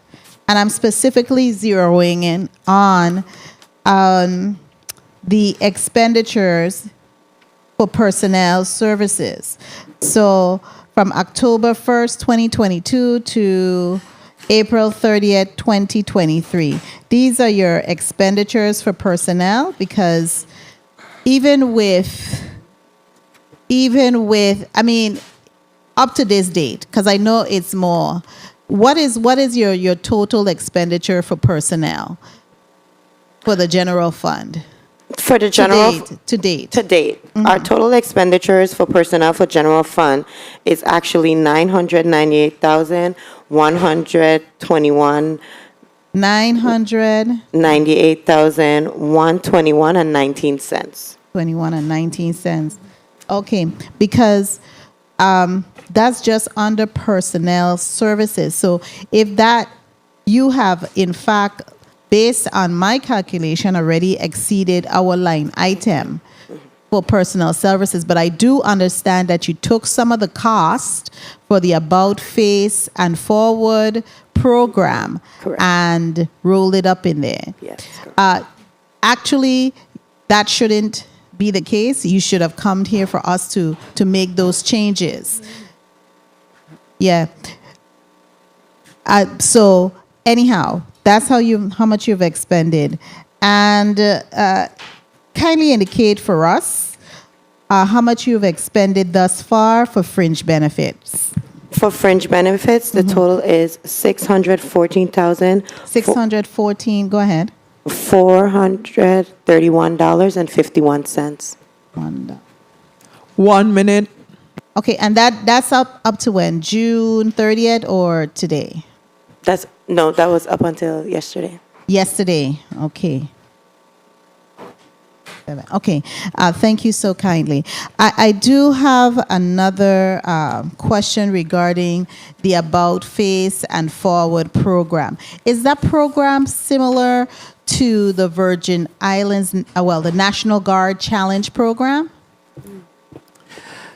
Thank you for that question, Senator. So it's not quite similar. So the Youth Challenge program actually is a stay-in, live-in program that some states are recognized, like Puerto Rico and South Carolina. It's a residential program? Residential program for folks who are significantly at risk, who they can actually stay there, and they're actually ran like a military boot camp / rehabilitation center. Okay, I follow you because I know a little bit about it. I know also the results of the assessments that have been done. A company by the name of MDR, they did an assessment of a program I manage. Is there any exploration in doing that? Two things. I had the opportunity to work with now Senator 30 Maurice James seconds. on this particular requirement. When we did the assessment, we didn't have the population, the amount of population to be able to have someone in there and have the actual staff. Your staff will significantly outnumber your students. What I've worked out is South Carolina National Guard tag, coordinating directly with him. Puerto Rico National Guard tag, coordinating directly with them. Puerto Rico will take all of our Spanish personnel who are in need, and South Carolina will take all of our English-speaking personnel who is in need, should we identify the need for a young man or young lady to go in that program. Okay, and those costs will be covered by the federal, or is it going to have a match? So it's a federal funded requirement. We're willing within the requirements of the Office of the Adjutant General, so we have to have a young man or woman to cover that cost within our budget, should it be. It's very minimal. Okay, all right. I just wanted to clear that out because we do have residential services that we offer here in the Virgin Islands. YRC, Yep. You're familiar with that? Yes. And they also have Seaview. Now, the disciplinary levels that some of our truant and individuals who are enrolled, they don't get it, maybe at the level that a National Guard gets it. Receives that level, because what is happening is that we're seeing a high recidivism rate for those individuals who are participants or were adjudicated at YRC and the like. They go out and they recommit these crimes, okay? And sometimes they escalate into other serious crimes. And so you are representing that you can refer individuals to those two sites from the Virgin Islands. Correct. Okay, what is the process in doing that? So the process is one, anyone who has a requirement through, I guess, Department of Human Services, because that's what runs YRC, as well as through the court system. If someone says, hey, we want to put someone in the program, and the family agrees, because they have to agree, then they can actually go there. It's not a system where you send someone who's incarcerated to that program. They actually go into a YRC system. So just identify us. We'll have the counselors look at them. We'll make the contact, and we'll get that person and the So family have you to had, there. I'm so sorry. Have you had conversations with the Department of Human Services regarding, or the courts regarding this opportunity that is available to our young people? With human services to the courts, no, because once they enter the court system and they're directed, you're now within a rehabilitation center requirement. That's a different system, which is a greater level than where we're at. So two things that the Youth Challenge affords the student a change in environment, in a controlled environment. I Which is, that's understand. why recidivism rate is so high in the Virgin Islands. They're released through our court systems back into an environment that, even though for our Youth About Face program, we only had them for a few hours. But then they go back into that environment. So even with them, we try to keep them as long as we can. Right. And I'm very familiar with these type of transformative programs, because that's what it is. They're transformative programs. And it is putting them in those type of environments. I am so abusive of my time. I'm so sorry. Madam Chair, thank you kindly. Thank you, Senator Joseph. Ms. Ward, Yes. you were referencing, when we spoke about the utilities, just to clear this up, because under the FY24 budget recommendation, there is $220,000 that's there, and that's inclusive of the $2,716,886. So I think you are making reference to another page. So on the spreadsheet that that outlines it, it indicates it there. However, on page 24, it was just not included on the line. So the calculations there on the line totals out to 2.4. Okay, so it was inadvertently Yes, left off. Okay, correct. understood. Okay, so we got it. All right. Senator Maurice James, you're recognized for your 4 minutes. Chair? Madam Chair, Senator Javan James Sr. was here before me, so I'll yield to him. And I apologize for that, Senator James. We kind of went out of orders because some of our colleagues that are here wish to view our fallen soldier officer. So I apologize for that. So Senator James, you are recognized for your 4 minutes. Thank you, Madam Chair. Greetings to the people of the U.S. Virgin Islands, and once again, my sincere condolences to the family of Detective Phipps. And even though I will not be able to attend today, I will be there tomorrow to attend the funeral. As far as today's budget, when it comes to capital outlay, I saw where you have approximately $220,000 to represent the local match for the Master Cooperative Agreement for capital projects. But as we speak about capital projects, I know that the funding should be utilized for both military bases. Well, let's move to the one on St. Thomas. As far as the issue with the fencing or the gate, what are we doing to correct that issue as far as securing the premises? Is that a part of the money from the capital outlay to improve the grounds? Yes, thanks for that, Senator. Thanks for that question, Senator. Yes, it is, but I just want to make clear on the record that that fence was complete. Unfortunately, a reckless driver crashed into it significantly right after we completed that fence. So unfortunately, that insurance company and all the other requirements to deal with that reckless driver that put the risk of my security guards at risk destroyed the fence that we had just completed. But it is in the capital outlay to replace that particular area. Thank you. Thank you for placing that on the record. And my other question to you is with the military base on St. Croix. As far as lights, can you see yourself doing like, what you want to call it, solar panel lights. I find that area to just be too dark for a military base. It's just crazy. Any thoughts or any ideas to enhance the lighting in that area? Great question, Senator. So as we speak, we actually have funding allocated, and we actually have a vendor that's providing solar lights. So they're replacing all those lights that you see darkness with solar systems. We will continue to work to get a net zero base where we continue to have a cistern that has 700,000 gallons of water, and then also look to go to solar so we produce our own power on that base. So the lights is a start in that direction. Thanks for that question.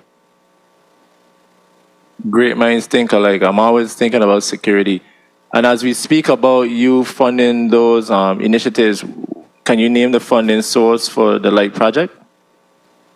So for the light project, what happens is it comes into the OTAG's office locally, we pay it, and then it's followed up with the match from the federal system. So it's already funded for just the lights in the perimeter, not the solar at this point. It's a 25-75 match. Thank you for placing that on the record. And out of the $220,000 for the capital outlay for the local match, can you just break down to me the overall amount of funding that will be utilized for both military bases, and then after that you can break it down by district as far as the amount that will be allocated to the respective base, military base? Yeah.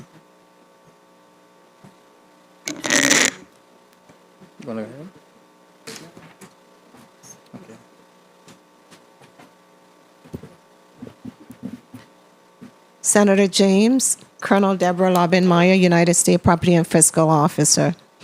For both districts, I would say the split is approximately of the $4 million that we are projecting for FY24. As I speak right now, 1.5 million would be for the estate Nazareth, and the balance would be for St. Croix, estate Bethlehem. Also, I do want to put on record, we currently have a military construction project going on at the estate Bethlehem, at the estate Nazareth, where we're expanding one of our facilities maintenance shop there for approximately $9 million, 100% federally reimbursed, no matching from the local government. 1 minute. Thank you for placing that on the record. And I know when it comes to the military, I will never doubt the expertise of our men and women in the military. But as far as mechanics, I know in the Virgin Islands there's a shortage of mechanics, but I just want to have an idea of how many mechanics you have as far as your personnel broken down by districts. Senator, we'll have to get that answer back to you after this testimony. We don't have it broken down by district, but how many total mechanics, because you do have full-time employee mechanics, technicians, and then you also have military M-Day mechanics as well. 30 seconds. Okay, so through the chair, I'd like to have that breakdown between the full-time mechanics and the part-time mechanics. And my question to you, as we speak about full-time mechanics and part-time mechanics, I'm assuming that you do engage in community outreach initiatives where you utilize them for other activities or projects in the community? Thanks for the question, Senator. So they do provide some type of technical advice to VIPD when they want to actually maintain their Humvees that they acquired through GSA purchasing after the fact. Unfortunately, because they're federal technician employees, they can't be employed outside the federal means for them to do that. Many of them do have a second and third or job, whether on the weekend or at night, working within our communities, and they continue to successfully do both. Time. Thank you for placing that on the record. I don't want to abuse my time. I just want to say thank you once again to your entire team for what you do. I'm looking forward to those capital outlay projects, and I'm hoping and praying that, knock on wood, that we don't have any hurricane, so our men and women can be able to stay with their families and to be doing what they normally do, which is do their part-time job, their full-time job, whatever the case may be. So with that said, God bless the Virgin Islands, and thank you, Madam Chair, for the time. Thank you, Senator James. I just want to go back to the conversation that we had earlier with my sister colleague here in the St. Thomas St. John, from the St. Thomas St. John district, with regards to the National Guard Challenge Program. So we did a quick look, and that program, young people that are 16 to 18 years old who are not doing well, who are dropouts or not doing well in the traditional setting, can actually qualify to attend or participate, is more like it, in this program. Of course, we do not have the wherewithal here yet, right? But we do have a challenge in the Virgin Islands. And it goes back to the conversation we had yesterday with health, the gun violence office, human services, and now it's actually your office, your agency, the Office of the Adjutant General, because these all align, and we talk about gun violence, and we talk about challenges that we face in our community, but again, we're not seeing where our, and I keep beating this drum, so I want to thank my colleague for bringing this up. We're not seeing where there is that collaborative effort to really address this issue in a meaningful way. And then, of course, I miss education, right? So while we may not have and of course the court system, because we may not have the resources here, but we need to determine whether or not this is something that we want to do in the Virgin Islands, and whether or not we have the wherewithal to have that collaborative effort, and whether or not it's something that we wish to send our children. Our dropout rate is significant for the communities of this size. So I believe that we have to start the discussion. And we don't really like to over-legislate, but we may have to over-legislate in this instance to require that, we put some sort of a think tank together to really address the issues that we have with gun violence in a meaningful way. I mean, as I listen to all of the testimonies and all of the conversations, within the past 4 weeks, if you will, it always comes back to how do we really put our effort into doing all that we can for the at-risk students or children here in the territory. And I don't know that we are. You did mention that and could you repeat that again, Colonel Knox Limbacher? Do you know that it took me all of 4.5 years to get your name right? It did. Okay, some of my colleagues said that they're still working at it. So could you just repeat what you said earlier about what you're doing to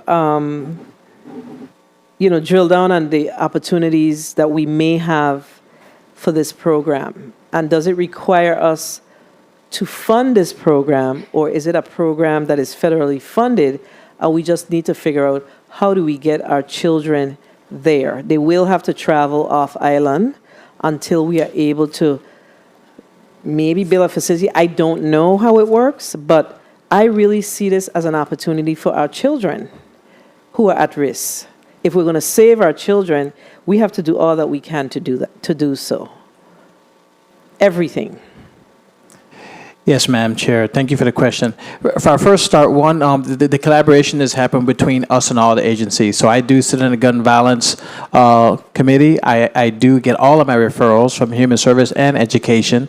So those counselors come and they identify which students in those high schools or junior high schools have issues. That's who the majority of our population come in from. As far as Department of Health, we do recognize there may be some folks who have significant issues, to include autistic students come to our program, and with great success. So overall, I think we got to go further backwards before we start talking government probably my first testimony, we discussed it. We all talk about making sure we have a manual to say how to drive and how to do everything else in our community. It starts with the parents. So when the students are coming at junior high level and they have learned behavior from the community or wherever the nefarious actor is, then the teachers are having to deal with that behavior within the schools. By the time they get to that 13 and 17-year-old, which is our About Face program, some of them are already in the criminal system. So now they can't come to our program because they are literally on lockup for significant felonies and so forth. So now About Face says they're at that cusp where they're not quite crossed the line yet, but we can still save them. And that's what the Youth Challenge program really is about in all the states. So if they're going to go to a criminal youth rehabilitation center, that's a different system. I used to work in one of those before. So they will go from a Youth About Face program, allows them to graduate high school, allows them to get a GED, and actually be in an environment that's controlled based off their parents or the court's recommendation. If they're in a criminal activity that requires them to be locked up, they go to a YRC in the States or some other detention facilities where I used to work at to hold them. So it's two different programs. But I think overall, I think we're not looking at the true issue that we have, which is it starts in the home. And then we're going to have to figure out how do we reach the parents to reach the children when there's still abilities to teach, coach, and mentor them to not follow their friends. And then unfortunately, between the video games and the exposures and the access to firearms, this is not just a Virgin Islands problem. It is a problem across the states, and I've had other tags who had discussions that they had to stop their programs because they were getting too violent of offenders in their programs that are causing significant issues.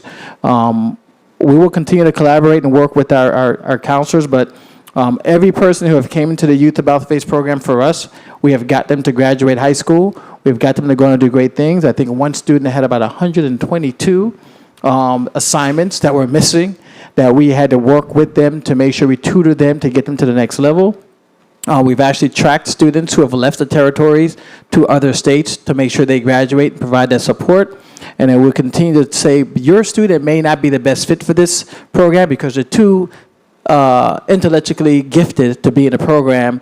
Let's look at other opportunities like preparatory schools and so forth in the states that we can get them to, that we're making phone calls now for those students. Okay, great, but I still need to hear from you about the National Guard Youth Challenge program, and if there are really any opportunities for us here in the territory to partner with a state, so we can have some of our students who are at risk. For instance, we have the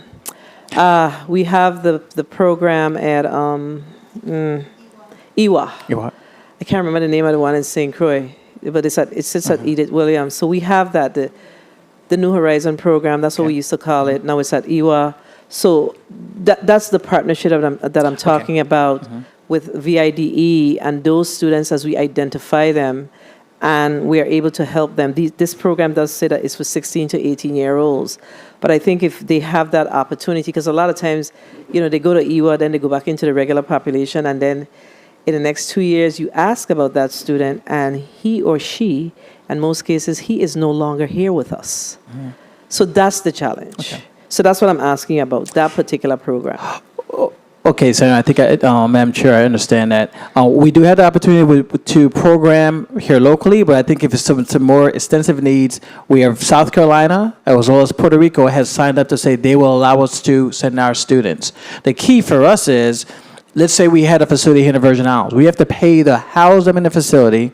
So, for example, we did ask about it when we started the program, Human Services. At one point, they had two folks that were actually in there. I'm sure the guards and the faculty and the maintenance crews outnumbered the actual student, probably 20 to 2 or more. And so it wasn't fiscally sustainable to actually have just two people in the program, and then you have a large facility of staff that are doing what particularly. So when we went back and we said, South Carolina, as well as Puerto Rico, if we have any amount of population, 1 to 50, would you take them? And they said yes, just let us know. And So the it's a cost. federally funding cost from the National Guard Bureau. They absorb most of the cost. It's very minute. And so I'm saying so minute that I can actually absorb it in my budget as it sits right there today, because it's a federal cost that the federal government pays and the state pays very little. The state has to provide a facility and they have to provide staff, and that's paid within their normal program. The student itself costs so little money.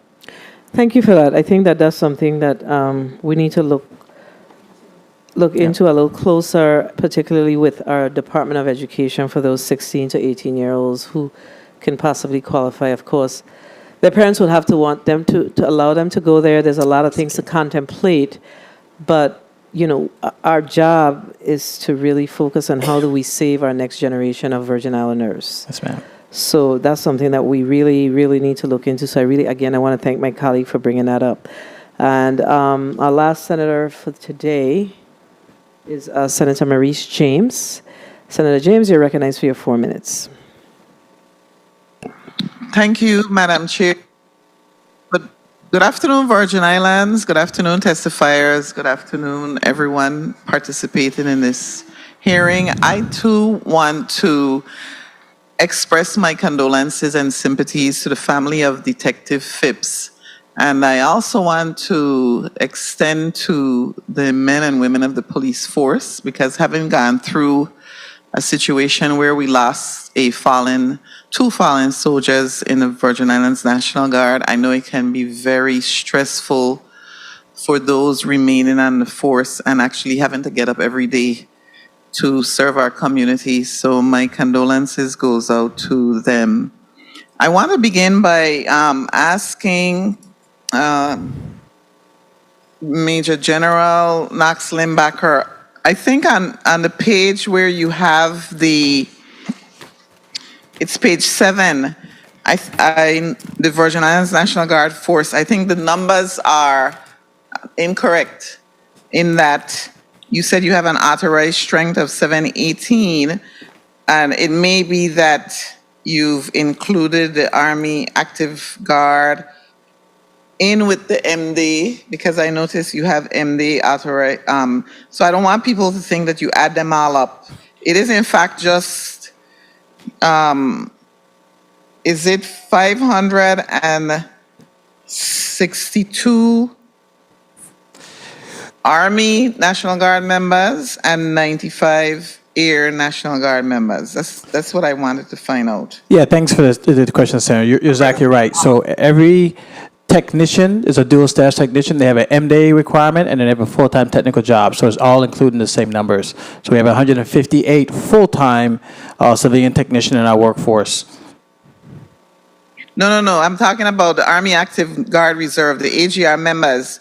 Correct. So, okay, so you're those saying. are all included in the 718 authorized positions that the Virgin Islands National Guard has? Yes, Senator, that's numbers, correct. When I come up to 905 if I add all these numbers up across. That's why. Senators, they have You see what I'm saying? so we have the 100 AGR reserve personnel. Then you have the Air Guard. Remember, those persons will still be part of the MDA force. They're promoted and tracked to the same MDA force. So it's the same numbers. Total, the number is 718. So we don't add them up. You're correct. Talking about assigned, yeah, well, you take a look at it and you'll see what I'm talking about. As you know, that I am very familiar with this. So when I added the numbers, they do not add up correctly, but I wanted to find out how many people, if you can just give me the number, how many people now, for the lay people in the room and in the community, how many people do we have in the Virgin Islands National Guard right now? Total force, how many people? So we have 562 MDA Army, total Army, and then you have the entire Army, both active and reserve combined, and you have 66 Air. So if you look to the right of that chart, the total 562 is Army, and the total Air is 66, which puts us at 90% for both of those fill rates, total. Right, and so that includes the AGR, the technicians, everybody, the MD, correct? Correct. Okay. I want to focus now on the maintenance workers and the maintenance program because One minute. I was told that you have full-time force working from home because of mold in the building, and I want to find out what is being done to remediate that. And if we have them, is it because there's a lack of funds? Is it because of the MCA, the way that it's structured, and we don't have any funds on the local side to fix the facilities? What's the reason for having the full-time force out of the building because of mold? I know that there's some that you've gone to 30 seconds. Remote work, but I'm talking about the mold that's existing in the building. Can you address that for me, please? Yes, sir. Thank you for the question, Senator. So it's currently a federal contract that's being in place for mold remediation. We've actually did other types of mold remediation requirements with special solutions, but that solution was out, and then we didn't have the availability of that solution. But we have a federal mold remediation contract that's ongoing to be complete. And so some of the personnel, like you say, like the maintenance personnel, their work cannot be done from home. It has to be done with those vehicles, and they have open bay areas. And then to include my office, as well as most of the buildings, have mold that we continue to remediate. Time. Madam Chair, may I have a few more minutes? Only because, as you know, I'm a former National Guard member. Go ahead. Okay, thank you, Madam Chair. Now, Major General Knox Limbacher, as you know, I was the author of the About Face program and the Forward March. And I was very impressed when you came on board and it began. But I'm a little concerned that your focus is on About Face and not so much on the Forward March, which deals with 18 to 29-year-olds and working with the Department of Labor.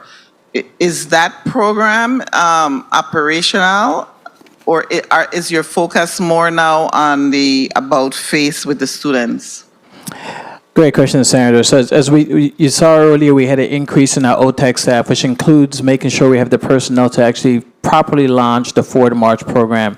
So that will be coming online this year. The key was trying to make sure we didn't rush to failure and have the right amount of staff for the right amount of personnel. And we started with the Forward About Face program. This year is a Forward March, and we'll continue to build out and provide opportunities for our personnel within communities of St. Thomas, St. John, as well as St. Croix.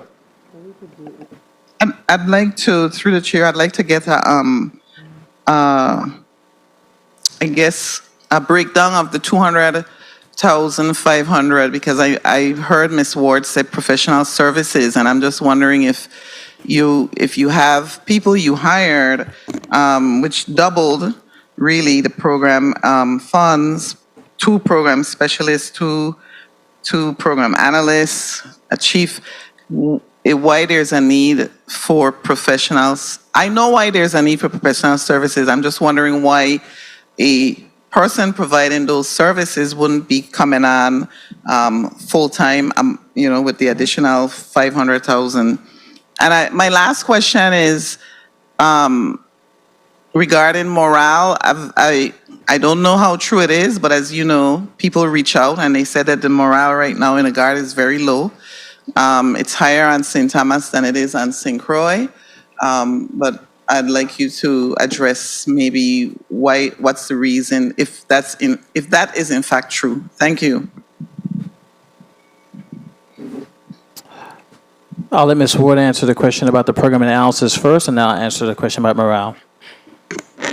Thank you, Senator, for your question. In regards to the 200,000 breakdown, I will provide that in detail for you, but just an overview, some of the services that is identified in the professional services for the program are some therapeutic and counseling services, as far as outreach and engagement services that we are not able to provide within our agency's capability, and that's where the funding of those opportunities come. Thank you.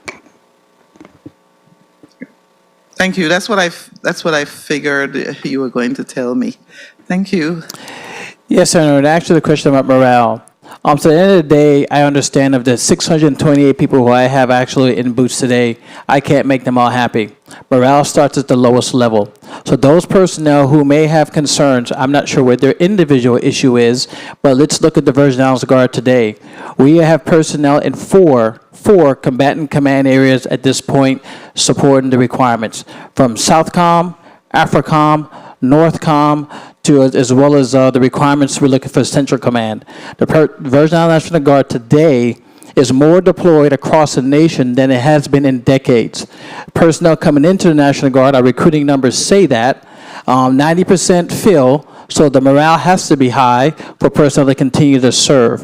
When I came in, you had a 70% fill rate, and we're at 90% now. Additionally, when I came in, we had 167 deficiencies identified by the National Guard Bureau and Department of Defense. We have closed 122 of those requirements to date. So for the personnel who have a low morale, I'll be happy to have an office call with them to discuss what more we can do. But like everyone who comes into the National Guard, Army and Air, we expect them to exceed the standard, we expect them to lead, expect them to follow, and if they can't do either one, we expect them to leave and get out of the National Guard so those who are younger or more capable or more professional can continue to serve the Virgin Islands and United States Army and Air Force. Thank you, Senator. Thank you, Major General Max Limbacher. I also just want to say that when I will reach out to you offline, but it has a lot to do with families first and assignments where people are not qualified to go to where they are being sent. But I'll talk to you a little more about that. At the end of the day, we have to have compassion for our service members and remember that most of the Virgin Islands National Guard's men, when I was in there, practically almost everyone was deployed to Iraq, Afghanistan, Guantanamo Bay, so there was a high number of people who were in fact deployed, I think maybe like 95%. But I do want to thank the men and women of the National Guard. Stay strong, and I will be talking to Major General about some of the issues that were raised. I want to thank you for your response also. Thank you, Madam Chair. Thank you, Senator James. I just want to go back to, because there were certain things that was put on the record and I need to make sure that we are clear on them. So I think that when the discussion was had around the lump sum, if you will, amounts for these respective programs, so they were budgeted in a lump sum to the Virgin Islands National Guard. So if they were budgeted in a lump sum, then that's the way the budget was presented. So you take it to your agency and you break it out how you see fit. Okay? So there's no need for you to come back to this institution once it's budgeted in a lump sum. What our responsibility is if you are now asking us to roll those personnel up into your operating, then that's something that we can consider. I think, though, that the reason why, and we have to just be very fair when we approach these things, the reason why we see it budgeted in the lump sum is because the legislature want to make sure that the youth program that's under the Virgin Islands National Guard gets that, what is it, 275? Full 200, got that full $275,000. But we're asking, I think we asked before that we get a breakout of that so we could see how we're going to treat it moving forward. Okay, but there was a lump sum given to you. Likewise, the funding for the National Guard Pension Fund, it was broken out, it was given to you as a lump sum so you can pay the pension amounts, and it was not added to your associated fringe benefits. Correct, Ms. Ward? Bring the mic close. Bring the mic close. Correct. Because I don't want it to appear as if y'all are doing whatever you want, because that's not the case. Yes. So the 60,000, what category do you usually pay that from? So it's actually from professional services, the miscellaneous appropriation. No, but when you pay it, how do you pay it against your financials? It's actually It's a separate line. so right. It Yes. should be a Yes. retirement line under your associated this. personnel costs or something like that. Yes. So you need to look a little closer at that. So send it back to us. Lay it out. I just shared with you the bill. Got it.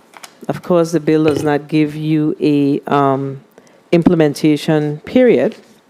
So, and I think I misstated when I said colonel earlier. It's major general.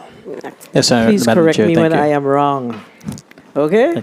So you just have to figure out the implementation because it's not clear in the bill as I look back at it. So I suspect that what we would like for you to do is increase the pension in the next fiscal year because this bill does not have a associated funding source to do it any sooner.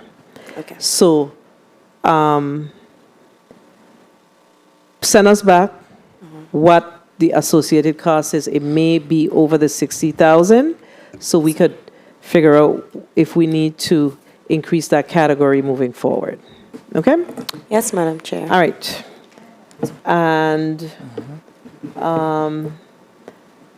Senator Joseph, you have a point of information.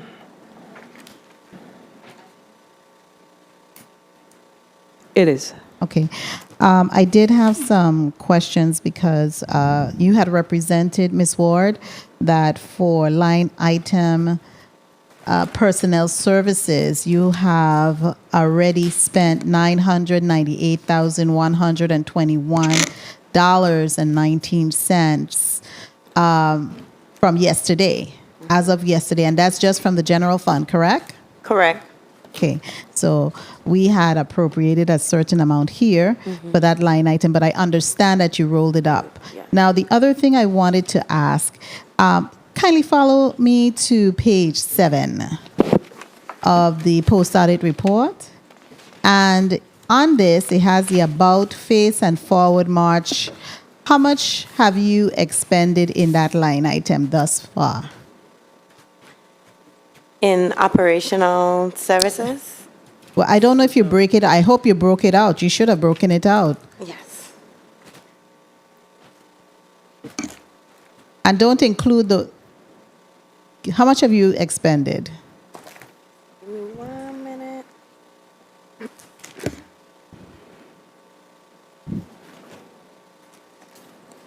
I'll have to get that total figure for you, Senator. I have it here, but I just have to put it together for you.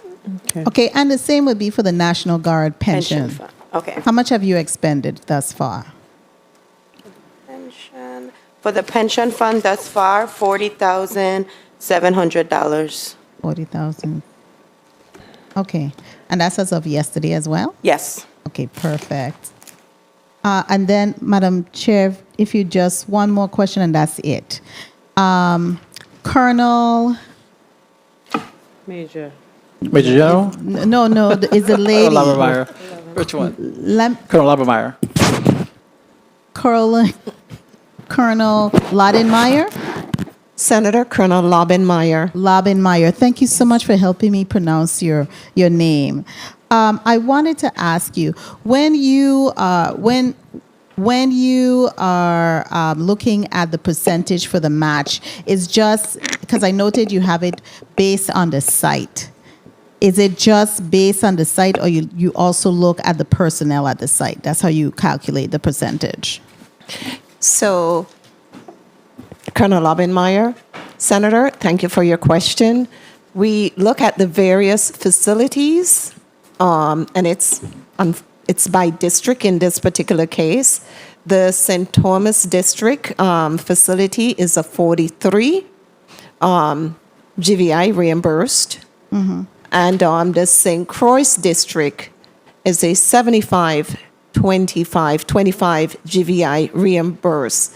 The reason why St. Croix is 25% because it sits on a federal lease. Estate Bethlehem is a federal lease. St. Thomas is territorial land. It's owned by the territory. Gotcha. And due to the fact that we have a reserve center there as well, that's the reason why it was reduced to 43%. If not, it would have been 50%. Thank you so kindly for that explanation because I was a bit puzzled. Thank you so much. I appreciate that, Colonel.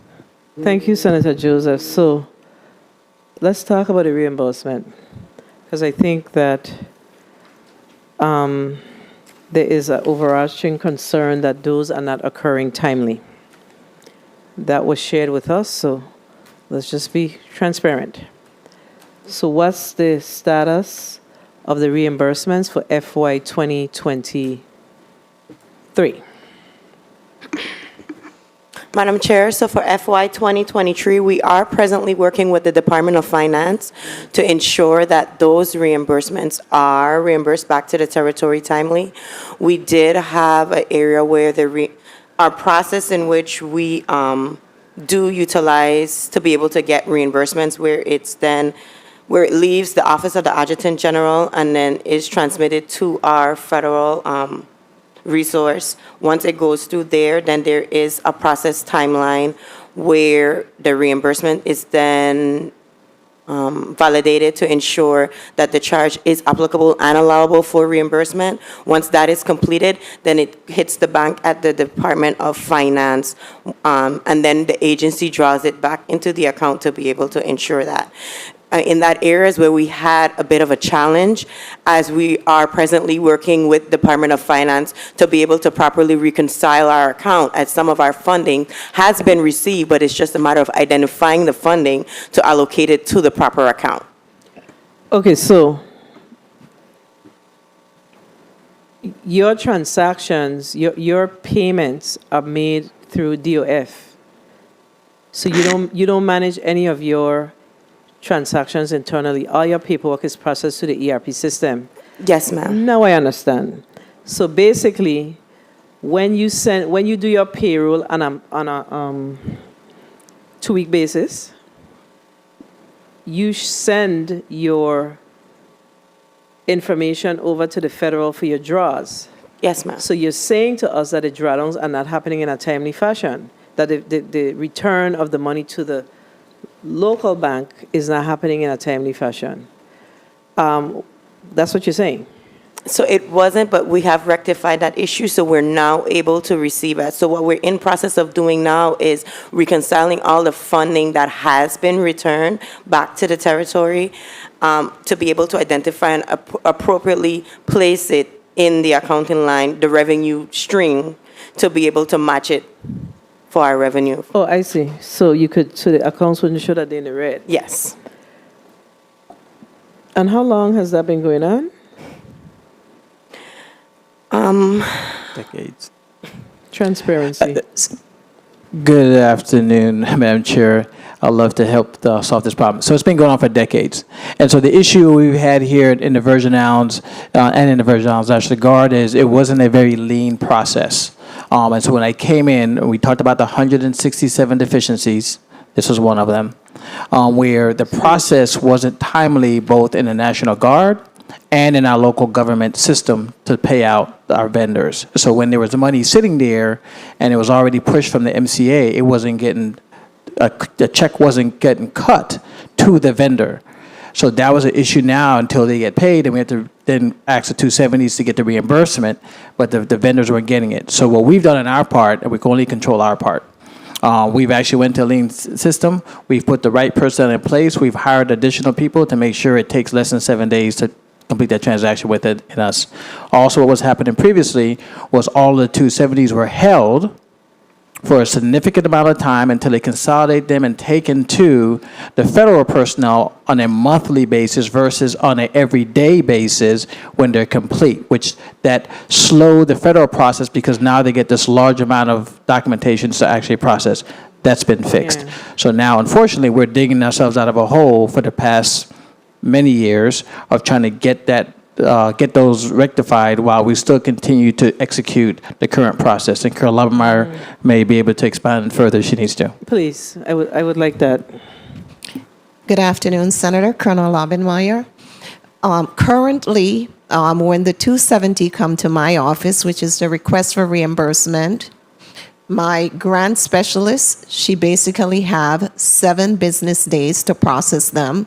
However, she's very efficient, and within 2 business days, I do get them. And even if I'm on leave or whatever the situation may be, I do sign those. Then it goes over to my comptroller division within my same office that they also have 7 business days to process those reimbursement. As we speak, there is over $500,000 right now that is being processed for reimbursement. And by today's Friday, so those will be submitted to our disbursement center in Indiana, and the territory should be seeing those reimbursement within 7 business days. So that's 21 days in total? That's a 21-day processing time? 21 days processing time. However, Senator, in my office, we are a little overzealous, and we want to make sure that we can show those disbursement, because I too get rated on the federal side if my unliquidated balances are high. So we do everything that we can, and typically we can get them done within 5 days processing, providing that I have my finance staff present and they're not out in military status. Because as you know, we are a dual status agency. We employ from within, so they do also have to go away to complete their military education. Okay, but I think that y'all are still not meeting the Department of Finance's clearance pattern requirements as it relates to drawing down on federal funds. Once a payment is made, because that doesn't help us with our added finance. So I need to get a little clearer on that. I'm probably making some assumptions right now.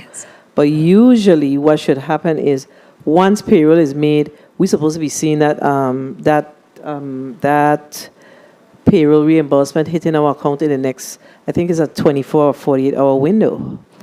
So that's one. And then 2, when you pay your vendors, when you submit a payment request, so do you submit your payment request after the 14-day time that you deal with it internally? So, thank you again, Senator, for the question. The Master Cooperative Agreement Program is slightly different. It's impossible for within 48 hours of payroll hitting that we can reimburse. The agreement that we have is a 30-day process. That is our SOP, our standard operating procedure, which gives the territory, the GVI, OTAG, a number of days, and unfortunately, I don't have everything in front of me right now. Then it also goes to the federal program manager, because the federal program manager is the one that is validating that they received the service. Or No, I understand that part. Right. The federal program manager is on the national level. No. Right? Here locally? Yes, ma'am. Okay, so this agreement, this corporate agreement is signed. Who signs the corporate agreement? It's signed by the general and myself. And that's the thing, but the transactions that happen at Department of Finance, there is a clearance pattern that has to be cleared up in order for us to not continue to have added findings when it comes to your end. Because if that's the case, then DOF must have that in their policy. Otherwise, the added findings will continue for the GVA. I know that for a fact. They will continue. So I asked specifically who signs the agreement, because That's why I did not realize that your transactions were processed at DOF. I thought you used to get a lump sum check and you handle your business, you get your draws, and we go. So that is something that we need to clear up a little further as far as the Department of Finance's policy is concerned, because once the auditors come in and they don't see that draw, we go always get a finding, because when your payroll is processed and there's a 21-day window, it says that we are not drawing based on the clearance pattern agreement that we have with, I can't remember the name of the agency on the national level. So that's something that we have to, I would strongly suggest that you all have that discussion, because one of the things that we are concerned about in this committee is really looking at how do we see improvements in the audits, in the financial audits of the government overall. And we have a number of agencies, one being yours, who perhaps are unintentionally impacting the ability for our audits to be a little cleaner. So that's just a find. So we just have to figure that out. Okay? Ms. Ward, do you understand my concern here? Yes, Madam Chair. Okay. Yeah, it needs to be laid out clearly. All right. I don't have any other questions. I believe that we have exhausted our... Madam Chair? Oh, Senator James, you may proceed with... You have Just one. That's fine. You can go. I wanted to find out from Colonel Lobenmeyer whether or not we return any federal funds at the end of the year. Has that happened, or is that possible this year? Thank you for the question, Senator James. Yes, in fiscal year 2022, we returned $1.5 million to our headquarters, National Guard Bureau.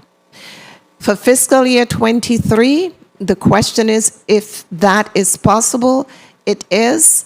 When FY23 budget was enacted, Congress imposed some restrictions that does not allow for Guard Nation to realign funds within certain sub-accounts. So as a result of our hands being tied and not being able to realign where we need, we have to return those funds.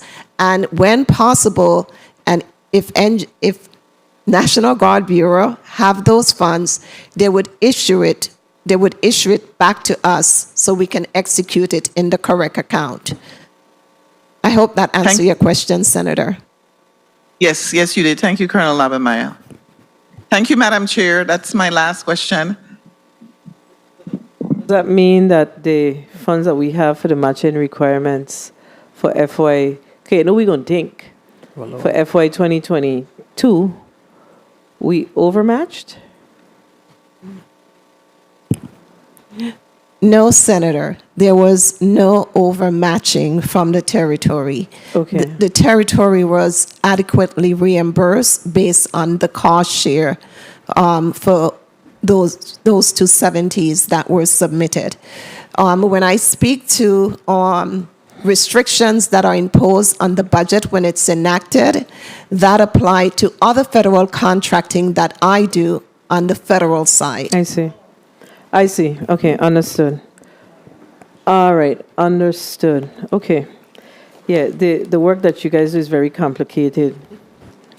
So I think that we've exhausted all of our questions, and if we have anything else to ask of you as we contemplate the 24 budget, we definitely will reach out and have that discussion.